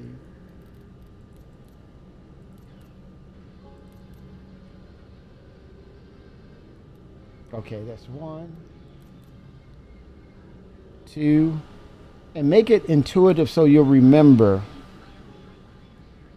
And then what I do, I simplify the controls, the name. I say DOF, 6 degrees of freedom, Star Citizen. That's my control system. So now,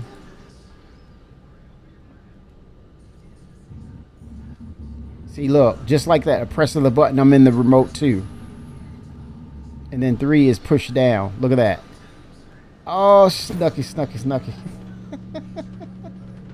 Oh boy. Just like that, chat. Understand your key bindings, understand your control systems. So if you had to make adjustments, lemon squeezy, nice and easy.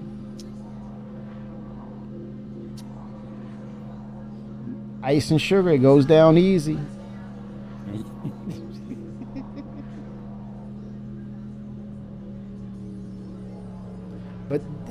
But look, witness this, chat. This is nothing to sneeze at. This is like you look at this and you say, how amazing is this that somebody programmed this? There's nothing out there in this universe as far as a video game that does something like this. This engineering right here, this is mind-blowing of being able to, get in this and do this function like this. Jump from camera to camera.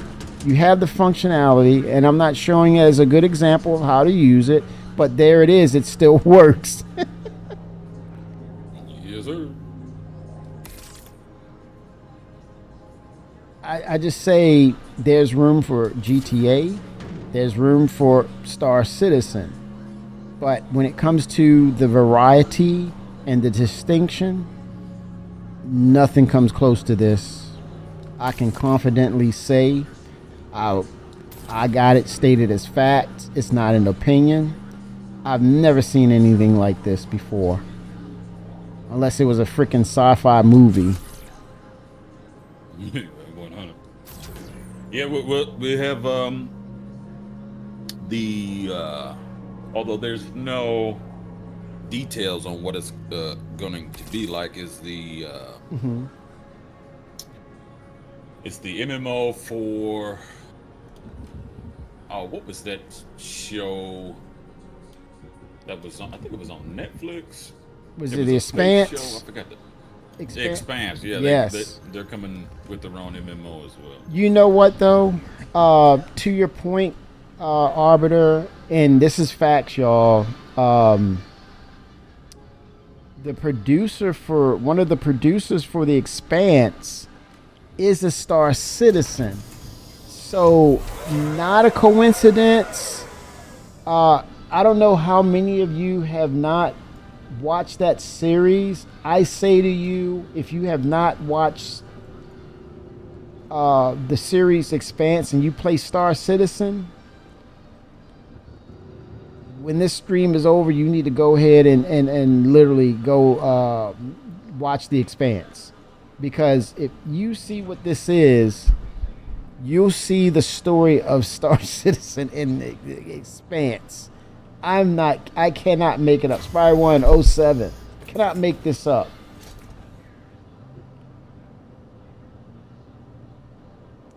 It is right there, 1-to-1. It's like they're acting out Star Citizen. the factions, the cargo runners. You have the people in space. Certain ships stay in space. You have the concept of the belters. They live in space. They were born in space. They stay in space. You have people from Earth, or let's say you have that dynamic of Earth versus Terra, the banter between the two. That is framed in the Earthers and the Martians. People from Earth went to terraform. They're planning on terraforming Mars, so they have to live in EVA or in space colonies in Mars, but they're hoping to get the resources to terraform, right? And so even though they're originally from Earth, generations and generations have been born on Mars. They're referred as Martians. They're military based. They're what is that term when you're governed by military? They're martial law, right? Martial law, yes. Yeah. So the two they don't get along. They're on a cusp of war, almost always and all the time. Star Citizen, We got 3 more boxes. Oh, I have more boxes. Yeah, just 3 on the front side. I don't know if you can get. Oh, I gotta go into back. the front and bottom. Okay, enter remote turret. Yes. Look at that. Oh, that's the turret. I don't want to blow stuff up. Yep, I don't want to blow up stuff. Damn it, Kimmy. Okay, let me get up, Arbiter. Sorry. This ship, man, it is. The functions are here. The functions are here. I see why people. This is a fan favorite. The Mist Hull, it's a fan favorite. It's iconic. Mm-hmm. Yeah, they'll GTA will be fine. Star Citizen will be fine. To me, there's no. They will not dismiss Star Citizen. People, I think they're gonna. The way that people play video games these days, they're gonna play both. Now I gotta remember where I was at in the. Oh, did I go up the steps for the turret? The remote turret? Yes. Okay. Go up the ladder. Awesome. I love spaceships, but that's my handicap. I get lost quick, man. I get lost quick. There's a mini map for you. I know. I gotta adhere to it, Arbiter. I have to adhere to it. Okay, so I'll find out which. I love what I did with the buttons, man. I can access all. I don't see. I'm trying to see if I see the. Is it there? Oh, let me turn around. On this one, it just. Arbiter, I don't see it on the grid. It's not letting you rotate between the. Yeah, if it can let you get in that bottom front one, so we need another keybind. Did you visit Nick's already? Key. Yes. Yeah, we about to go back and get some more cargo once we're done Yeah. with this. Okay, it's another. Let me see if there's another. 1 second, Arbiter. Get to the other Seems one. like they need to add. Let me check the keybind. Oh, wait a minute. Uh-oh. Might have hit too many buttons. Oh, no. Woo! Okay, there it is. Okay, how do I come out of this? F1 or...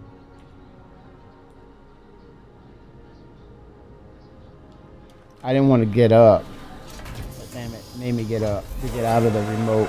Maybe I'll get a keybind for exit remote. Okay, I gotta... Yeah, hitting F1 should pull you out of it. Yeah, okay. I'm back down. I'm sitting back down. So... Okay. We only had the 3, so I would assume next operator mode Okay. would be. Oh, next operator mode something. on the key bindings? Okay, let me go. Let me Yeah. get that. Okay, I so think that might be viable. okay, so To rotate understanding where everything is, I'm gonna go back to cockpit or seat operator. I think. Yep, there it is. Okay, next operator mode. Is that the one you're saying? Yes, it might rotate you to that third, or excuse me, Okay. that fourth All right. remote One, turret. 2, 3. Okay, so I'm gonna use the concept of less than greater than. So left is previous, less, and then next operator is moving on, so that's gonna be the right. That's my logic for it. That makes it intuitive and easy to remember. That's how I approach my key bindings. Okay, so I'm gonna enter. I'm gonna hit the button, the first button to enter, right? So less than. I'm gonna go over to the next one. I'm at 2. 1, 2, 3. This is the previous. It's not working. Well, into the remote turret. Okay, there you go. Nothing working. Okay. Yeah. All right. Well, the third option is to I can retract the configuration. Oh, I line think and we're about to then, crash. I'm about to crash the desktop. Uh-oh. Yeah, retract. about to crash. Okay, it came back. Woo. It's a little buggy, but do I need to get out the ship? Let me look at the key bindings again, because it should have worked.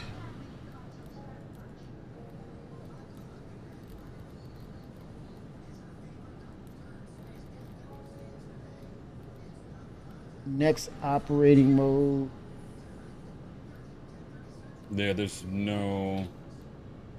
Somebody did say right click might do it, but I don't know if that's. Oh, let me do that. Okay, let me try that because that's good with the mouse. Let me see. Right click. No. Let me see. Middle key.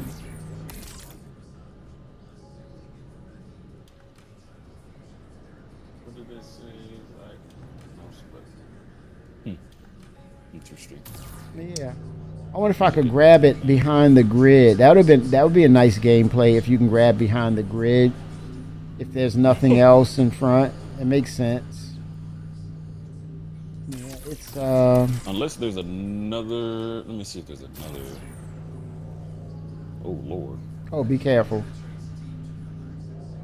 Let me see. Okay, F1. See, it did not get me out of this remote.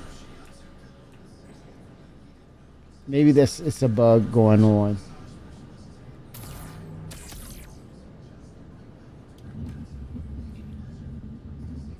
I'm not gonna be able to reach it with this tractor beam. Oh, I can get out. Okay, I see underneath now. Nope. Nope, Computer. I gotta hit Y to come. Okay, it hit Y. It backed me out. Okay, enter lower. Blast. It's like I would think that there's another. Yeah, there's a front lower that you're not able to get to for some reason. Yeah, it says okay. Let me turn it off. Yeah, it's not there for me. Hold on. Let me power Oh, off. Look at the top. I see some buttons up here at the top. Above my head. Mm-hmm. Oh damn! Yeah, that's a lot of damn panels. I didn't see that. No, they're just. Yeah, they're just show. aesthetic. Okay. Yeah. That's a good point. So, Thanks for yeah. that. Okay. Yeah, I'm wondering if it's something broken, but okay, it says Well, no, lower. it's most likely they didn't implement. Let me see. They just need to add another inter-remote turret number 4 instead of only having 3. Yeah. Power off. Yeah, this is only power off. Power on. Exit. Yeah, see, enter lower, and that's it.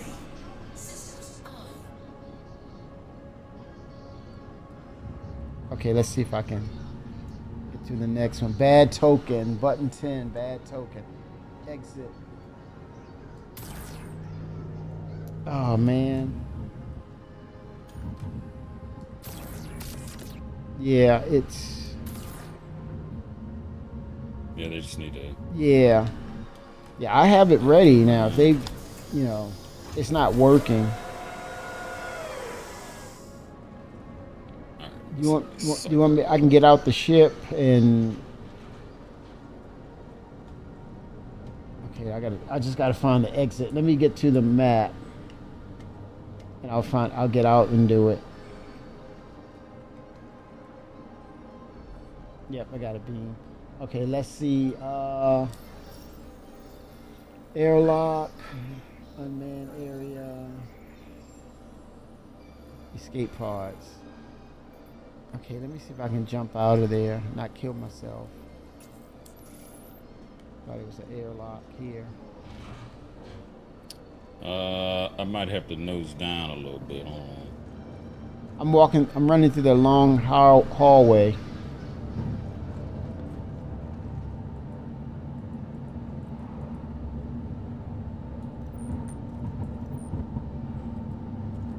Oh, I don't want. If I walk, okay, that was a bug. Okay, escape pod. Back in the engine room. Okay, this is called elevator. Okay, let's try that.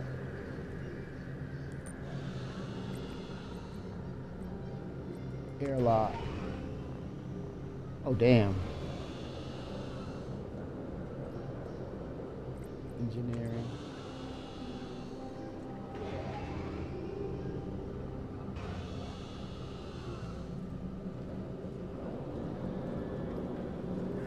Would that be the way out of the ship in the back?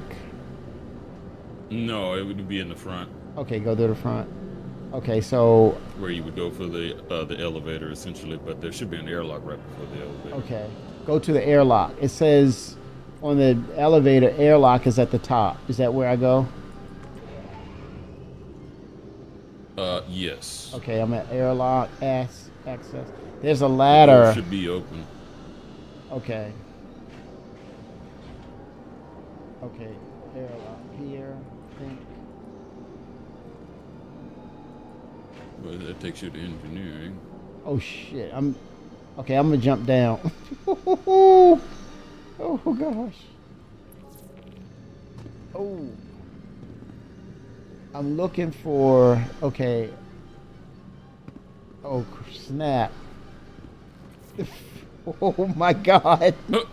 Oh, here we go! Here we go! Oh snap! Oh, don't kill yourself! Kill me! Oh, a little bloody, but yeah, a little cost to be the boss. Oh snap!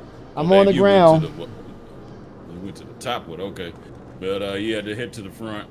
You Okay. got a tractor beam, Yes, I do, sir. and take those 3 boxes off, and should be good to go. Damn, they're right there. They were behind the panel. Is that no? That's not. Wait a minute. Oh, there they go. There they are. Caught it. And then I can just lower them in the elevator anyway, so that works. Mhm.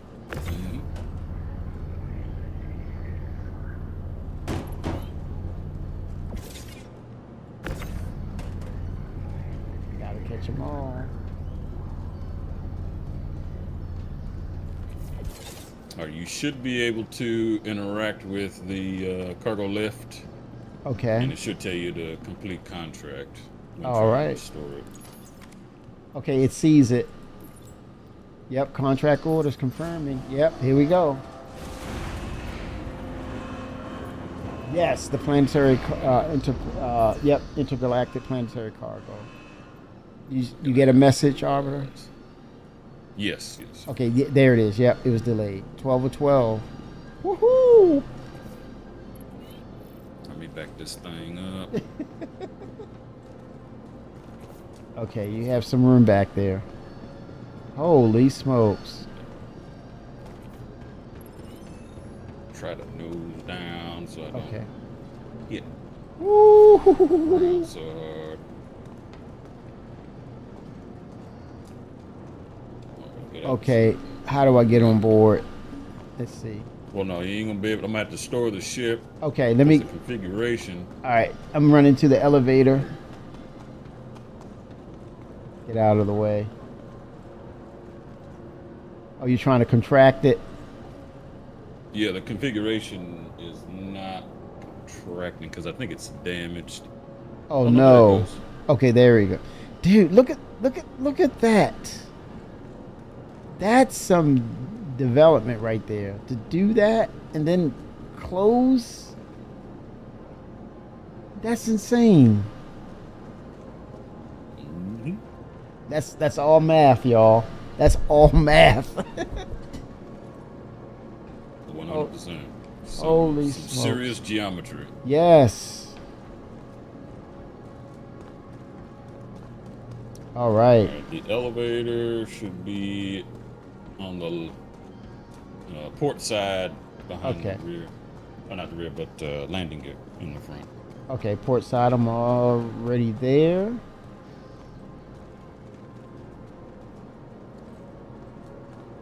And you said landing gear. Yep, you see where that tractor beam is? On the bottom front. Tractor beam. Yes.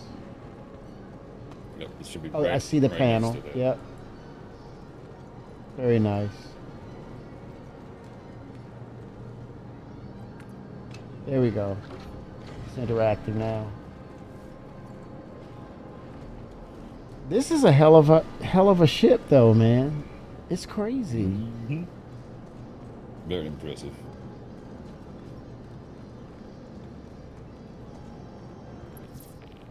Oh, I need something to drink myself. Uh-oh. Let's see.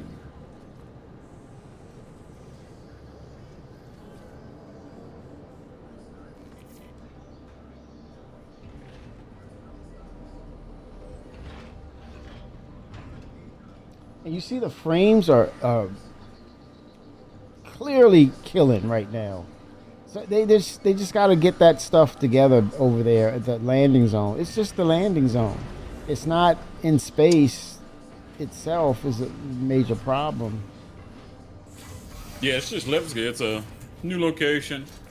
Like we were saying earlier, there's some new objects in there or old ones that either need to be removed or there could be because I remember one time in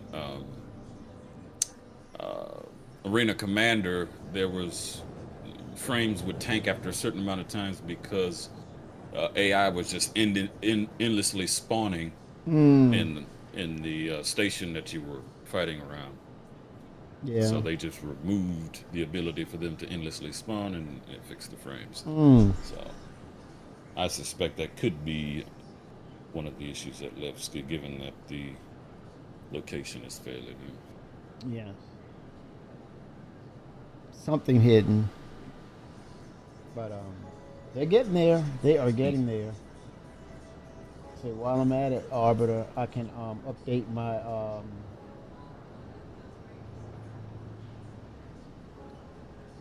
cheat sheet for my control bindings. Yes, sir. That's pretty cool.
hopefully that'll get us over to the bigger missions. Yes, building up the rep.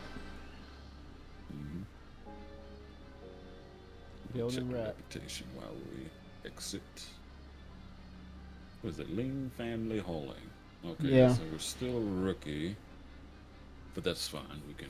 And there's going to be like rival companies that's going to compete too. That's another thing. Yes, sir. I remember when Jarrett he introduced the cargo, and you had the branding, and you had like if you get to a certain reputation, you're going to wear their logos and the company's brand colors and all this stuff. I think that's where it's starting to point. I just want to get some metrics on this, man, and yeah, but I think you all are going to be impressed with. Some of you are going to be impressed with Vulcan. Hopefully, they'll get it dialed in so that everybody will see it and it will play the same way, meaning improve on what they have with their systems. But yeah, it probably won't be for everybody, unfortunately. Hopefully, it'll be something they can work out and fix in the long run. Yeah, Vulcan is known for being backwards compatible when it comes to older systems. But obviously there's a limit to that. And, Yeah. It's also, integration with the Star engine and, whatever rendering parameters that are required. Obviously, there's going to be a minimum requirement when it comes to your graphics card, VRAM capacity. Yes. And if you just running with 4 gigs, ooh, I feel bad for you. You need time to save a little money, stop buying ships, and upgrade that graphics card. Yep. It's no way that you should have a capital ship and you need to be upgrading at least one thing on your computer. You shouldn't have no issues about upgrading and being upset with CIG's not developing it or things aren't working right for you. If you know that there's a piece of hardware such as that you need the CPU or the GPU upgraded, then you know what you have to do. Honestly, it's not on Cloud Imperiums, and they're going to be they're going to try to accommodate to say these are the minimum requirements. Come on. That's no. They're just trying to be accommodating because it's a business and they want to invite as many people as possible, but they know those low minimum requirements are not the de facto of playing or having a good play experience with this game. They know that, but they're trying to be gracious to say this will get you in the game. I don't know what the Spectrum, the website, I don't know, but no, you if you know you gotta.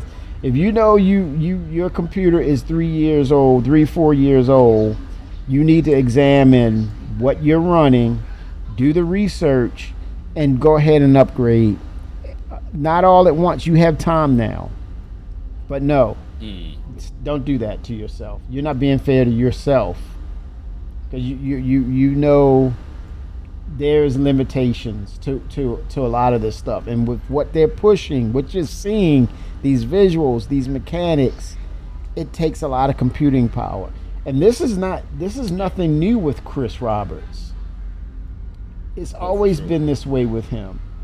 And it's not to say there's something wrong with that. He's about the best experience to pull you into this game, this story. He did that with Wing Commander. He did that with Strike Commander. It was all about the game experience. Spare no expense of the game experience. Maybe that's what do you call that? Eccentric. That might be an eccentric trait from him, meaning hey, it's about the game experience and nothing else, the hell with price, right? That could be a little eccentric, right? I get it. But back in the day, it's always been a thing of how you design your rig, how much you put into it. There's the high end, there's mid range, and there's the lower specifications. It's always been that way with PCs. Hence why consoles came into the forefront of access, giving easy access to everybody, because you knew that the game was going to play within those parameters based on the design specs of the console. So one size fits all. And that was one of the drivers that made it so popular, right? But this is a different animal. This was the whole thing, or the whole concept of why you had things on a PC. You wanted that full immersion. You wanted to go and push go out on all the stops with the visuals, the interactions, and how it played. Spare no expense. But you had those ranges where you could dial it back. Me growing up, Exactly. it was like I was mid-range, right? Low to mid-range in occasions of things. I think one of the games that really I could never say I had a rig that I could run that thing wide open. What is that? The CryEngine game, the original CryEngine game. Oh yeah. You're talking about Crisis. Crisis. That was one. It was like, no. I don't think anybody. That was a no. Yeah, especially at that time. Yeah, for sure. It was fun. You had to have 2 Titan cards, of that time, Yes. just to run it properly. Yep. Strike Commander was one of Chris Roberts' games where it was like in year 2000 or something like that. Corporations took over. Isn't that funny? Corporations ruled the world. They replaced the governments, and you were basically a bounty hunter for them. You would fight for them and represent them. And so they had these freaking F-16s, these tricked out F-16s, and you have a squadron going against another corporation. And what he did was, it was like a arcade style flight sim, right? It was a flight sim in an arcade world. But the feature was you're flying, and you had this panoramic view. 07 Coffee. You had a panoramic view, so when you on your joystick you had a hat switch, so you would shift it and you would do this, and you would see the whole view while you were flying your plane, and that was an innovation at that time. But man, I'm gonna tell you, it was. You needed a beast of a machine to run that thing. And I think I was able to run it just a little above minimum specs. But, yeah, frames they were rough. Yeah, the Hull B, Fenrir, I agree. The Hull B will introduce cargo running to people. Getting that job done, attributing to the economy, as well as keeping up with your resource management and game.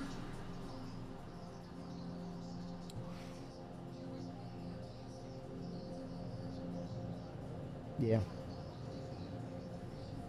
100%. Yeah, it's I think I have a question for you. Do you think we're gonna have Nix, this first iteration of Nix, by December in live? I think they want to get Nix 1 in instead of just having Levski, so I certainly hope so. Okay. It would be nice to have something to play with over the holidays. Yeah. Because that first quarter, they do for planning for the most part. Yeah. People coming back from the holidays. Yeah. January, February is really just about planning and figuring out the scope of the year. And then, we get the first ISC and SCL to let us know the trajectory of the year. Do you think that there's going to be now that you said that, you make me think of this too. Do you think that there's going to be exceptions to that planning rule in regards to the impending release of Squadron 42? Will it be more of a no break for a certain number of people, or come back at a shorter time, come back earlier, and let's keep grinding for Squadron 42? How do you see that playing out? Well, it comes down to what the mandate is from Chris. Yeah. If he says, let's take this opportunity to get Squadron out before GTA 6, a lot of people are going to come back from holiday, or I don't want to say forced, but they're going to be encouraged to come back from holiday a little sooner, get paid a little extra, and get Squadron out the door. Yeah. Or let's say you get paid a little extra, right? What about get paid a lot more if you don't take a break, and you get your break later on that year after the release of SQ42? Yep. Yeah. For sure. We were Coffee. That's funny. Before you dropped in, we definitely had discussion about GTA 6, Star Citizen, and about how one affects the other. And you have that window of GTA being released as a single player game, Squadron 42 released as a single player game, and then you have that overlapping time of who arrives first, who hits the launching pad or the landing pad first, and showcase what they have, so we play it. And then you have that period of that overlap begins, where now GTA comes out, you put aside Squadron 42 for a moment to get back to GTA and see what's new. That could very well happen, but we also stated that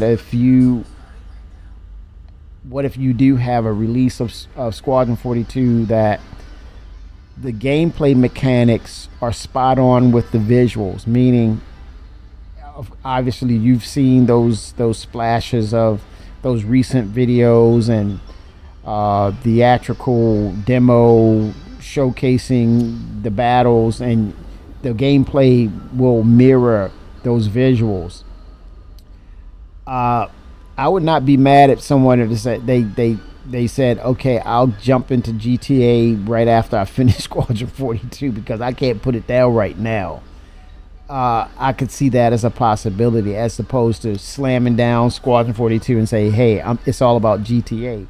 When you're looking at exotic things that you've never seen before, it tends to capture your attention. And if you're wired a certain way, or you're attuned to a certain type of game, then it's hard to pull away from that. I think we already get that, and we already understand that, right? And you are attracted to certain things that connects to how you're wired. So sci-fi, we said sci-fi has been around for ages. It's never going anywhere.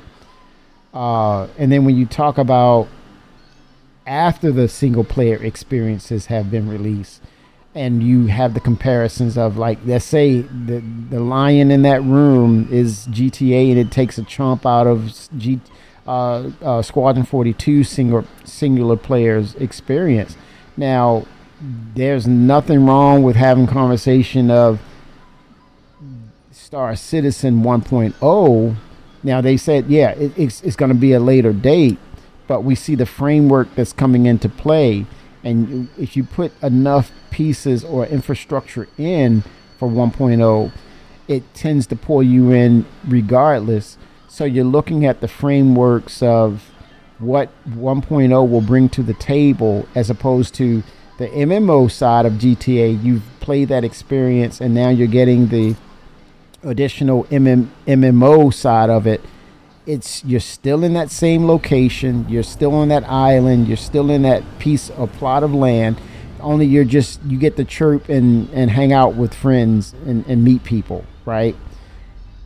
Exactly. That doesn't going to change. That's not going to change as much. But when you talk about Castra, fully Nyx, the Genesis system, more creatures, eventually Terra down the line, as the chat said, is coming later, but you're going to see the previews, the prefixes of what's coming down the pipeline. More advancements in the gameplay features, the municipal works going down into the instance underbellies of these systems, the Sherman locations. Now you're saying, hey, I think Star Citizen has the opportunity to take a chomp out of GTA 6, because then you're talking about, okay, if my friends aren't on all the time in instances of GTA 6, guess where I'm going to be at? Be right here looking at all these brand new visuals right here. Why not? Right. Well, on top of that, the single player campaign of GTA 6 is going to be out for a year before the multiplayer aspect of the game. That's usually how the release schedule goes. Yeah. So the upper hand with Star Citizen, or in hand with Squadron 42, is that the verse is available to play after you complete Squadron, if you want to, further your experience within, the Star Citizen verse. Yes. And there's also a possibility, like you mentioned also, Arbiter, that there's the potential of the releasing of systems that are in Squadron 42. Something that's not really thrown out there as far as a spoiler, but the ultimate surprise of Squadron 42, the release of Odin the system, and maybe a couple of other systems that we run into in Squadron 42 post-release of that single-player experience. So, yeah, it'll be hard to oh shit, oh shit, man. Oh shit, oh shit, oh shit, oh shit, oh shit. Oh shit, oh. Sorry, y'all. I reduced Sorry. the impact. Oh yeah, you did. You seen that? Appeared out of nowhere. CIG. Hey. What are we doing? Shut me up. Whew. Yeah, I dropped something too. I almost dropped something. You dropped your glass. Was that a shot you just drank? Oopa! God, they gonna drive you to drinking, man. Woo! Imagine that was full of cargo, man. Oh, it'd be some custom. Let's make it happen, Cap. You miss. You miss sick.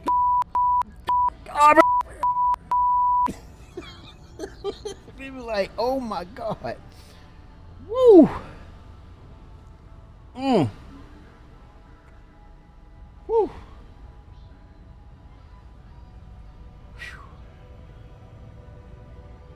That renderer, man. that R&D that they're talking about on the monthly report, we need that renderer. And that's another thing. If you Vulkan will help with that rendering stuff.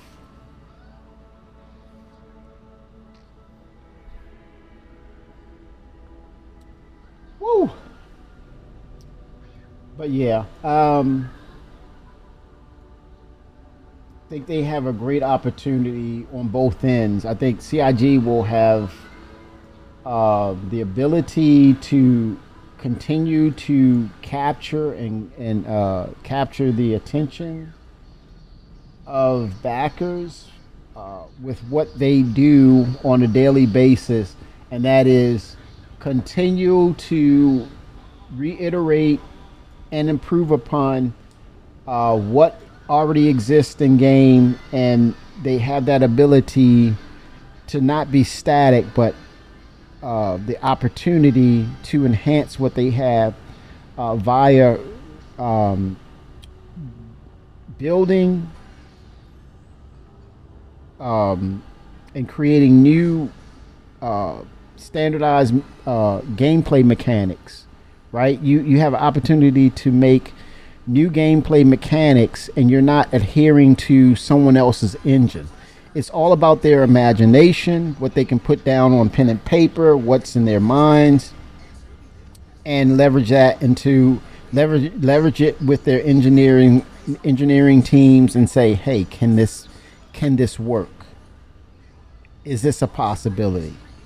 And do the research and development, because it's their engine. We're seeing something very unique in comparison to any from other game companies or other established game engines. You know, you're seeing not just technical maturation of what the engine can do, but you're seeing opportunities to create innovative things. The sky's the limit, and you have the backing of the CEO who says, I'll give you a thumbs up, or I'll okay it if you give me the wow factor. Case in point, Arbiter mentioned, you remember when the original concept with Star Citizen was, it was almost like the Elite Dangerous thing. You see yourself go into the facility, you land, then you have an interaction screen, trade off your stuff, and then you take off again. The planet to planet stuff, the moon to planet, and walking on them, no transitional screens, and now fast forward the jump points, the wow factors. Right. Yep. Yeah, because initially it was a cutscene that you would get. Yeah. To each POI that you would go to. Yeah. But now that, with the technological advancements and devs and along with backers wanting to push the vision, it led to what we have now. Yeah. And I'm stoked, man. Y'all, I'm so stoked about building a base for people, having my own base, creating living in the community with you all, and just like, hey, this is home. Having a shop, crafting, repairing, living in an environment, you're fighting off creatures. What? Come on now. Stop playing with me.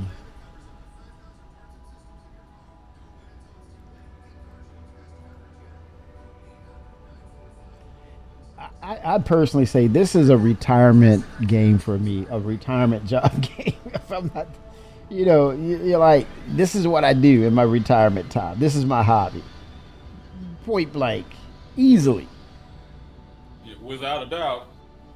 And you're going to have moments where you drop your beer and have to clean it up after. That was what I had to do. Sorry. That's why I was quiet there for a second.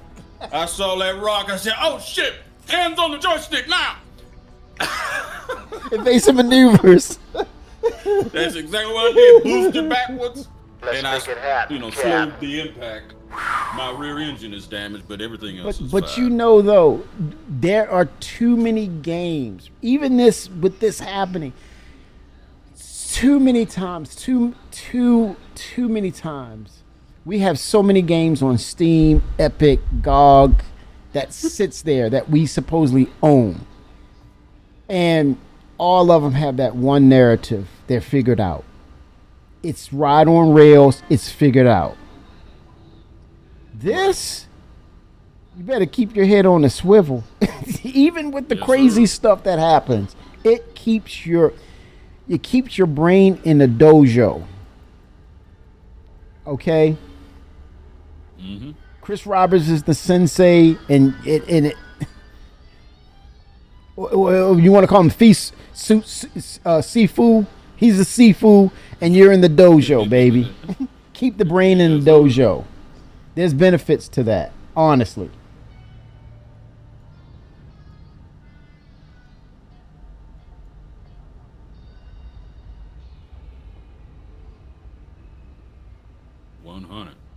Man. You have those intense moments with the capital ships. I'm out here looking, stargazing. I'm stargazing. I'm like, ooh, look at that. You see that? I said, what the hell is that? in. I was like, oh shit! God damn. Okay. Ooh. I'm watching. I'm like, it's about to go. We're about to get flambéed. Oh my God! It brings out emotions, man. It makes you say "goo goo gaga." It makes you say crazy things, man. Ooh. I saw one time Salty Mike rage quit one time. I thought he was going to pass out, man. What are you doing? Oh, he got up out of that chair. Dude was doing a mining op and he blew up and blew his shit up. He about to, oh my gosh. I said, what the hell just happened?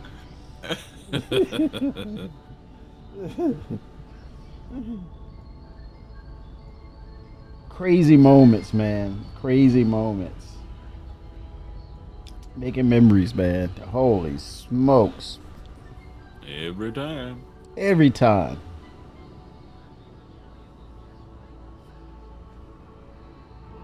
But Pedro killed the soundtrack, though, man.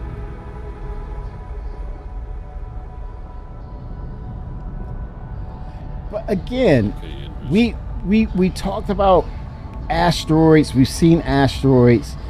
This is basically, if you look at it this way, and this is them taking their tech and recycling it, and you see it in a different spectrum, and you say it's new, but this is not new. You know where I've seen this at, chat? Caves. This is caves. Think about it. That same substructure. You're going through caves, these huge underground structures, and you look through there and you say, if this wasn't space, that would be a freaking cave. Brilliant. Exactly.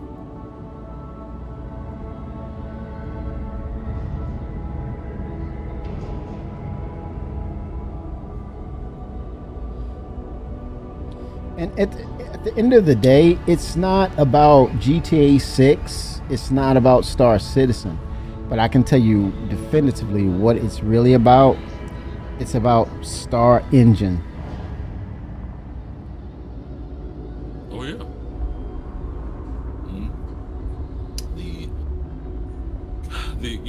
The hurdles that they've gone through and the challenges that have presented themselves. There were a lot of people that thought that they wouldn't get where we are, but they did. And they're still there reminding us, Arbiter. They're still here reminding us. It's not going anywhere. This is a scam. Let me tell you, man. I am so disappointed in this project. I can't tell you what. I'm sick and tired. I'm like, dude, this has been 10 years you've been talking about this. Yep. You've been talking about this 10 years. You got a lot of people who just don't want to give it up. You don't want to let go. And I say to myself, ooh, man, you must really want to play this game. Or something. What is it you want? Constantly thinking about it. No, wait a minute. You're trying to stop trying to convince me. I'm done. I'm compromised, bro. Look, I've been compromised. I'm not the right person to try to convince that this is a scam or this is pointless right here. This is busted. I tell you, I'm compromised. I'm not. I'm not worthy of your astute observations of this conspiracy theory that is Scam Citizen.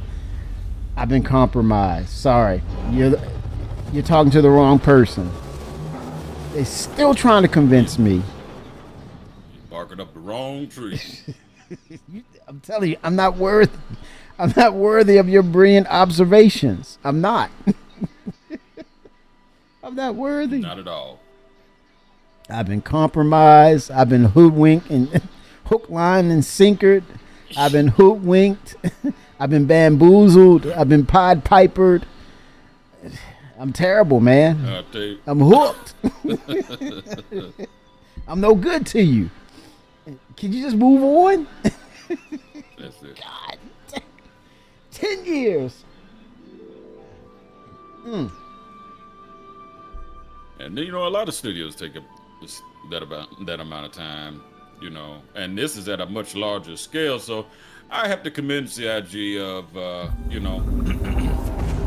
being able to pull off a much larger scale of development in a shorter period of time. Well, it can be received long, but Yeah. Many other studios would take 20, 30 years to get some of this done. Yeah. But But you in don't the get to see it, traditional Arbiter. sense of development, You don't get to see it Right, until it's the exactly. last 2 years of it, right? Mhm. And it's alarming to hear The Witcher or something, GTA. Oh, you were developing this. How many years? The same thing with Todd Howard. He said they've been working on Starfield for 25 years. I'm like, wait, excuse me, what? 5 years. Come on, And man. they still using the same old tech of Preach. loading screens Preach. and calling an open world, an open square, an open world when it's an open square. Oh my God! People when that came out, yeah, this is the Star Citizen killer right here. It's like this is it. Look, and then all of a sudden, hey, I go up to this mountain. I can see the edge of the end of the. Edge of the map. I was like, oh, here we go, here we go. It ain't gonna last I too long. remember I God, played it. I sent you a screenshot. I said, "What the hell is this? Open square? Ain't no damn open world." I'm sitting on top of that tower, and I was like, "How you gonna do this? right? Put a 25 mission years. way up there. 25 where years? you gonna say, oh, this is an open world, and then you can see the edge of the map. Come on, man. Open box. Open box. You know what I'm saying? Ouch. But they made their little bit of money and they moved on. That's it. So many space games. What was the one you were like this survivor in this floating ship in orbit and you realize where you were and then you try to connect to another module or something and oh man, this has great potential. Oh. Got their little bit of money Yep. and gone. That's it. That's all. Well, and by that time, excuse me, Microsoft bought them out. So, they were on to other projects. Yep. And that's how Microsoft does. Yeah. Cease and desist. That was funny that Chris made that point. He said, we're one of the solo standing developers out here in a long list of ones. Heldian, there you go, Coffee, 07. Yep. Thanks, Vic. Yep. He was saying that this is one of the studios that's still standing here and it's like, whoa, you know what? That's a scary point he's making. It's like it's becoming a McDonald's franchise for video games. It's like you don't have any. There's not a lot of variety. It's coming from one or two studios, and that's it. You get what they give you. It's becoming to that. Cookie cutter everywhere. Yeah, it's cookie cutter. Yep. Copy pasta. Yes. And what voice do you, the community, have with them? The only thing you get is balance. Yeah. I mean, as far as like if it's a multiplayer game or Yeah. a progression on your season pass isn't fast enough, but other Yeah. than that, you don't get it. Yep. You don't get any say. You get them DLCs though. Yeah. You get a healthy helping of those, or you don't play it at all. Once they start moving past to certain numbers of DLCs, they're gonna cut you off on the back end because it's too legacy. So sorry, sucks for you. Happens every time. But yet, you're there's no kickback or discussion about it because it's nothing to say. It's what it is. They could care less. They only care what the numbers are. The numbers reflect it's a positive. We did it. We're successful. It's crazy, Yep, and man. if they don't make enough money, the suits in the C suites shut the studio down and people out of work. Layoffs. Yep, layoffs. Ubisoft. Ubisoft was notoriously known for that because it was so obvious with them. They work project to project.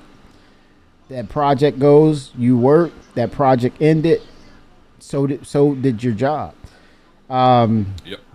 You go to Contract. yes, it's contract. Contractor based. Yeah. Period. You're a contractor. You look at Cloud Imperium, and they, I met some of the devs, man, and most recently, and they're still there. They look in good. I met. I'm not gonna say his name, but I met a dev, and I said, "Dude, you look good. You haven't aged a bit. Look good. Didn't look disheveled or like he looked good, man. Taking care of himself. He said, "Hey, man, I'm happy. I'm loving what I'm doing. I'm enjoying myself." Gave him a hug, man, and just said, "Hey, man, keep doing the good work, man." Honestly, that's a good thing, and I think that's credited to you all to provide that support and allow people to do positive things such as this, to be creative, maintain that creativity, and support them. And they bring this to the table and allow us to get into this space with each other, and you have these conversations, this interaction, and reflect on it, with these organized events such as Bar Citizens and Citizen Cons, and just reflect on what could be, as mankind look to make advancements for himself and his fellow man, humankind. It's good to see, man. It's real good to see.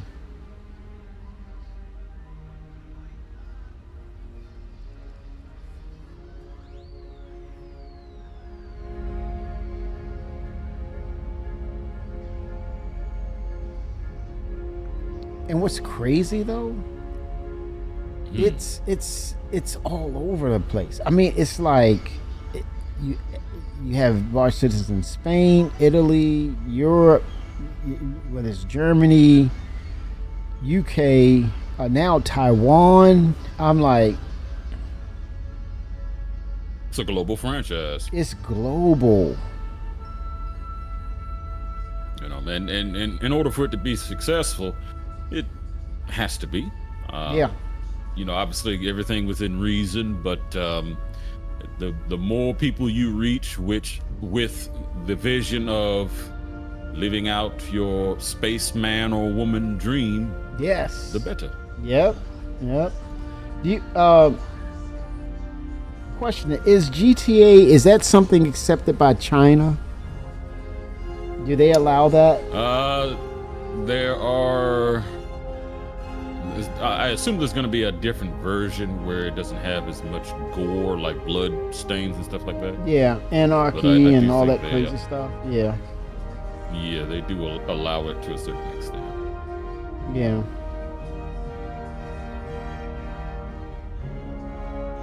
And it's funny how, they look at Star Citizen and you see the passion.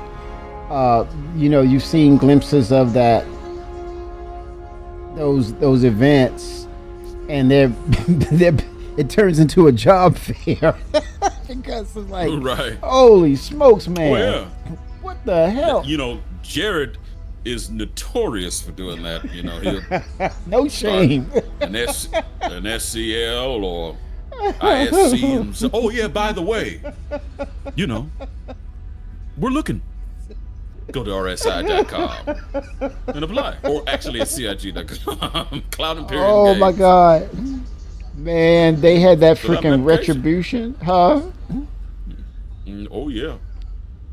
Oh yeah. They I'm sh- sure they called him up afterwards. They said, "We want you to be a designer. Come. They, Draw." They showed that damn Sit. retribution, and John Crew. Excuse me, I gotta make a phone call. Chris, yeah, John, I just wouldn't call for just no reason. Chris, you've got to see this. I sent you the pictures. They made a retribution, Chris. Who did it? Tell them they got a job. Okay, we'll do. I will do. Okay. Will do. I'm like, Yes, holy smokes, man. Cause in theory, they could do a 3D scan of that ship and then Done. put it in game and just do a touch up wherever they need to Jeez. amongst the geometry scan. How much of a... Do you think they gave that ship to Chris? Do you think they let him loan it or have it as a loaner or give him maybe the 3D schematics on it? Maybe they exchanged information, possibly. Or at the very least, exchange information. Or, Chris outright made an offer, said, hey, you take $10,000 for this, I'll put this in my collection. Chris is like, I'll Although give you an Idris. LTI Idris. You know what I'm saying? Because the Hornet is still down there in the UK Convention Center. So, The scale one that they were showing on the floor of Citizen Con. Good gosh. Man. That's crazy, man. I mean, the level of... It started with the Dragonfly at Citizen Con. They had the model of the Dragonfly, and they said, okay, can you go one better? Yeah, we'll make it a Hornet. Holy smokes. that's wild. It is wild. I can only imagine, I'm sure of this, that they have not a working model, but they have a model of something, Squadron 42. Something, man. I mean, I think they're going all out. Oh, for sure. If I they, mean, I hope if it is released next year in October, I hope that we get an in-person Citizen Con Oh, wow. specifically dedicated. I want Chris to get on the stage with all of the actors and say, by the way, you can play today.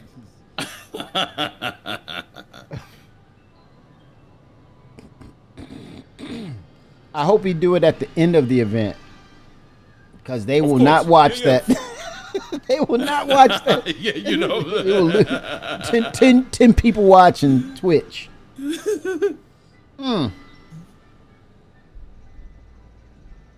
Good gosh, man. I hope he can get Henry Cavill and put him in a naval outfit. Man, come on, man. Woo. Mm-hmm. Epic. That would be amazing. Yeah. I think he's gonna go out, pull all the stops on this one, and have that right advertisement for it. Depending on when it or where it comes out, the time period, man. You can see it on a commercial, on a sporting event or something, or on TV across the globe. I think that will, unfortunately, people like, is that gonna be on Xbox? You gonna? I mean, Ooh-wee. they could add if it's like cloud gaming. They could, Yeah. You buy a subscription, and with that subscription, you can basically get a beefed up system that would be streamed to your TV or your Yeah. PC. Yep. And then you could play Star Citizen. Now, that there's a bit of latency, but they've gotten really good latently, especially if you're on fiber. Yeah. Your experience won't be too, what they call input lagged as much. I wonder about this though. If you're like marketing for Cloud Imperium Games and you had some sort of work that pertained to maybe, you're representative of Cloud Imperium Games and you kind of try to coordinate with like entities like a Microsoft and or PlayStation, and you kind of a lineup of, hey, what's going to be the state of your console systems going forward for maybe, let's say 2027 or early 2028, and kind of coordinate that with, okay, what can we do? How can we bring Squadron 42 to the consoles or these respective particular consoles? And they have these conversations based upon cloud gaming, right? Cloud-based gaming. Right. And make those projections, make those commitments. And then you say, okay,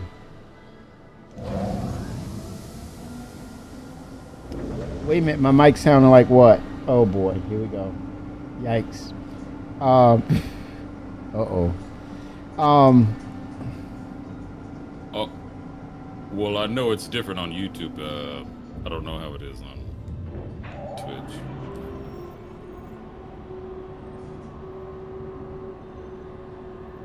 Oh no.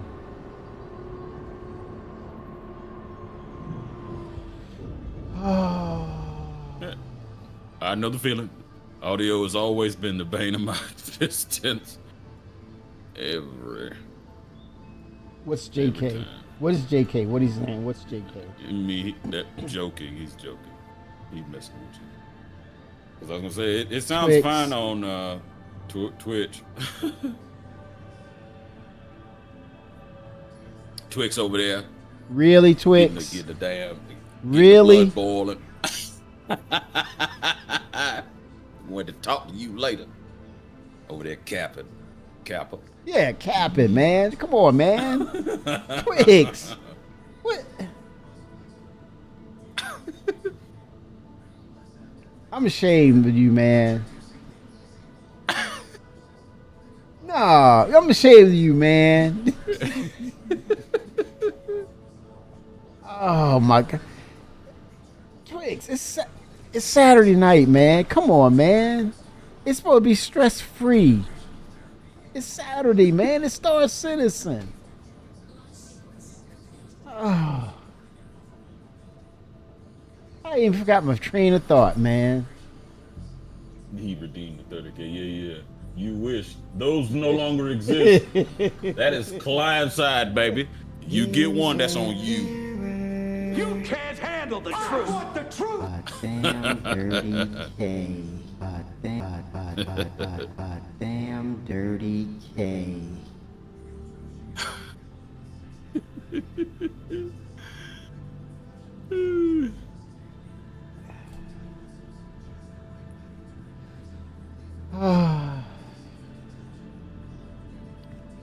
Anything I need to do, Arbiter? Yeah, track the beam. Yes, And it looks sir. like Yes, sir. at least you'll be able to get the top front ones. Okay, we'll do. And then the bottom rear, but you're gonna have to get out for the last Okay. front ones. Yes, sir. Oh my gosh, man. Over there getting Yeah. Kimmy all him. Yeah, man. Yeah, long story short, they make a deal. They get cloud gaming when they go into advertisements of Squadron 42. They say coming to PC and consoles 2027 or 2028. Right. And then people were like, oh, I'm really excited about this. This should be interesting. Oh, man.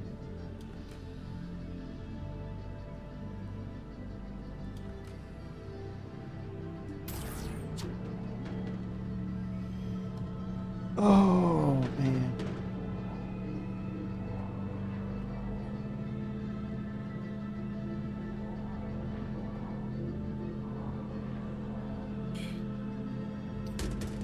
Oh man. Oh, there we go. Twix pulled one of those the moment that we just had earlier where the rock appeared out of nowhere. Yes. Oh yeah, by the way. Come on, y'all. Y'all let him. Audio sounding like that. What? What?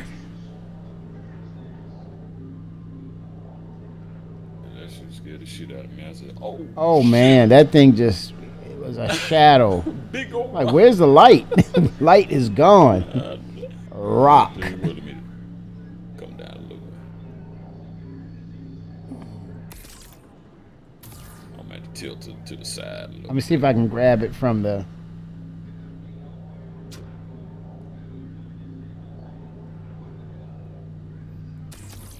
Oh my gosh, Twix.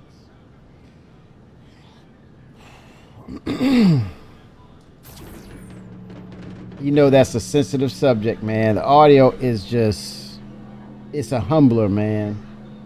All right, I'm gonna let it go. I'm gonna let it go.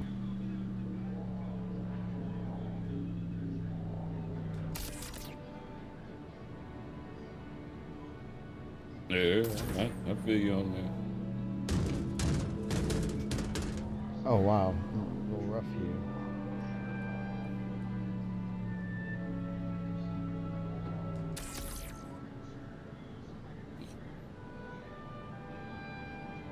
Okay. Even when you buy the best and latest audio interface, Oh my God. always some goddamn issue. Yeah. You know what is a engineering flaw? A major engineering flaw with the audio? The 3.5 input, the physical input jack. That thing over time gets loose, and then you have your stereo jumping from monotone to stereo. It's a weird thing, man. It's a bad design, engineering flaw. That needs to be revolutionized or changed. The way I got mine set up is I have an audio interface for the main mixing, so I have two PCs. Yeah. My media PC, the stuff that I'm lurking on the side, or Yeah. music, and then you got the gaming PC, Yes. of which they both have their own audio interfaces. Right. And then I have a converter device, which goes from digital to analog. Yep. So I'll have digital coming out the PC in the analog, and then that will be going into the audio interface, and then the audio interface will go into the main mixer, which is another audio interface. Have that mixed, whatever plugins that I need, so Yeah. noise cancellation, bass, turb, mids, and it works for the most part. But like you said, there's nothing Oh my God. that does that without having to have multiple different devices. Yeah. You know what I'm saying? Yeah, and then Windows get involved by serving Yeah, up oh my God. updates and resetting every damn thing. And I'm like, what just happened?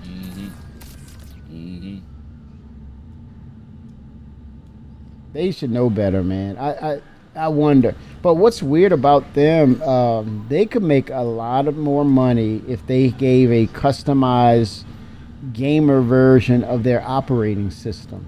Pedal to the metal without all the bloat, you know, with that operating system. Vulkan integration, everything.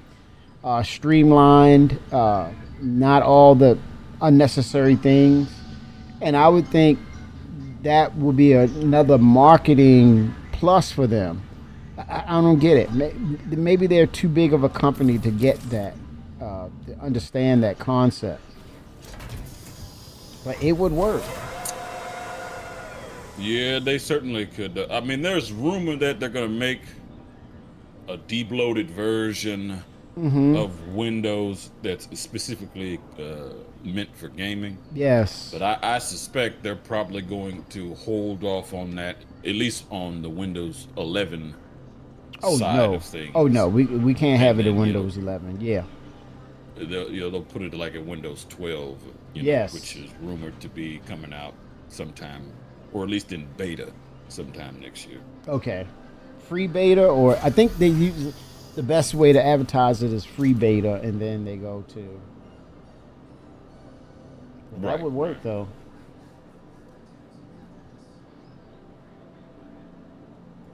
Suck config airtime.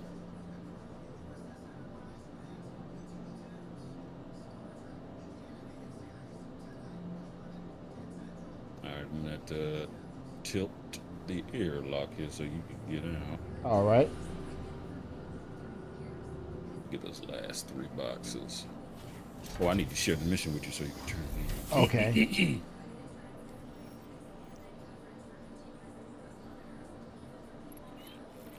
And this is PTU. It's super smooth on this side, and this, no. Yeah, I think just give them time, everybody. They're gonna get Nix right. They're gonna get it right. But I did see some new minables in Nix. I don't remember the name. I did see 2 types. I don't know what the value is. Oh, mining? Yes, there was 2 pieces of ore that was very unique. Okay. You got a mole, don't you? I think I have it as a loaner. Yes, because of the Arastra. Okay. We could do a little bit of that. See Yeah. if we can find it out there in that belt. Yeah, it's out there too, and it's like what is one? I almost couldn't pronounce the name, but there's 2 new ones so far.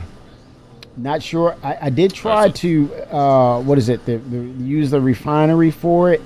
It did not. The refinery, I don't think they have it on based on the testing, but it might be now. Oh, okay. The refinery station, they're not cookie cutter with Levski. They're different. They look different now. I thought that was pretty cool. All right. Ooh, shit. Ooh. Okay.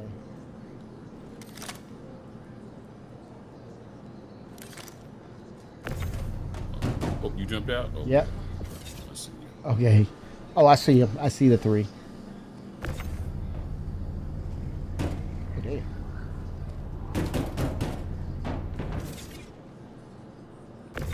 Oh, they did say they were going to speed up the tractor beam.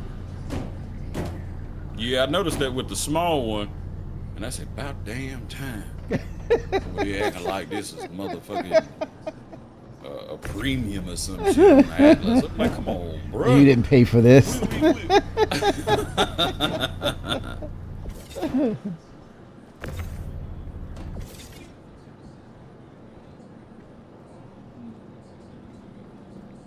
Man, that folding is like next level right there. That's some crazy stuff to see. Oh, 100.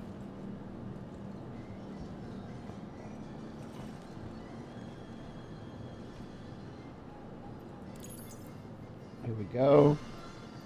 Going down. Confirm.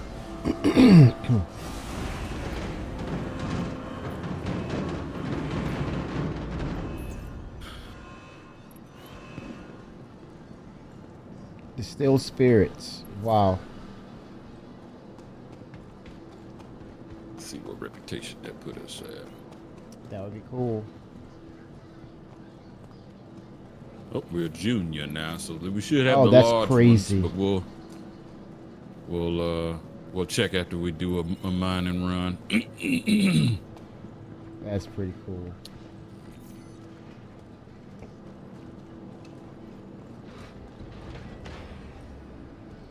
We need to run in here and get some food. Yeah, I'm at 21%. You going inside? Okay.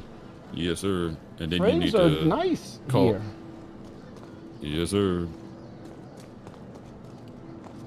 Anyone did anyone get a word on the latest patch? Let me check. I do know they were going to deploy a hot fix, but that doesn't require backing out or anything. Yeah. Usually, if they deploy it and it fixes the servers that it deploys on, or you just have to go to the main menu and then back into a different server that the hot fix is on. Let's see if they have anything.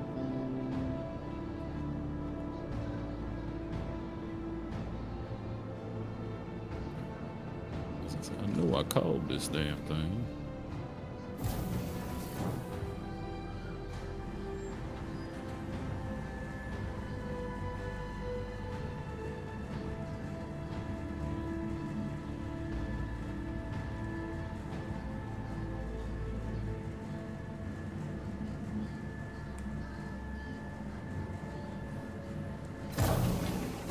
For the latest travel information, be sure to check the I departure think Stream Pro, that might be on Some here? my end, though. Are you going back to the main area?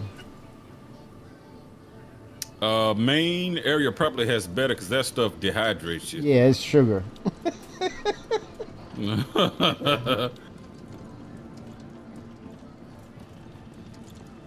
Want your company And then that'll give us an opportunity to get some different mining heads for Yep. the mole.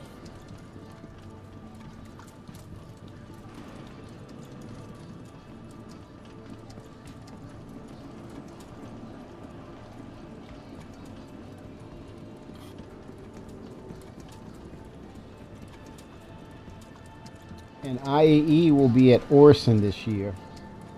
Well, no, in the next couple of weeks. Within the next couple of weeks. Yes, sir. Yes, sir.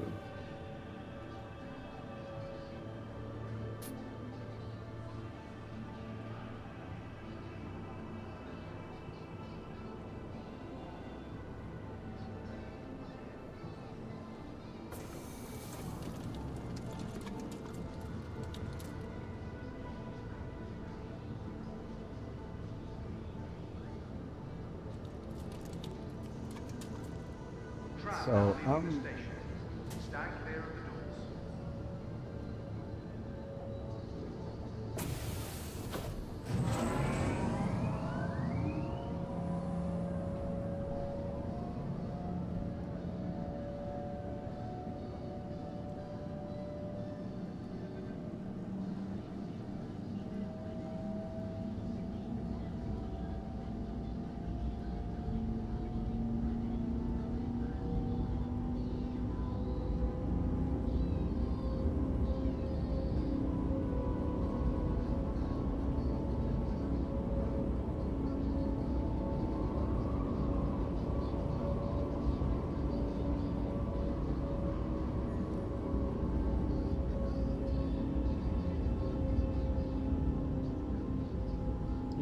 time to kill is going to be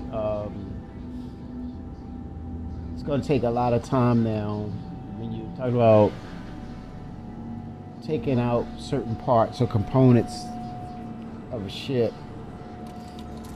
And that's engineering now. But I think damage and repair is going to be a thing of it's a slow burn on upkeep. Now arrive. You know, you have encounters and things degrade. You know, your ship will take on battle scars, in other words, wounds per se, and performance will degrade through each experience to the point where either you address it by repairing it, or you're not going to make it to the next step, or to the next encounter. You're not going to make it. Exactly. So you're going to have to put time aside and dock that ship, get yourself situated where you're doing repairs, proper repair, or you're replacing them with components, things of that nature, so that it's in working order. And hopefully at some point we will have or will receive the true economy system where supply and demand will be, well, there's limited supplies. You know, there's a run on this. There's a limit to this. So you have to make do with what you have, and you're not always promised to obtain that particular component, that premium part. Right. Then you have to say, Oh, damn, I thought they would have what's that? cruise here. They don't Oh, have cruise here? no, I'll go. Here, we can go this way. Oh yeah, that's at the armor store. That's where it's Yeah. Or the, what is that place? Astro something. at. Astro Armada. Armada, yep. But the weapon That's shop is upstairs. better. Oh, that's a center mass. Yeah, Cinemax. No, not Cinemax. It's the, The ship shop. no, it, let me see. Make, okay, it's this way. Okay, yeah, through here. Area 18, Premier Centre, business Astro Armada. any of our Yeah, you're there. help or rental opportunities. Man, I don't know how you run into that heavy armor that fast. Holy smokes. You know. Here Get we leg go. day. Huh? It's leg day. Get leg day. Holy smokes. Yes, Stop up on. Oh, whoa. Backpack. All right, bye. Let me get like 20 of these. Yeah. 'Cause I've been quite thirsty. Yeah. This session. Yeah, Lux is what's happening.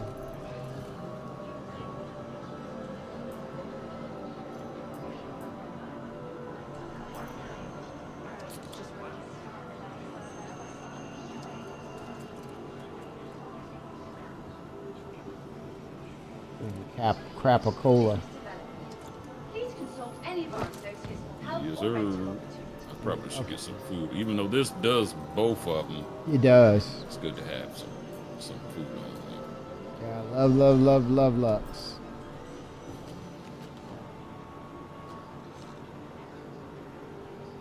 Here we go.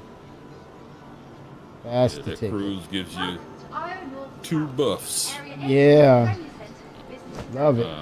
Or 2 plus bars when you're thirsty, so it should slow down the consumption of thirst. In theory. Yeah, 2 to 4 3 will times. should get you to 100%. To really go.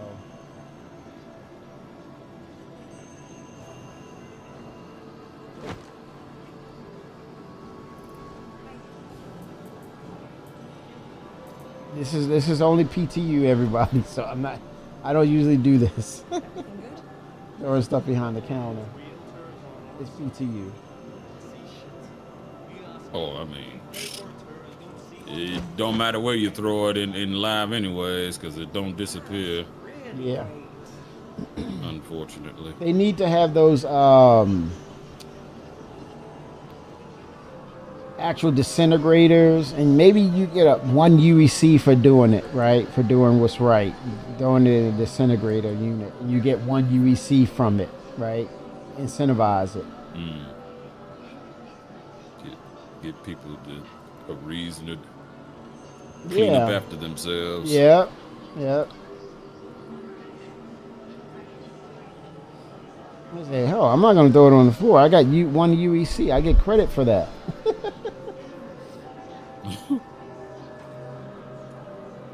You're gonna use them anyway.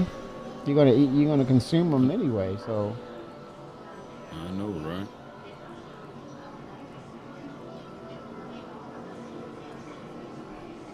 Oh, let me get some ammo. I never know. Yeah, never know. Yeah.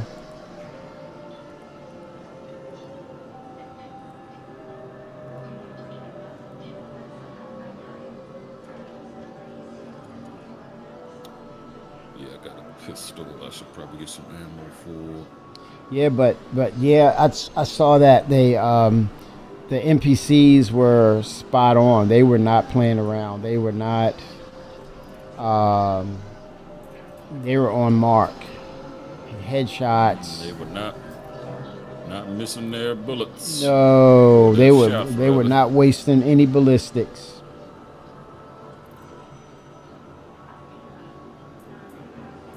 I might have to go to. Let me get a hospital. Lay down in the med bed. Oh yeah, that took your some of your health. That's crazy. You were Yeah. that thirsty or hungry? I'm telling you, like, what the heck? I wonder if I have a tear injury. I don't know. Let me find out. Please consult any of our No. It would show you if you Yeah. did right there next to It's- your health bar. Now this could be a health bug. You know, that's another thing. Let's see.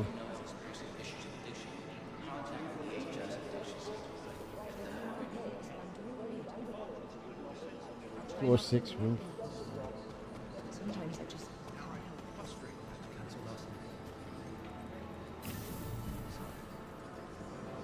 But otherwise, I'm fine. Nice. Get 100%.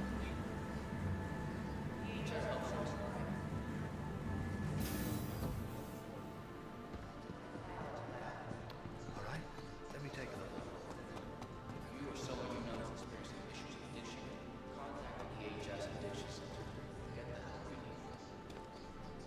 I'm sorry. Unfortunately, there's nothing I can do about that. All right. Let's see.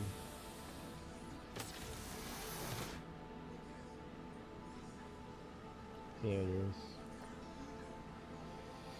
Ooh, dehydration. Mm-hmm. Almost killed you. Yeah. Although that you were, I think it was when you jumped out of the ship. That's Yeah. probably where you got you. Small injuries. Yep. I did it twice. Yeah. So that brought you down to 37%.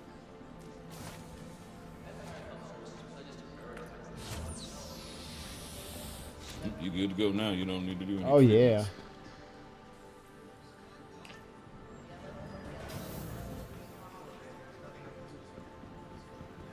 All right, so let's get these mining heads. All right. The ships for next year. I think John Crew was. I never seen him really that excited about.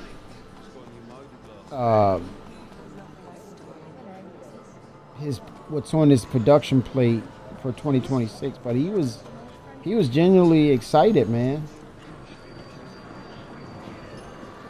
Yeah, would be nice if they surprised us with the Arastra, but I know that's on wishful thinking because we don't have a player-driven refinery mechanic. It's just a Yeah. time sink. Yeah, Right now. yeah, that's true. But they could surprise us with that.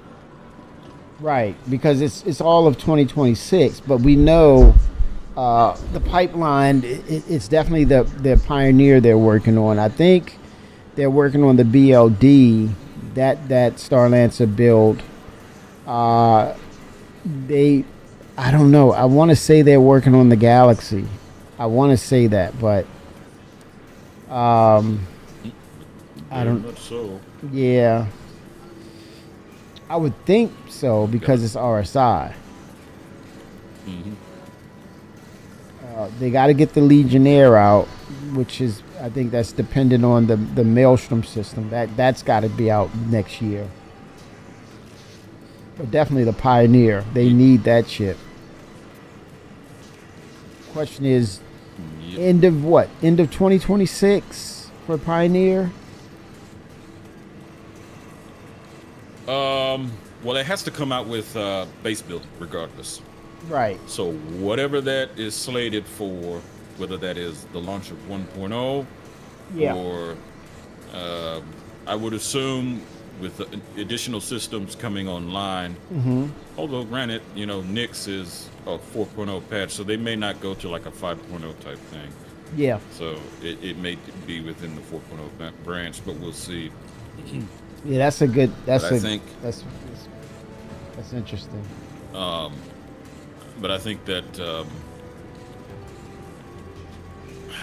I don't know. It's possible. It's possible. I don't want to say that it's impossible.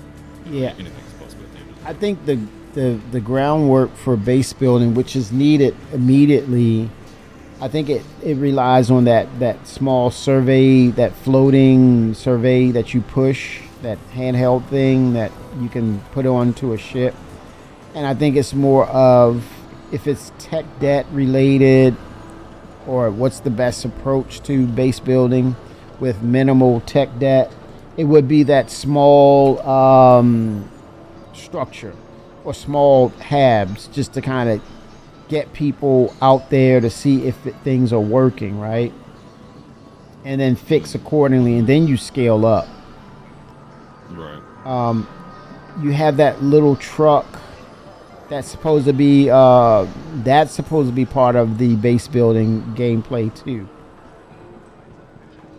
Exactly. So I don't know, do you bring those to the forefront of development first?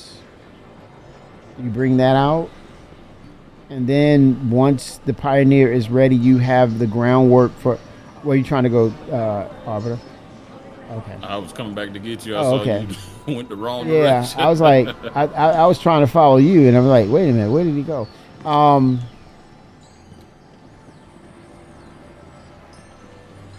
Yeah, it gives them time to put the framework of what base building should look like. I think with Genesis, and I hope that they don't go with those little space hubbles. I don't know. Remember when we seen it for the first time with Todd Pappy? I hope they don't go with that. I hope that was just a prototype or just proof of concept or something. I want to As far as like, bases. go ahead, finish your thought. Yeah, I'm just saying that as far as base building and what that structure looks like in nature and how it complements your environment. You look at Star Wars and you see Tatooine and you see how it complements. Also different models. Yeah, Okay, I see what you're saying. yeah, different models. As opposed to like it looks like a think- little space hub. Right. Yeah, they said that there would be different models or designs when it comes to base building, but I think the first implementation is going to be, unfortunately, what outposts look like at the moment. And but in theory, they do have the models, the Tatooine models in game. Yes. And they would just have to facilitate some sort of recipe, which would consist of just concrete, clay, and whatnot. Yeah. So they would have to add those materials in the verse to be mined. Now how that pans out in the sense of, is that going to be a mining vein, or is it going to be incorporated with Maelstrom, where you're Yes. breaking up the side of a mountain like you would see traditionally in real life. It turns into a quarry. You're eating into the mountain. Yeah. So we'll see. Or are you siphoning through some sort of beam, extraction beam? It pierces beneath the surface, and so you have a, let's say through Maelstrom, it's a cavity, but it's not physicalized. It's like in Maelstrom, you under the surface, it's a number, it's a volume, and you use some kind of like when they were showing off base building, and they had like these facilities that add to your base. It was one that was like a mining laser, and it was a red beam that was piercing into the ground. So with not having to physicalize that due to potential tech debt, it pierces into that cavity, and so the placement of it, or the placeholder beneath the ground, says this has X amount of material, and so you're piercing and then you're extracting at the same time. You modulate it with your UI to not hose up your part. Maybe you have to replace the part or fix it. It'll hold it up. It'll bottleneck based on how you make adjustments, possibly. And then once it's depleted, it's depleted. But they got to gamify it, you know. But I don't know. Do you go the way of, you know, going all out to show it physicalized, and what tech debt will be on the table of forcing them to make adjustments? I think that's the R&D side of it. But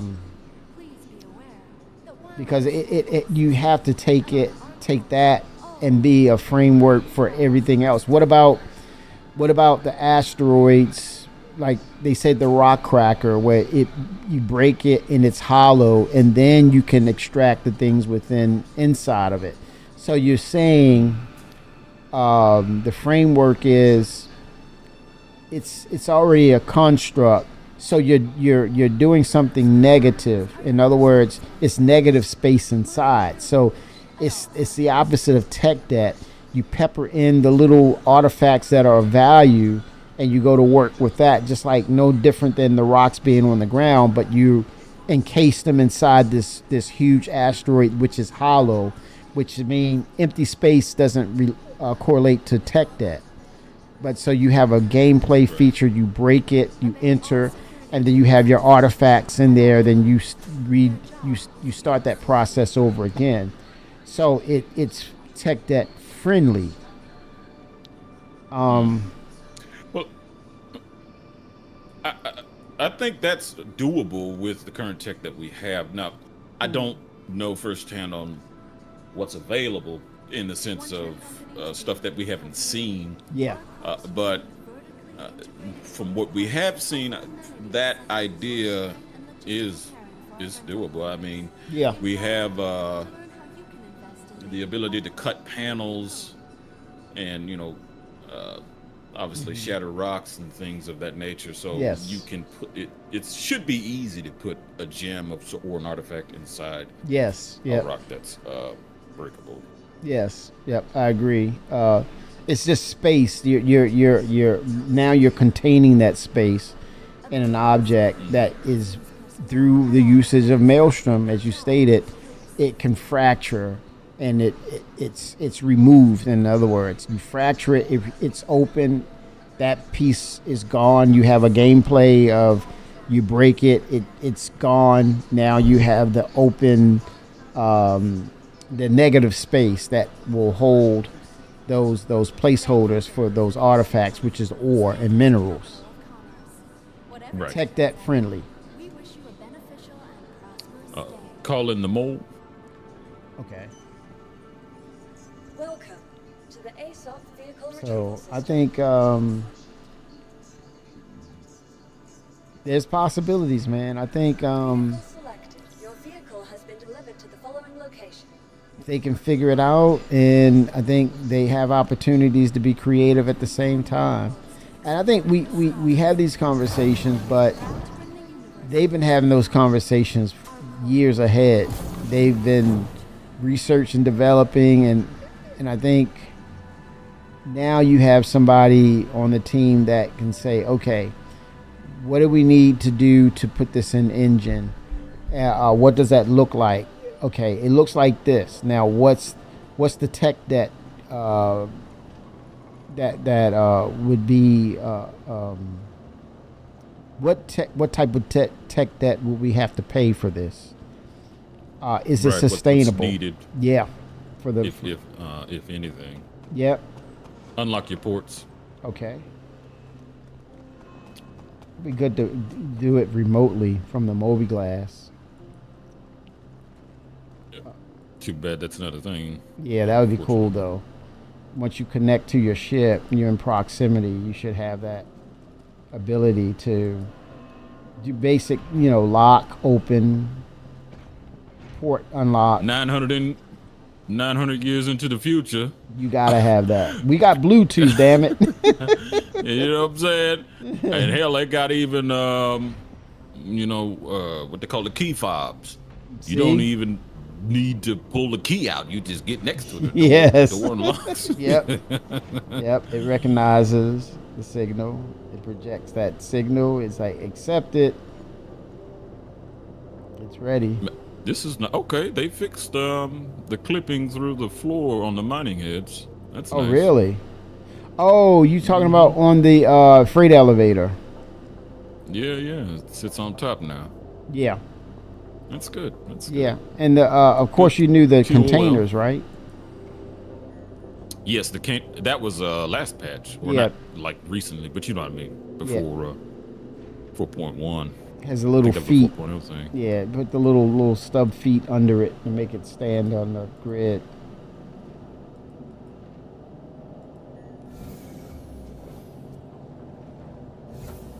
And again, I can't state this enough. You understand your, look at that, the port unlock. You understand your control systems, key bindings. It'll take work, but once you've gotten through the learning curve and you know what's going on, it becomes second nature, and now it's intuitive, and you don't want it any other way. You don't want to fly or interact any other way. It's second nature. Indeed.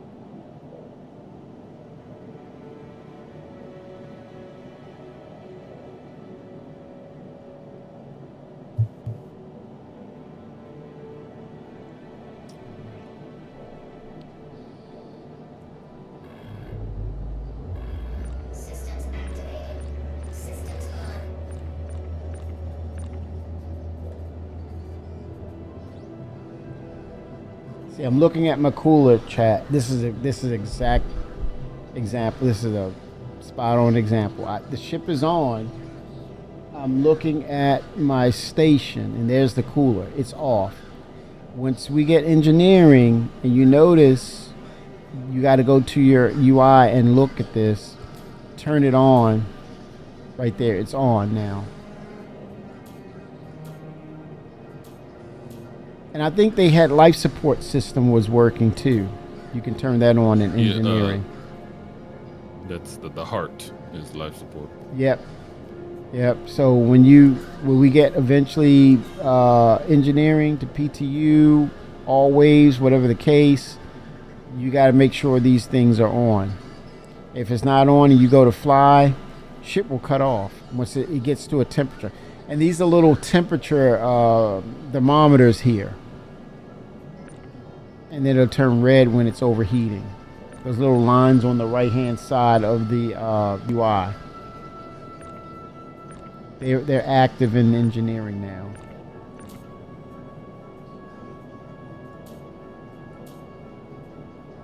Okay, here we go. Unlock. Oh, I'm too far away. Oh, is this too heavy? Oh wait, maybe I got the wrong direction. Is it pull down? You can just pull straight down. I think it might be too heavy. Oh, let me assist. I got a bigger. That's something new. Let's Yeah, see. really, I thought, well, I could pick these up. Yeah, it could be Maybe bugged. it's because it's your ship. But the ports are unlocked. Yeah, know. it shouldn't matter when the Yeah. ports are unlocked. That's another thing. Guild party members, that access should all be universal if you're in a group.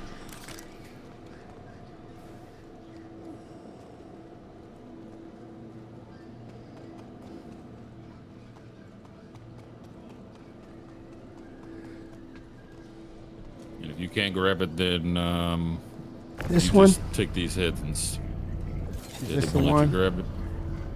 Oh wow. Okay. All right. So take these heads and Okay. then store them.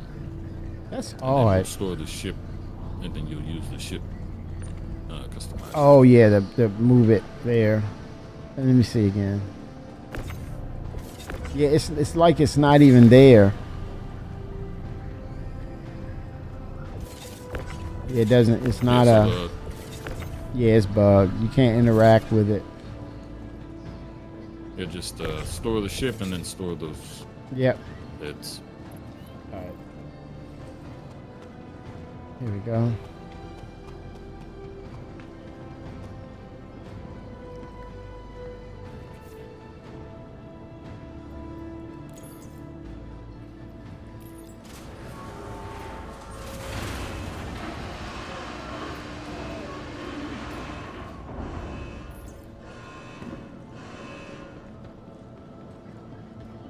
Do it from the Moby glass.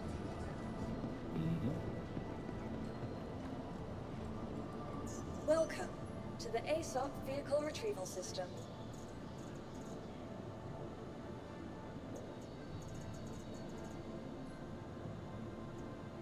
I don't know why, by habit, I go to MISC.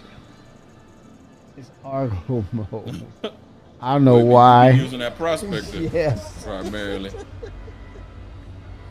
Oh my God. I But- understand. but you 'cause know- that mole is bad reputation. But you know what though? By no means let this be the freaking Arostra out. I would not get that wrong. I Oh, no. promise you. Okay, the You Arostra. gonna scroll RSI. all the way to All the way bottom. down. RSI. That's it. Like I will that, not forget that. Holy smokes. Shameful.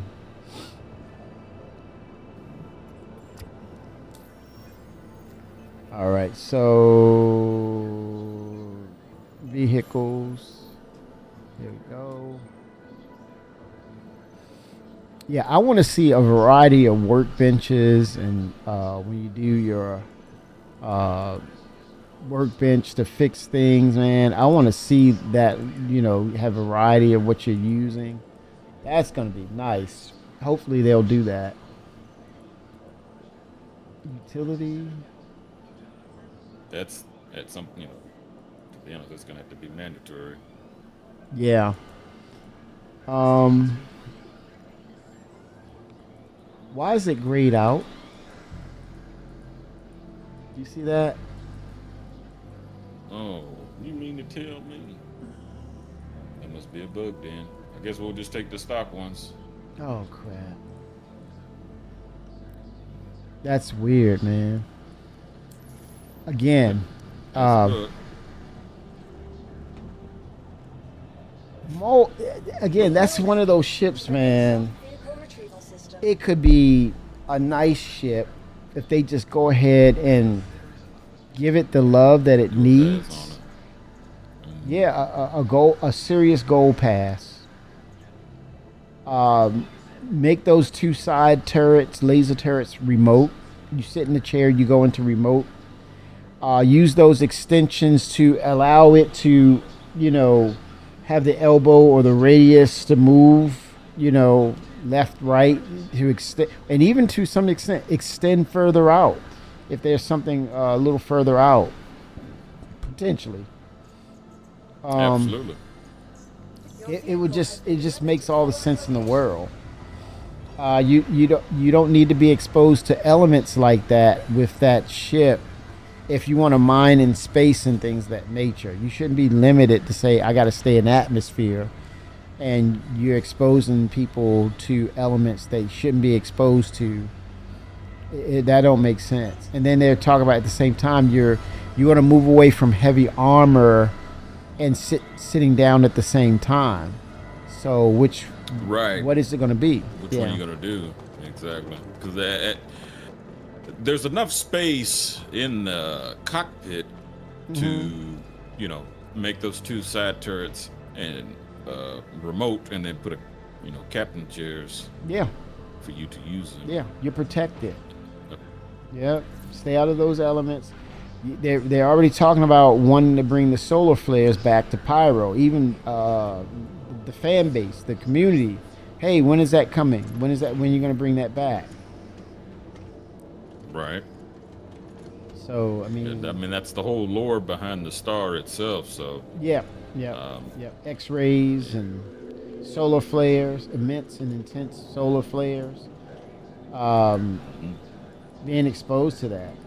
And that's a real thing in space. That we talk about real life Star Trek and warp drives, but what about the radiation that's out there? That's another dilemma they have to overcome. Protection from radiation, man. That stuff that will literally change your DNA. It's like what? And mutates you into a monster. Yes. How come I have a third arm growing? Like what? Seriously, man. And you're talking about visiting other planets, or even like Mars, and making that a home. You're that radiation you're exposed to. You don't have the what is that, the ozone layer to protect you. You're not protected. It's the oh shit.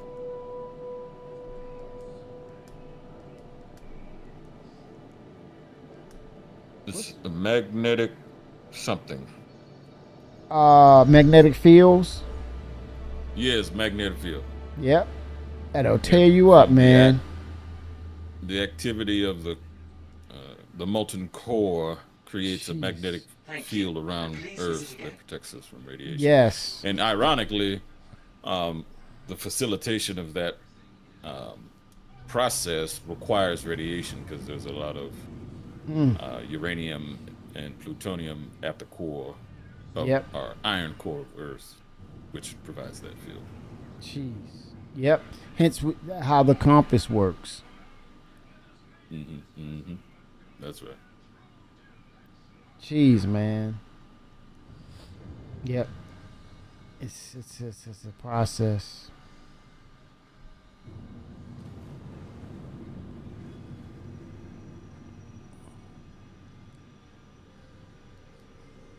All right, you can take the helm. I'm gonna put it in cruise control. All right. All right.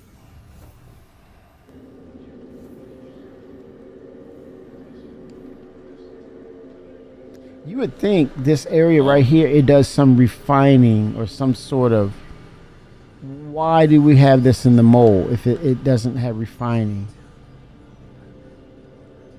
It's just. Isn't this? I think it was supposed to be like some sort of filtering process, but That would be good. Like inert material, get rid of it. Or material that you don't want to have Yeah. in your bags. Yeah, that makes sense because this is just empty. This is empty space and it does nothing. It's just set dressing, basically. Yeah, that would be nice if they address that. Look up their page on that. What is that about?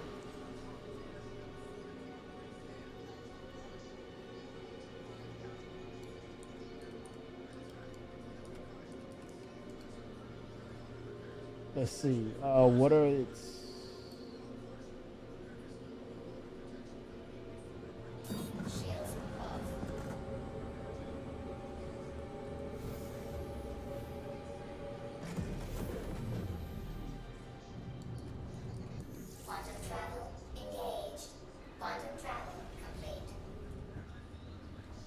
Now the flight mechanics, how it feels, it's weighty. I think it's perfect. It flies perfect.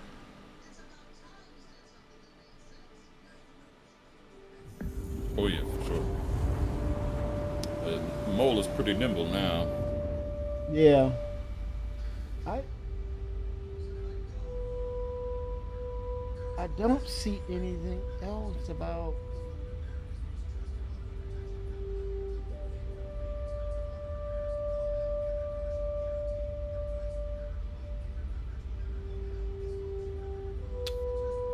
Yeah, it's just wasted space. It's nothing.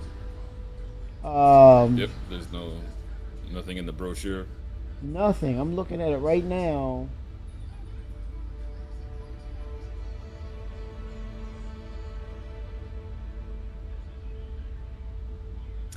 Yeah, I mean, if they did that, it would piss off a lot of prospect owners.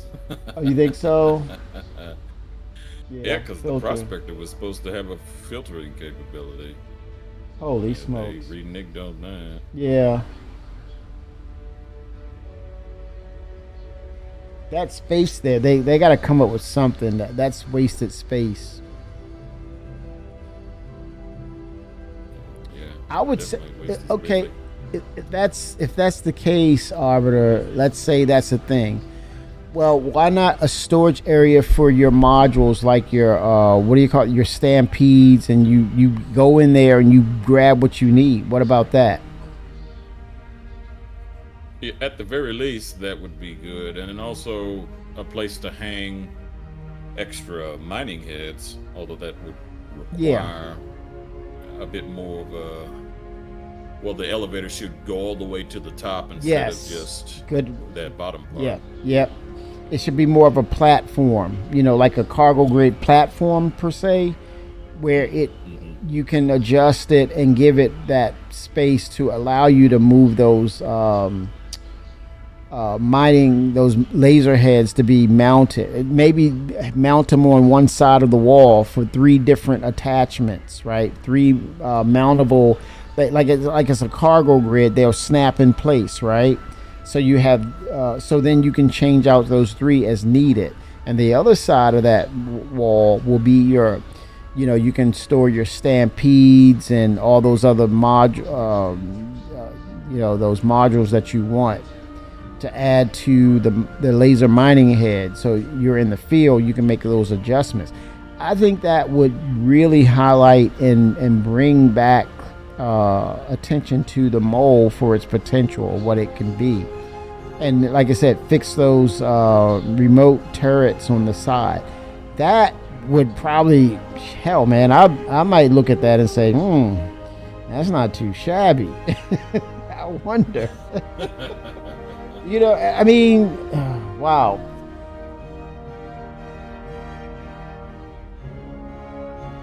It's about the marketing. It's about revisiting something. What was old becomes new, and you're like, hey, this is a different mold. It's not the same mold. Right. It definitely needs a new pass on it. Yeah. So I believe this ship came out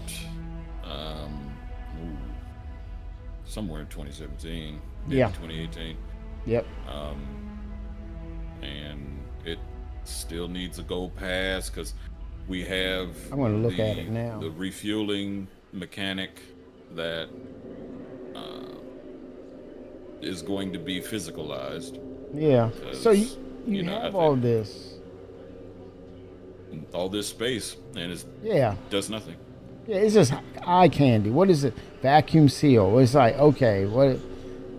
Gas under pressure. This does nothing. Components. Okay, I get it. That's not. You can't even open that. Is that up here? Down here?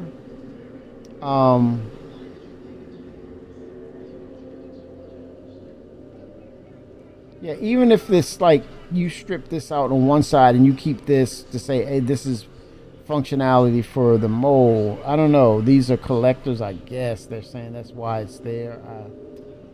I don't know, man. You have core systems, data retrieval, incoming application. I don't know. Then you have your break room, components.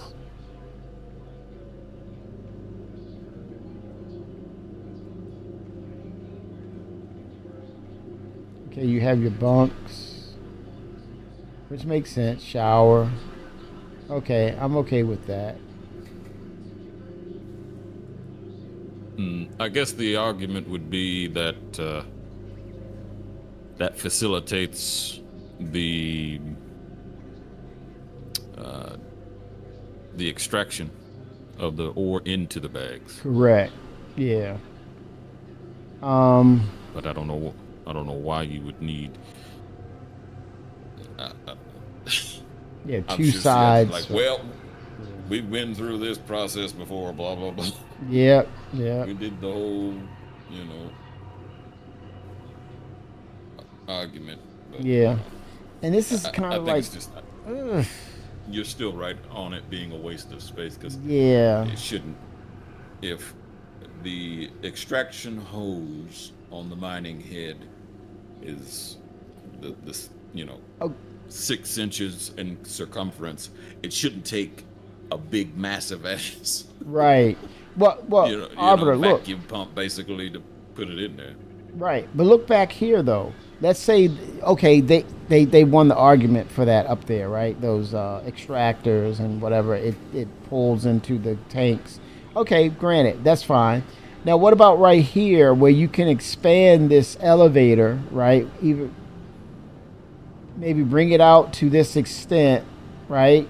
Further, where you have the room for the mining heads, and say in some of this space here, this is like you can hang one here or here. I don't know, or replace the jump drives over here, and you have this space to hang them. I don't know. They can redesign some of this stuff where it could hold the mining heads. This is wasted space. I don't know what this is for, but this structure right here could hold 2, and you have another 2 right there. You have 4 altogether. Or a place for your stampedes and your modules, and up here one of the mining laser heads, and the 2 here to accommodate the 3 to be changed out to give you variations or options. And then because you're closer to the elevator, you grab it, get down to the elevator, change them out. Done. Yeah, especially if they were to change the mining heads to remote turrets, and then Yes. that space where the seat is could be utilized to store your mining heads and other. Yeah. Yep. Have them on standby on that area, and then it's just a swapping. That would be very cool for the mole.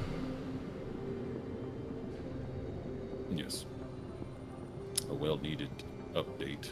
Yeah. in my opinion. But then you have the opportunity to generate more sales on something that's already existing based on a few adjustments. People probably fall in love with this ship again. But I think the Arostra is going to steal the day. Oh, heck yeah. I mean, yeah. Well, you got to give it a fighting chance. You got to give them all a chance. Yes, for sure. It's kind of hard to fight with a refinery module. Correct. So What's the best approach? Give it more efficiency.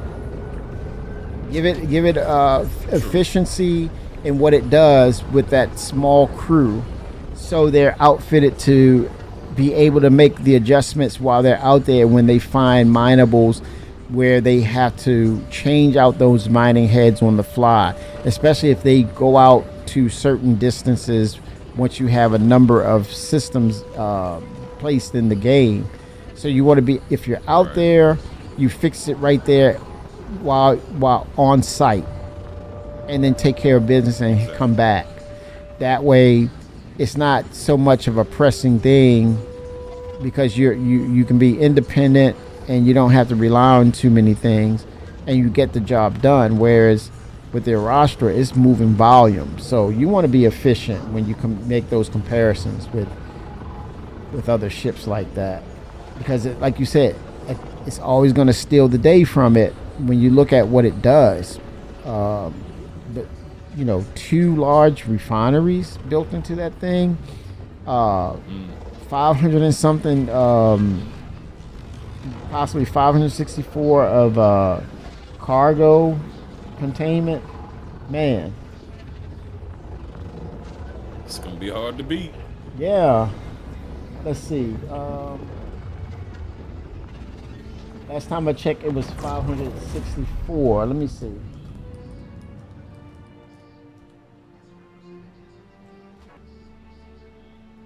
Another RSI shit.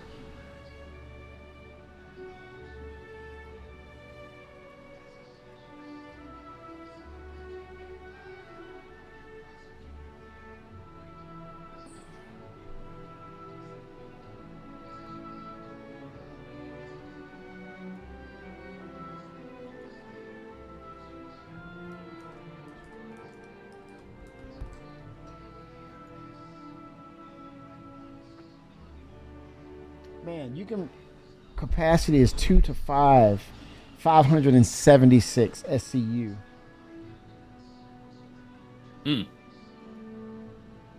That's something serious. Oh man, it's no contest right here. I'll drop the PNG in chat. No contest.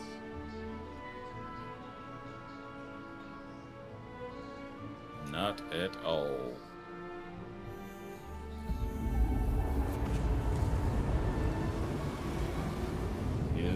It Jeez, basically an upgrade path. I feel like a lot of these smaller ships, unless you'd run it solo or a smaller group. Yeah, they say 2 to 5 as your crew. Yeah, because you have one person, because that's a size 3 mining head, I believe. Jeez, man. On the Arastra, so you're going to be able to do the massive rocks, even with one person running the refinery and then one person in the mining head. You know, potentially you could have the pilot doing Good the God. mining, and then your co-pilot down there. In the Yeah. Holy smokes. And it can pull in vehicles, because I see the rocks, the DSs are coming out of the ramp in the back. Man, you gotta give it the mole a shot, or it's not gonna be used in game. Not as much. Right. If you have a pathway to the rostra,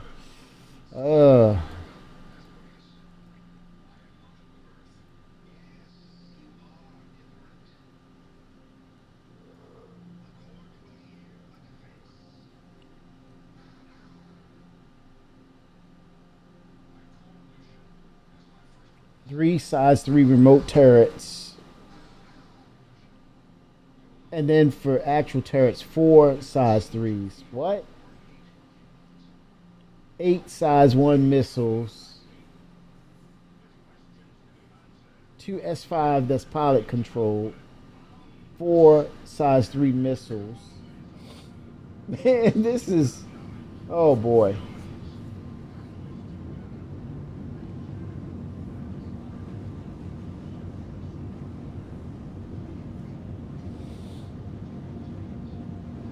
$64 for internal storage and $512 for external.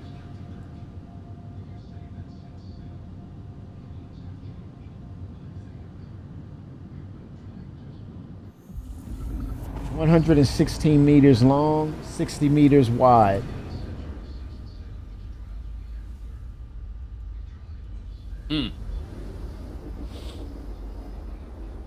Oh my gosh. Yeah.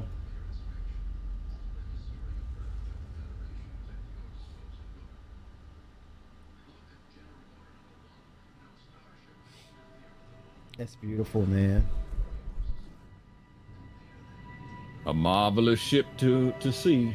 Holy smokes.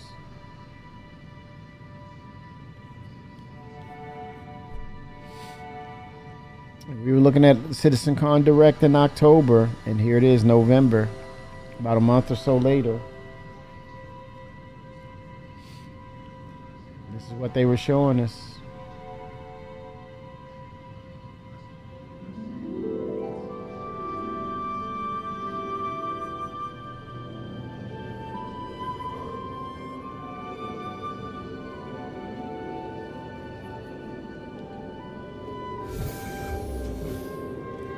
Try the turrets.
Fracturing mode on.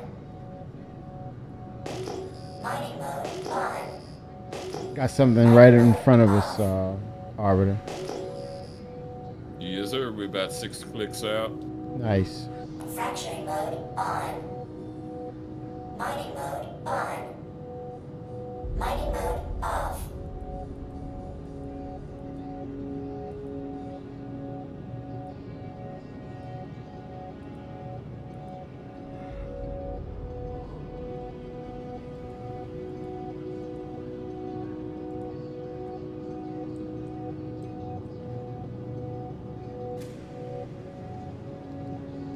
Fracturing mode on. For some reason, my scanning. Mining mode on. I'm wondering if this is bugged. Let me check my scanning. This is debris. What the hell? I guess it's, Oh, good gamepad. for, No. There we go. clicks.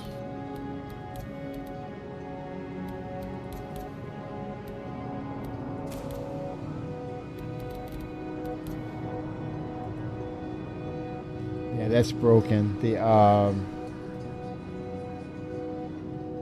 Shields off. oh.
$26,000. Oh wow. That's a pretty large signal. There has to be a cluster of rocks. Yeah, I see that my radar radius isn't. I'm trying to make adjustments on it. It's not working. Fracturing mode on. Might have to set the key line for that. Mining mode Yeah, I checked. It's not working. I had it right. off.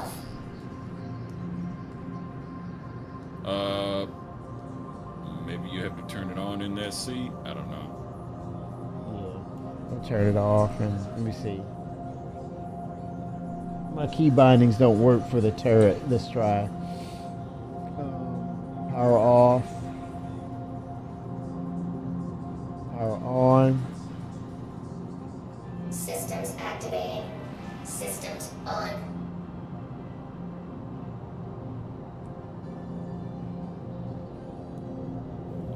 Fucking shit. Fracturing mode on. Mining mode. Oh my God, this will be a field day for Twix. Oh, oh, the debris. Yeah, I see that.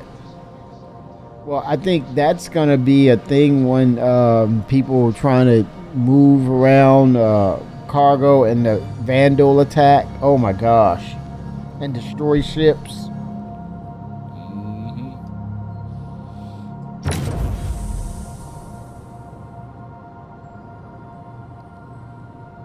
Yeah, it's broken. Fracturing mode on. Mining mode Scanner. on. Yes. Unless, let me see. Do I? Is that a module? Look. Just check through the power management, see if it's something. Yeah, that's look. turned I on. told you. Remember? Yeah, it was working, but the radius is at 0.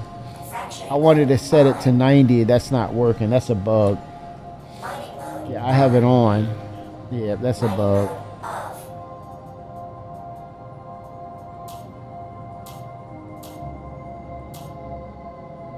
Cooler.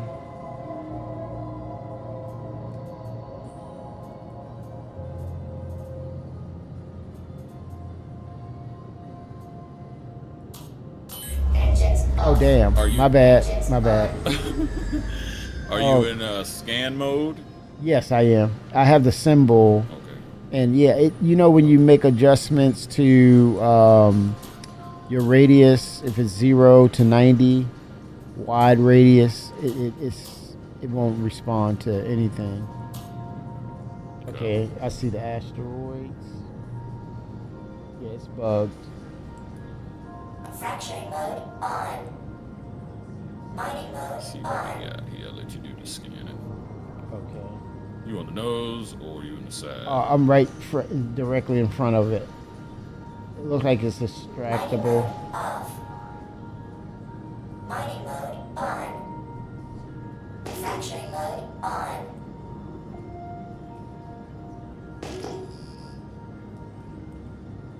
Okay, looks like I'm gonna try turning it on. Fracturing mode on. Better scan results with it laser on. Okay. Asteroid Q type. Okay, it's calculating.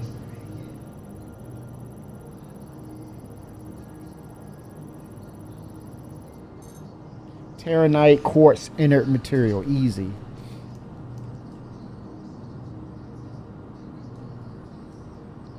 Okay, laser mining head should be working. Let's see. Turn it up. Okay, I need to power it all the way. There it is. Yeah, you got. Yep.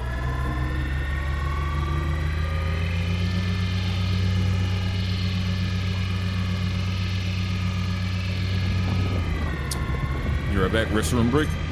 I'll say again. Taking a restroom break real quick. Okay, 07.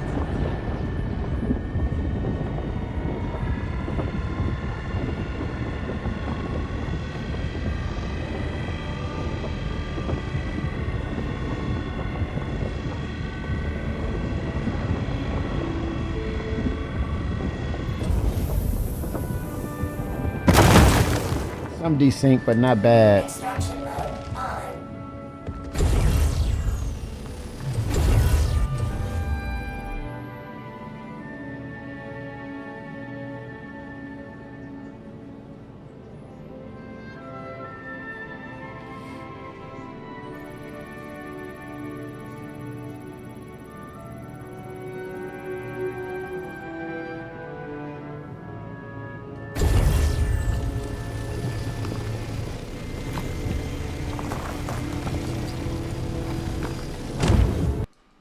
Oh, crash. Oh, it's crashy, man. Crash the desktop. Crash the desktop. 4.4.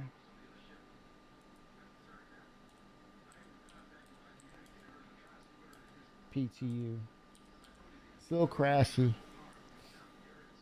Quite a bit.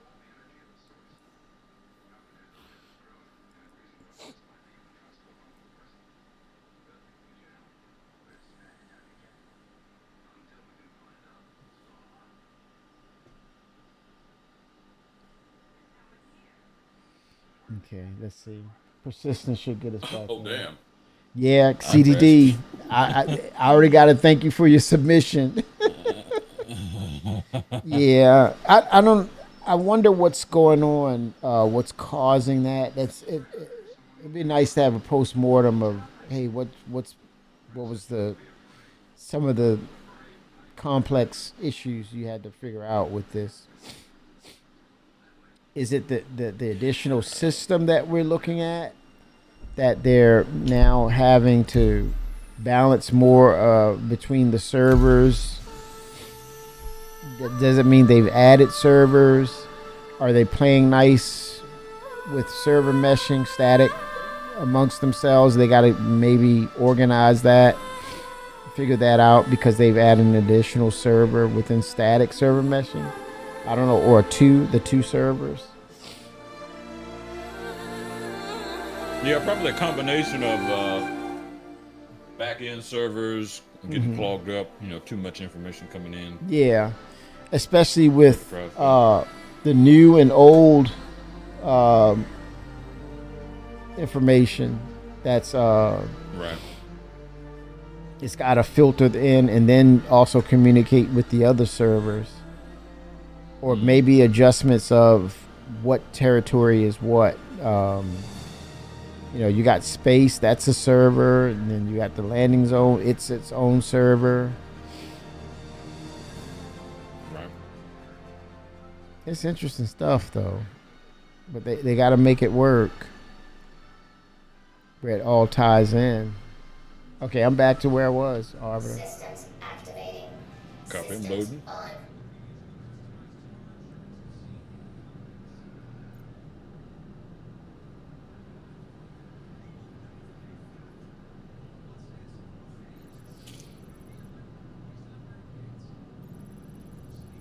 Okay, it's calculating now.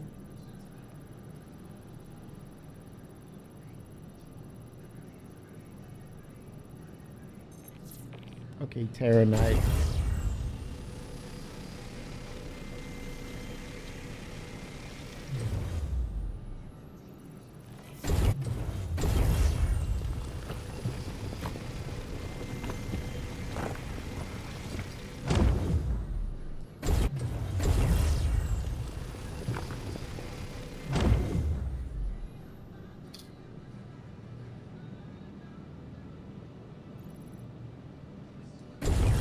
Terra Knight. I have to move a little closer. I'm probably out of range. Okay. Seems like it's... Okay, there it is. Or is it... No, it's not... It's just slow. It's a default. Yeah. Mounted head. I'm thinking... No, it wasn't taking anything. And you know what? Oh, you still got a fracture. It's orange. Oh, damn, my bad. It's been a minute since you mined. Yeah.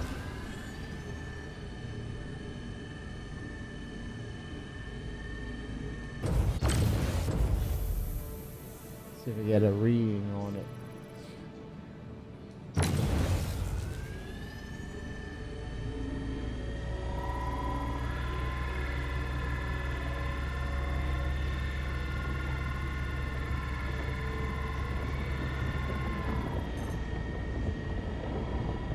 Warning. Power critical.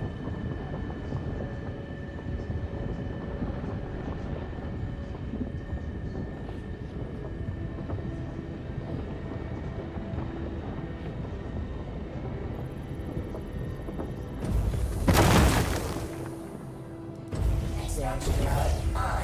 There we go.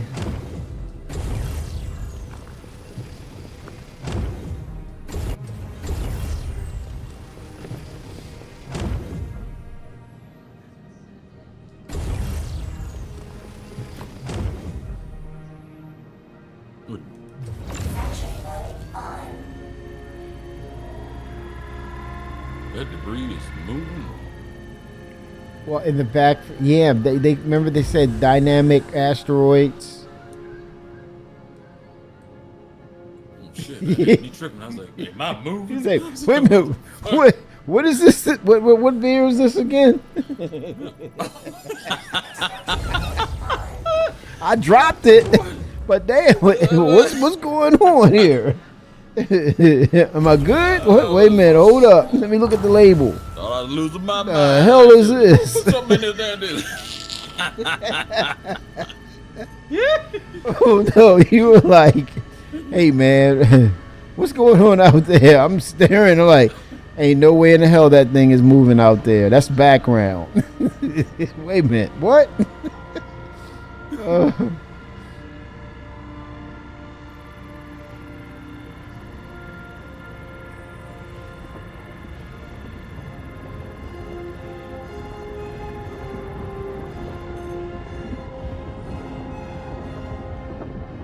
The thing coming in your mind, it says they don't fake the backgrounds now. This stuff is actually real, so why would they fake it now? You're saying, why would they do that? Wait a minute, it's moving like that?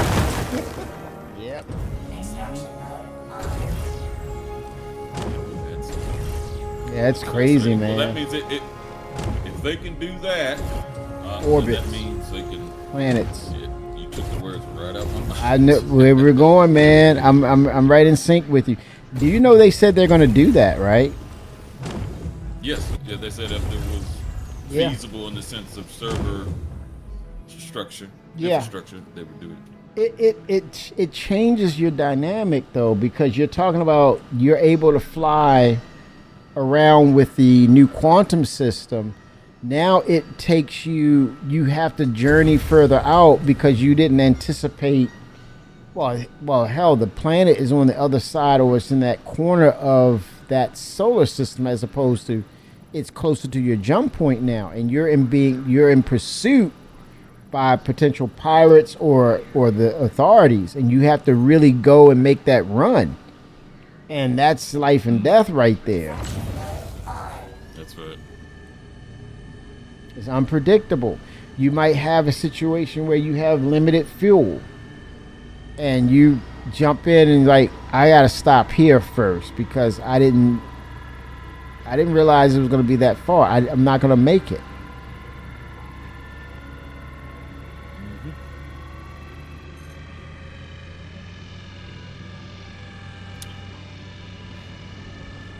Yeah, because that quantum boost is gonna be really nice to be able to navigate within the solar system. Yeah. In a mode that's not linear. That's true.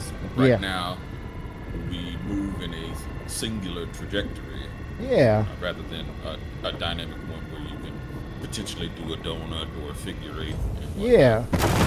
And it's like it was a walking contradiction to itself, because you have this vast open world, but the way you travel, you had to be on rails in order to, actually get to where you need to. You got to be on rails. I got to align this got to be aligned, and if it's not aligned, beep, beep, beep, it's not going to work. And you're like, wait a minute. This is an open freaking world. I should be able to go in that, at least see the direction, and just pinpoint it as close as I can, and just go that way.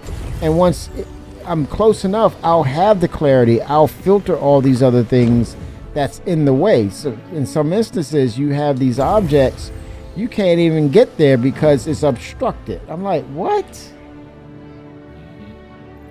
You got to ride on rails in a vast exploratory world that's truly there, and no background or cut screens, but you're riding on rails. That's just not, in the long term, that's not feasible or reasonable, rather. It's not sustainable. You're hemmed up, you're handicapped. Right. Well, especially when it comes to exploration of planets. Yes. If there's no POI, then you need to be able to quantum boost to, if it's on the other side of the planet, you just scoop. Yeah. And then drop out where you want to. True. And then do your exploration. And if you talked about you as the individual who run into murder hobos or trollers, right? Briefers. You sitting there with a large amount of goods. You're an industrial ship. You can't go no damn place until you're in alignment of where you're supposed to go. Dude, I'm in a no-win situation, and now you're going to handicap me from trying to escape at least?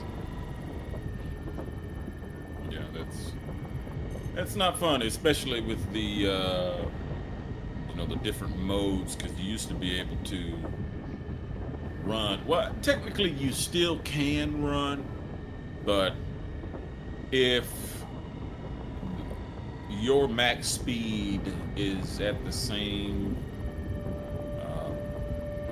combat SCM, then you technically you can run in nav, and now you're getting pummeled because they're in combat mode and you're in nav mode. Yep, lose everything. I'm like, holy smokes, man. Because there was one time I was in my Polaris, and during that event where you had to fight for whatever jurisdiction you wanted to get the armor. Oh, that's right. That's right. And luckily, I had crew with me, but I dropped in on an OM. There was an Idris. Oh, damn. And What? Oh, my gosh. It's like challenge You know what I'm saying? automatically. I told my crew, I said, all right, somebody in the torpedo bay now. Wow. What? And so I just. That's I gonna said, blow well, up. We're not going to be able to lock up. Oh, shit. We're not going to be able to lock onto them. We're going to do a dumbfire pass. And that's what we did. Dumbfire pass and blew his ass up. Are you serious? So. Was he? dropped.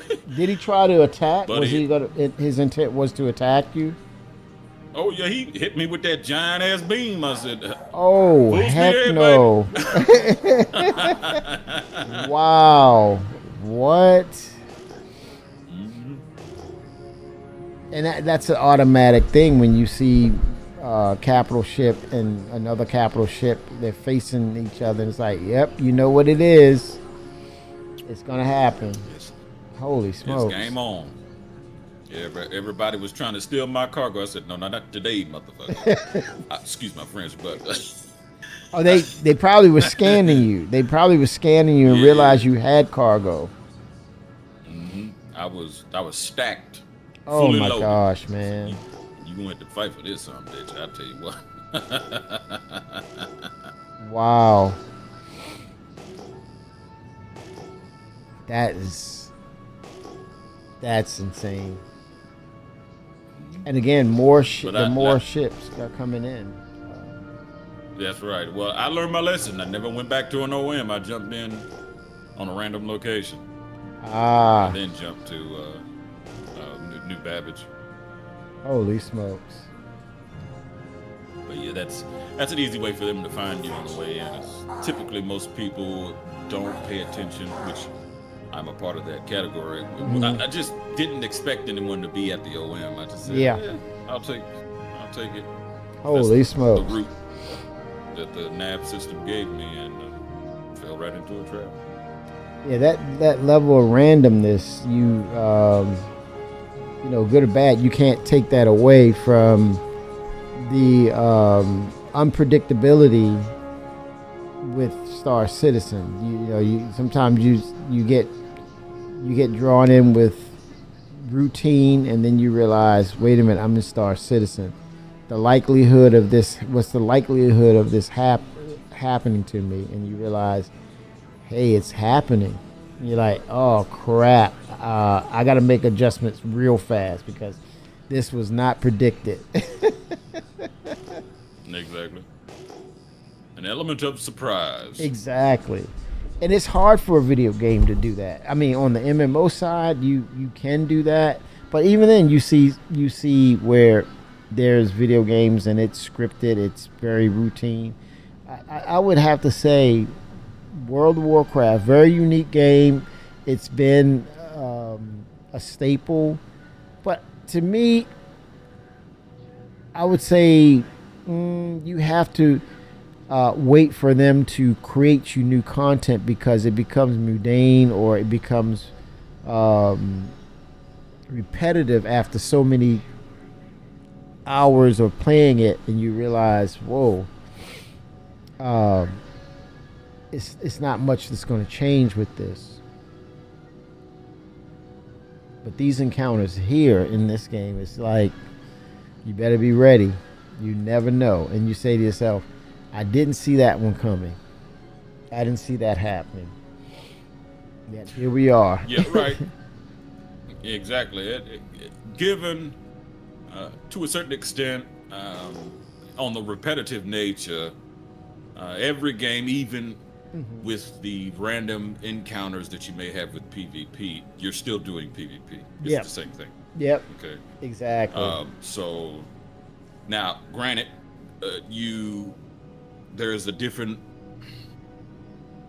I guess, execution of engagement, but for the most part, your objective is to kill said player or disable said player. So you're still doing the same thing. As long as you enjoy the gameplay or the encounter that you're in, that's what really matters.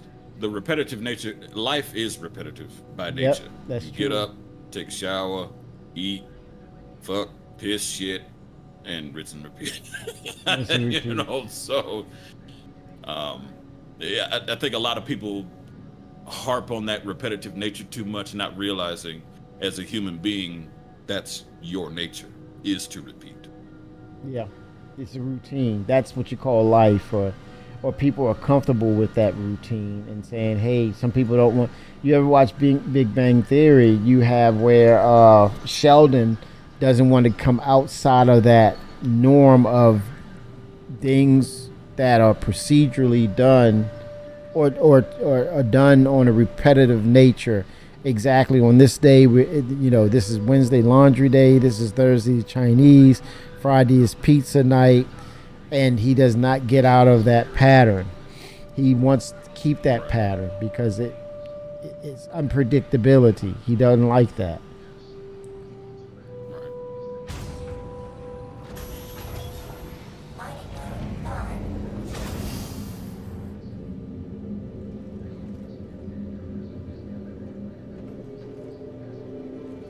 For some of us, but that's what we come to video games for the excitement, and that's why there's a huge library of just games we don't even play anymore, because once you figured out the patterns of the code, then you pretty much said, hey, the challenge has stopped, the excitement has stopped.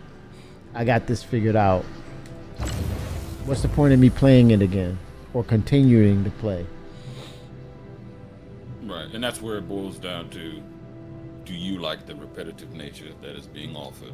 Yeah. Is the script given to you dynamic enough for you to rinse and repeat? Yes. Yeah. And I think that's one of the things that keep people here, is that they see the opportunity of, community interactions and suggestive ideas, along with them having the ability to craft and curate their own content. That if something doesn't work, they pull it. If something works, they can build upon it. If there's an opportunity to create something very unique, never seen before, those opportunities are presented to themselves, to the developers there. That those opportunities can present themselves to the developers at CIG, and they can go, and they are, not to say emboldened, but they're supported by going for it. Enabled. Right. They're enabled in a positive way to, hey, go for it. Let's see where it leads. Exactly. Yep. As opposed to some people's narrative is, you need to sit in this seat and you get this done in this time, in this hour, this minute, this second, and then after that I got this list of tasks for you. No, you want to be able to, despite the pressure, be able to breathe and be creative and not stifle that creativity. 100%. It's pretty cool, man. A lot of people want to. I think they're filling in. I looked on their applications, and it's just they got some openings out there.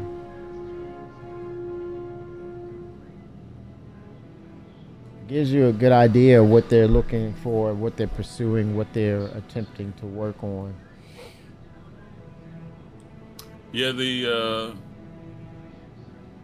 rotation. Well, what is it? The terminology is the turnover at CIG. I'm not sure how prevalent it is, but I would assume it's not that bad. But you have to keep in mind that there is fatigue. Yes. If you've been working on a given project for a decade or two, you might want to work on something else to yes give yourself a bit more creativity options. Cross train. Right.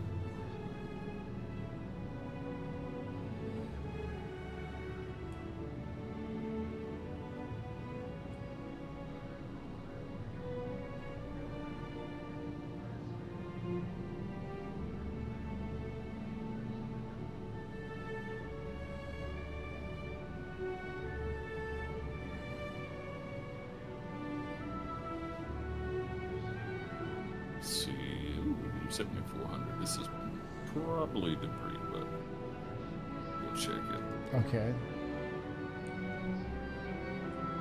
Gotta- Mighty mode off.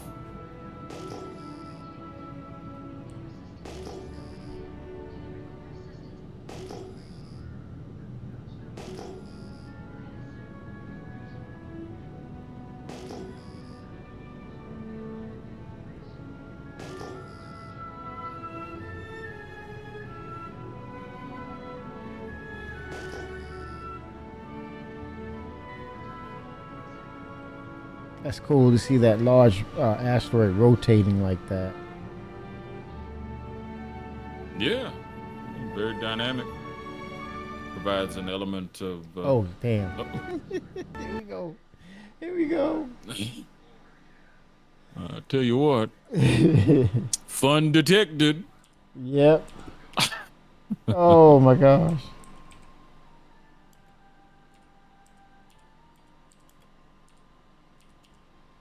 They'll see the number of times. Hey, what's causing that? And they're gonna figure it out. Yeah, it's definitely have something to do with the back end, or even with the asteroid field moving itself. Mm-hmm. It's probably Tracking that geometry. you know, yeah, something conflict of interest between communication between the client and server.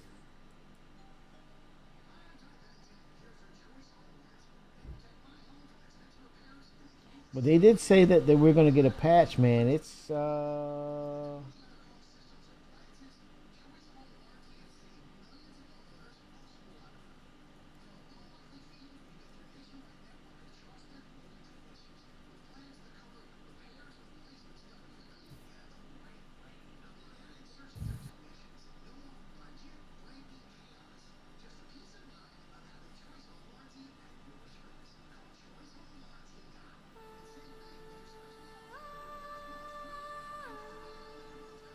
Thank you for your submission. Giving you all the data, CIG. Yep, there it is. Get this baby ironed out as best you can. Yeah, I know it can be. IAE is right around the corner. He said, "Get Yes, my sir. Perseus ready." Get my Perseus ready.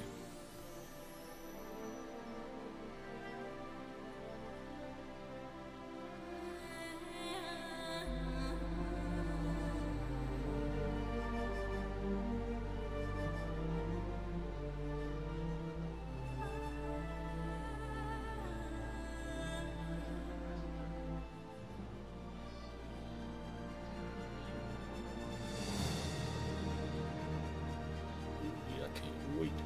And that thing has, I think, 20 torpedoes on its size 5, I believe. Good gosh, and it's fast for its size. Size 7 cannons. Full size. Oh my gosh. Yeah, that baby gonna be boom, boom, boom. Boom, boom, boom. And then Broadside. jump, quantum jump. See ya. See you. That's gonna be nice. The design, man. I want to see it in IEE to see Pterodoct. Do that tour, look in it, and see what it does, man. Mm-hmm. Take a look at it. Anything new? We're in Nix, so that's new. Oh yeah, explore it. Explore Pyro. and people are gonna be itching to take you on. You know, they're in the Polaris or Idris. They're gonna look. They're gonna want to challenge it and say, I want to see if this ship is worth it.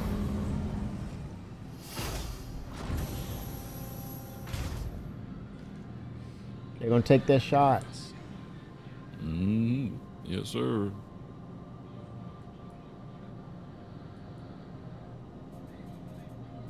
Systems activating. Systems on.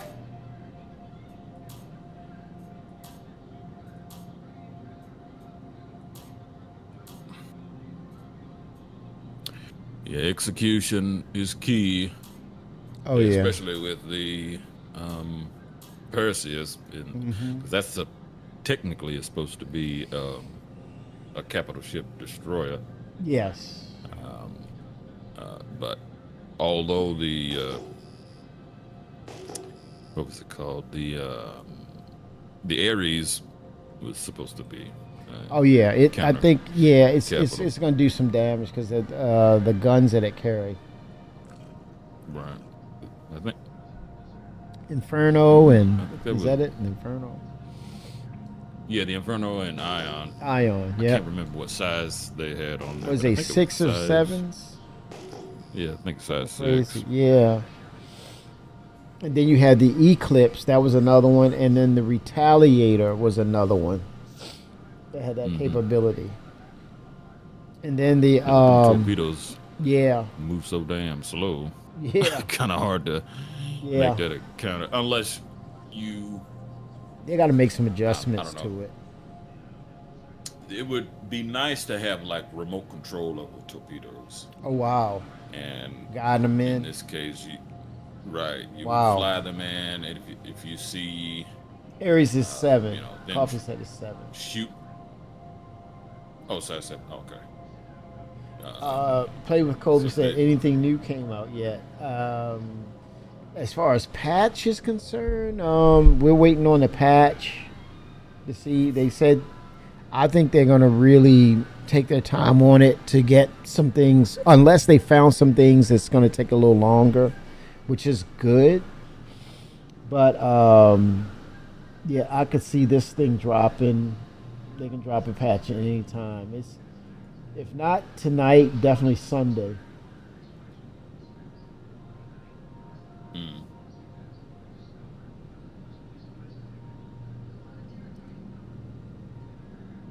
That means they're just taking their time working on it, and just or they're digging in and they're going down the rabbit hole and they found some things that could hold them up too.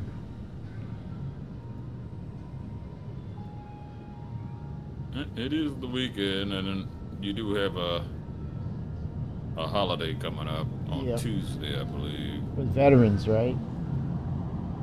Veterans Day. And I think it's no point in, rushing to get it out. Nobody's, unless they hand it over to the UK.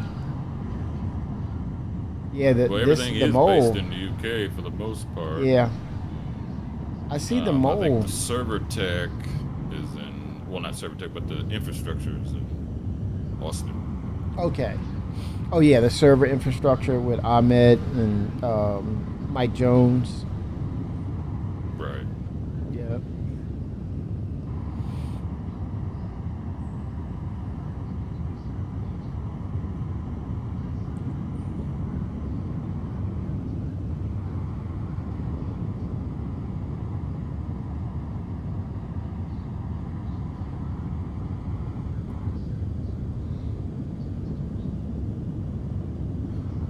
Tell me something good, scanners. Man, it is so much debris out here. This is crazy. The amount of debris out here. Yeah, it's starting to get thick. And to fight and have combat out here, this would be insane.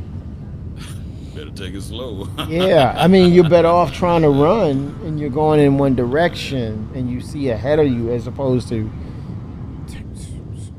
turning and trying to maneuver. It's not going to go well. It's not going to go well at all.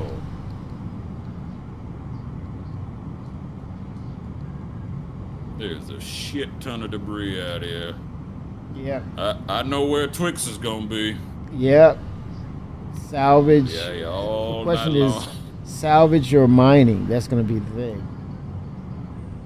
It salvage as many debris clusters I've come across. Systems activating. Like Systems on. I want to say like at least 10 massive clusters of salvage Factory debris. mode on. Good lord. Mining mode on. My Extraction mode on. let me see, mine laser.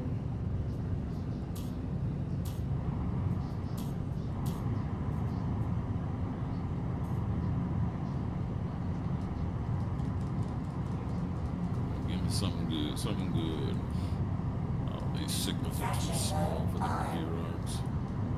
18, that's 26. That's probably My it's bugged. My mining laser is bugged. It won't fire off. Let me stand up.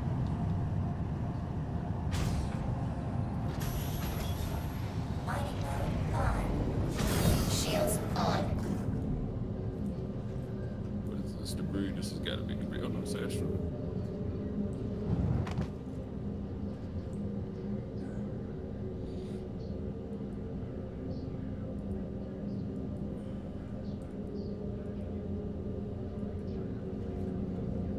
Let's see if I can get it. Got out of the seat. Hopefully it'll reset.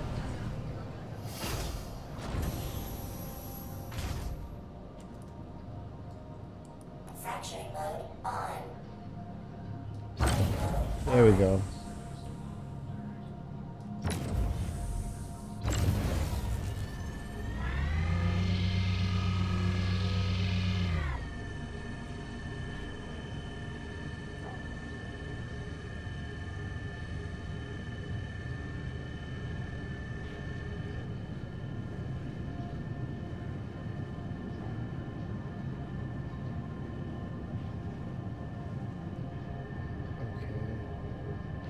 Go to radar. Let me turn off Extraction mode on. radar. There it is, radar. But I can't change the radius from 0 to 90. Yeah, that's definitely a bug, or they only intend the pilot to Okay. scan. But I don't know. There's no official word on that.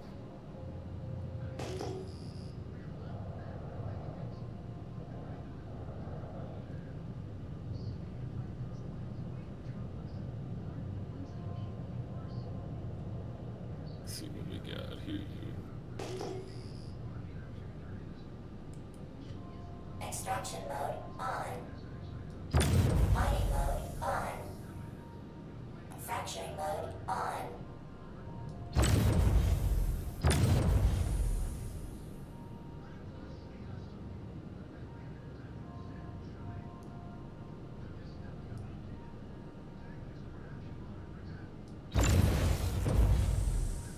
Let's see.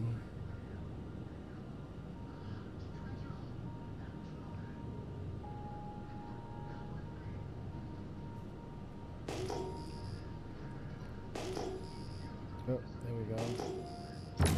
Something 10 and a half clicks out right there. Copy. Let's see.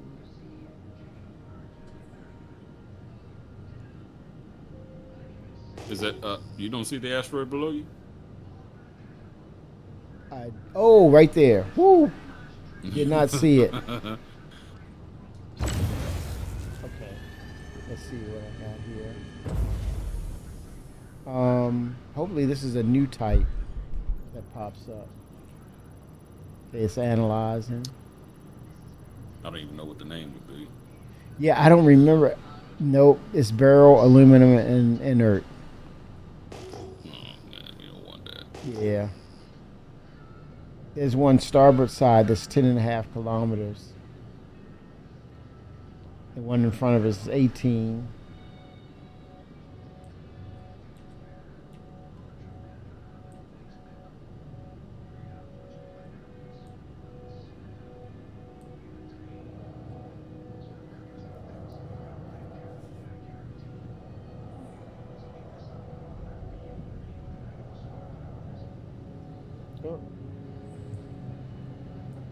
5700. That's probably going to be debris, but we'll see.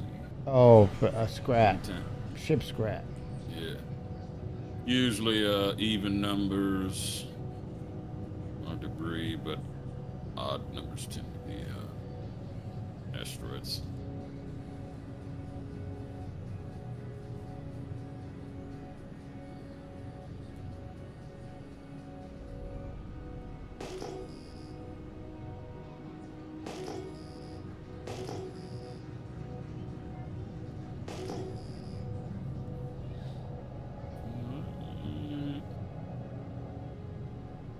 Okay. Got 3 asteroids. Type E. Okay.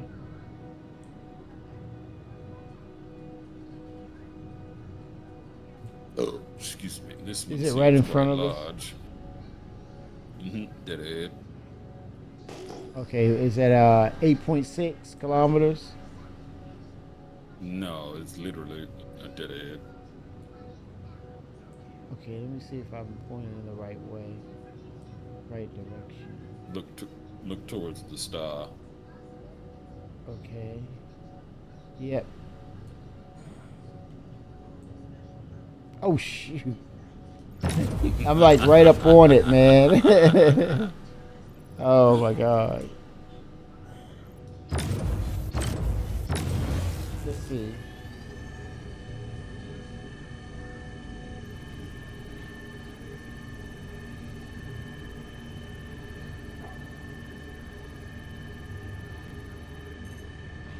Okay, there we go. I got a reading now. Quartz, inert material. Garbage rock. Oh, what's that small one? Oh, there's a small one that's near it. Probably quartz as well, but we can check. It's extractable. Okay. It's purple.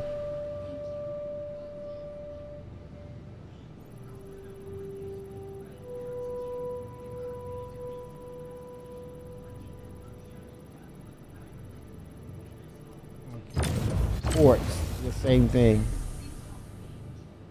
Wow, they're twins.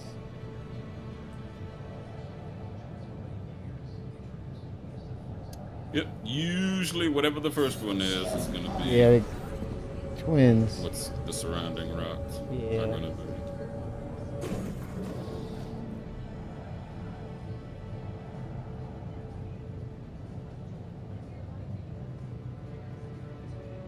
Hold on, my key buttons. Keep changing. Right. So we need movement, speed limiter, absolute. Should be yes.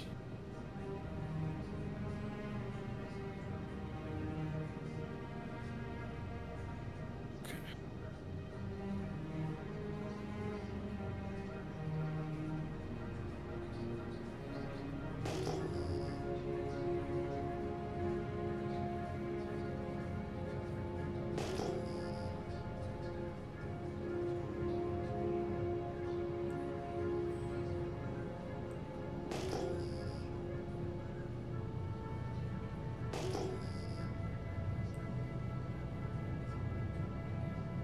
Shields on. Shields off.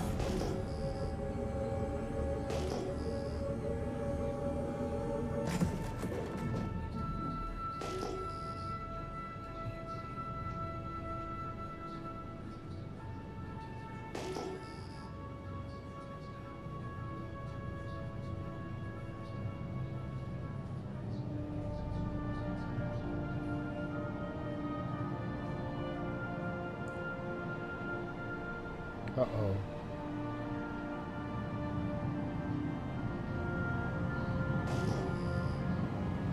$6,000. I guess debris. 26,000. Yeah, it's definitely. Yeah. Salvage Twix. This is your haven. Bunch of damn. Oh shit. wow, look at that. A whole bunch of it. Wow. That is a lot of debris. Yep. There's been a lot of ship battles out here.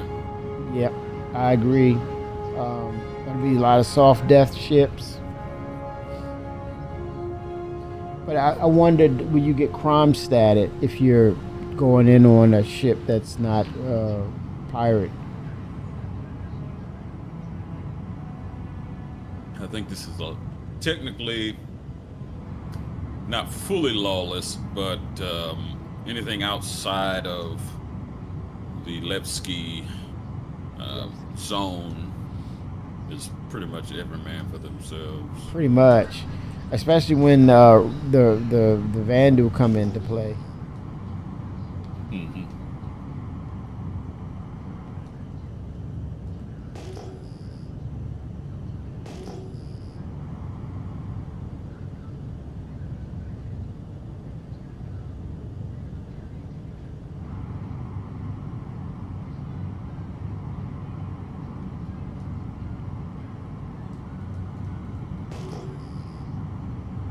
Yeah, so not null-sec, but low-sec. Yeah, I got something right here. 6 point. There's a few things out here. Oh, that was an asteroid type. M.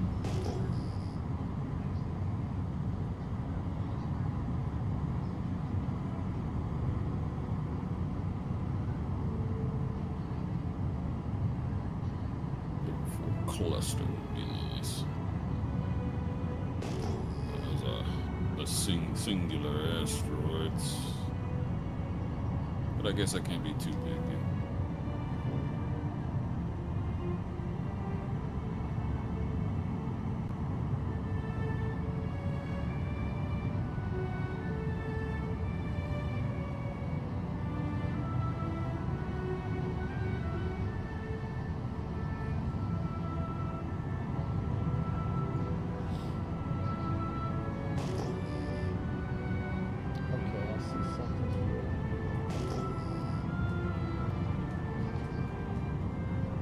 Shields on. Wow, there's a lot of debris out here, right? Holy smokes. Asteroid S-type.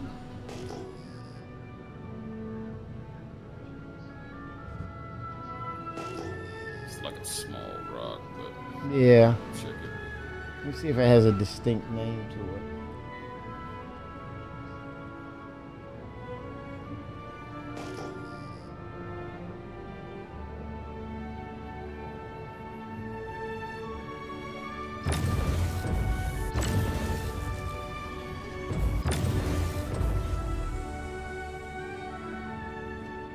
Inert material, 100%.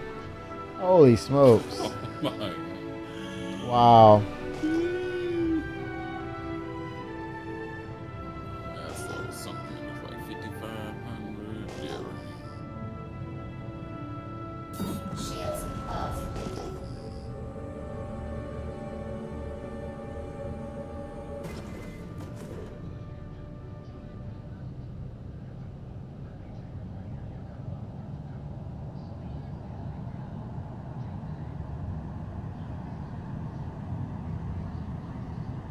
Shields on.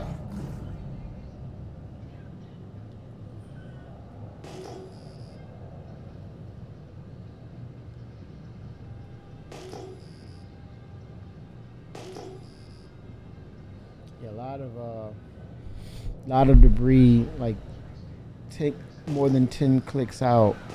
Oh, there's one. Asteroid M. Okay.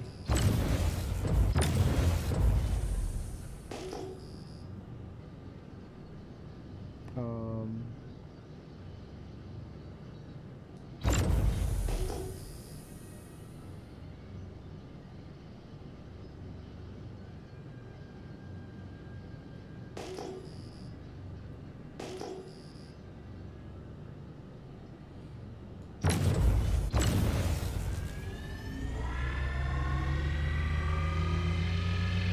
Not getting you a scan. Yeah, let me see if I can scan it. Mining mode on. kind of Asteroid M, but no, I can't get a type on it. Yeah, it's not interactable then. Manufacturing mode on. Find another one. Mining mode on. See There's a that button cluster is of still- 3. Oh, that's probably why. Ah, shit. Again.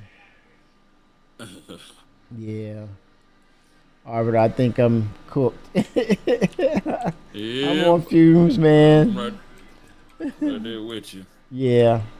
I think we gave them more than enough they can handle. As you see, chat, it's a number of it's a number of crashes that's gonna. Now you have the persistence that will jump in and allow you to come back, but yeah, it's something in there that they gotta cipher and get that cleared up.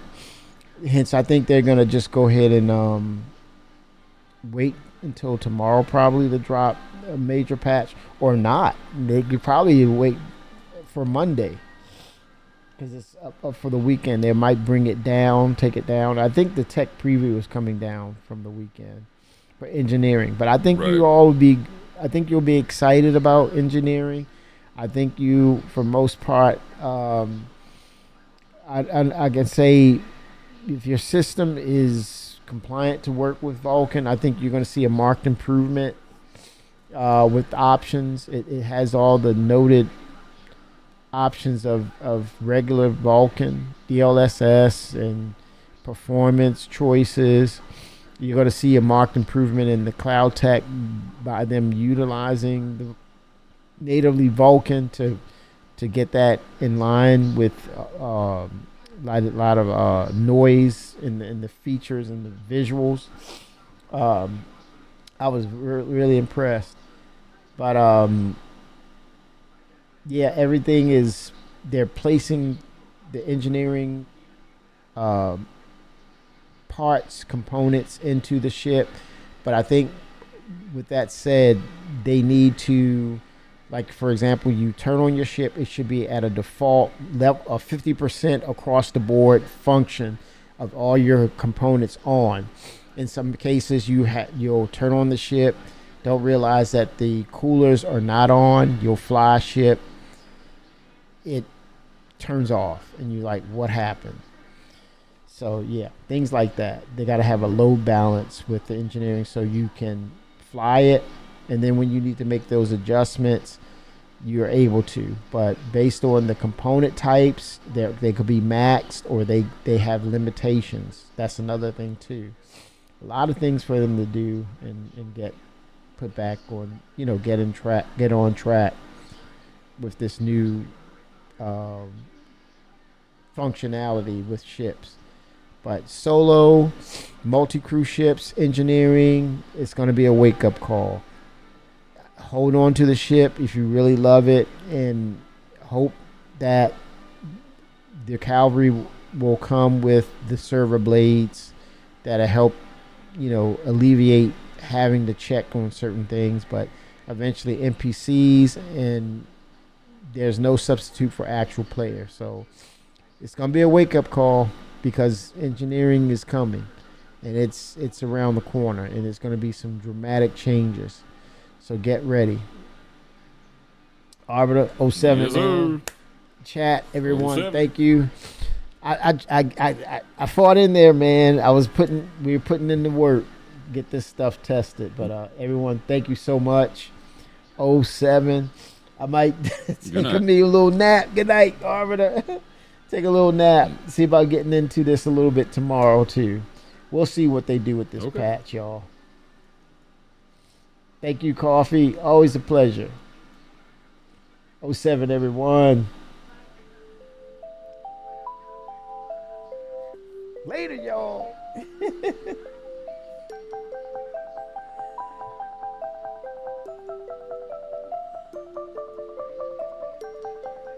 Here we go.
Come on, man.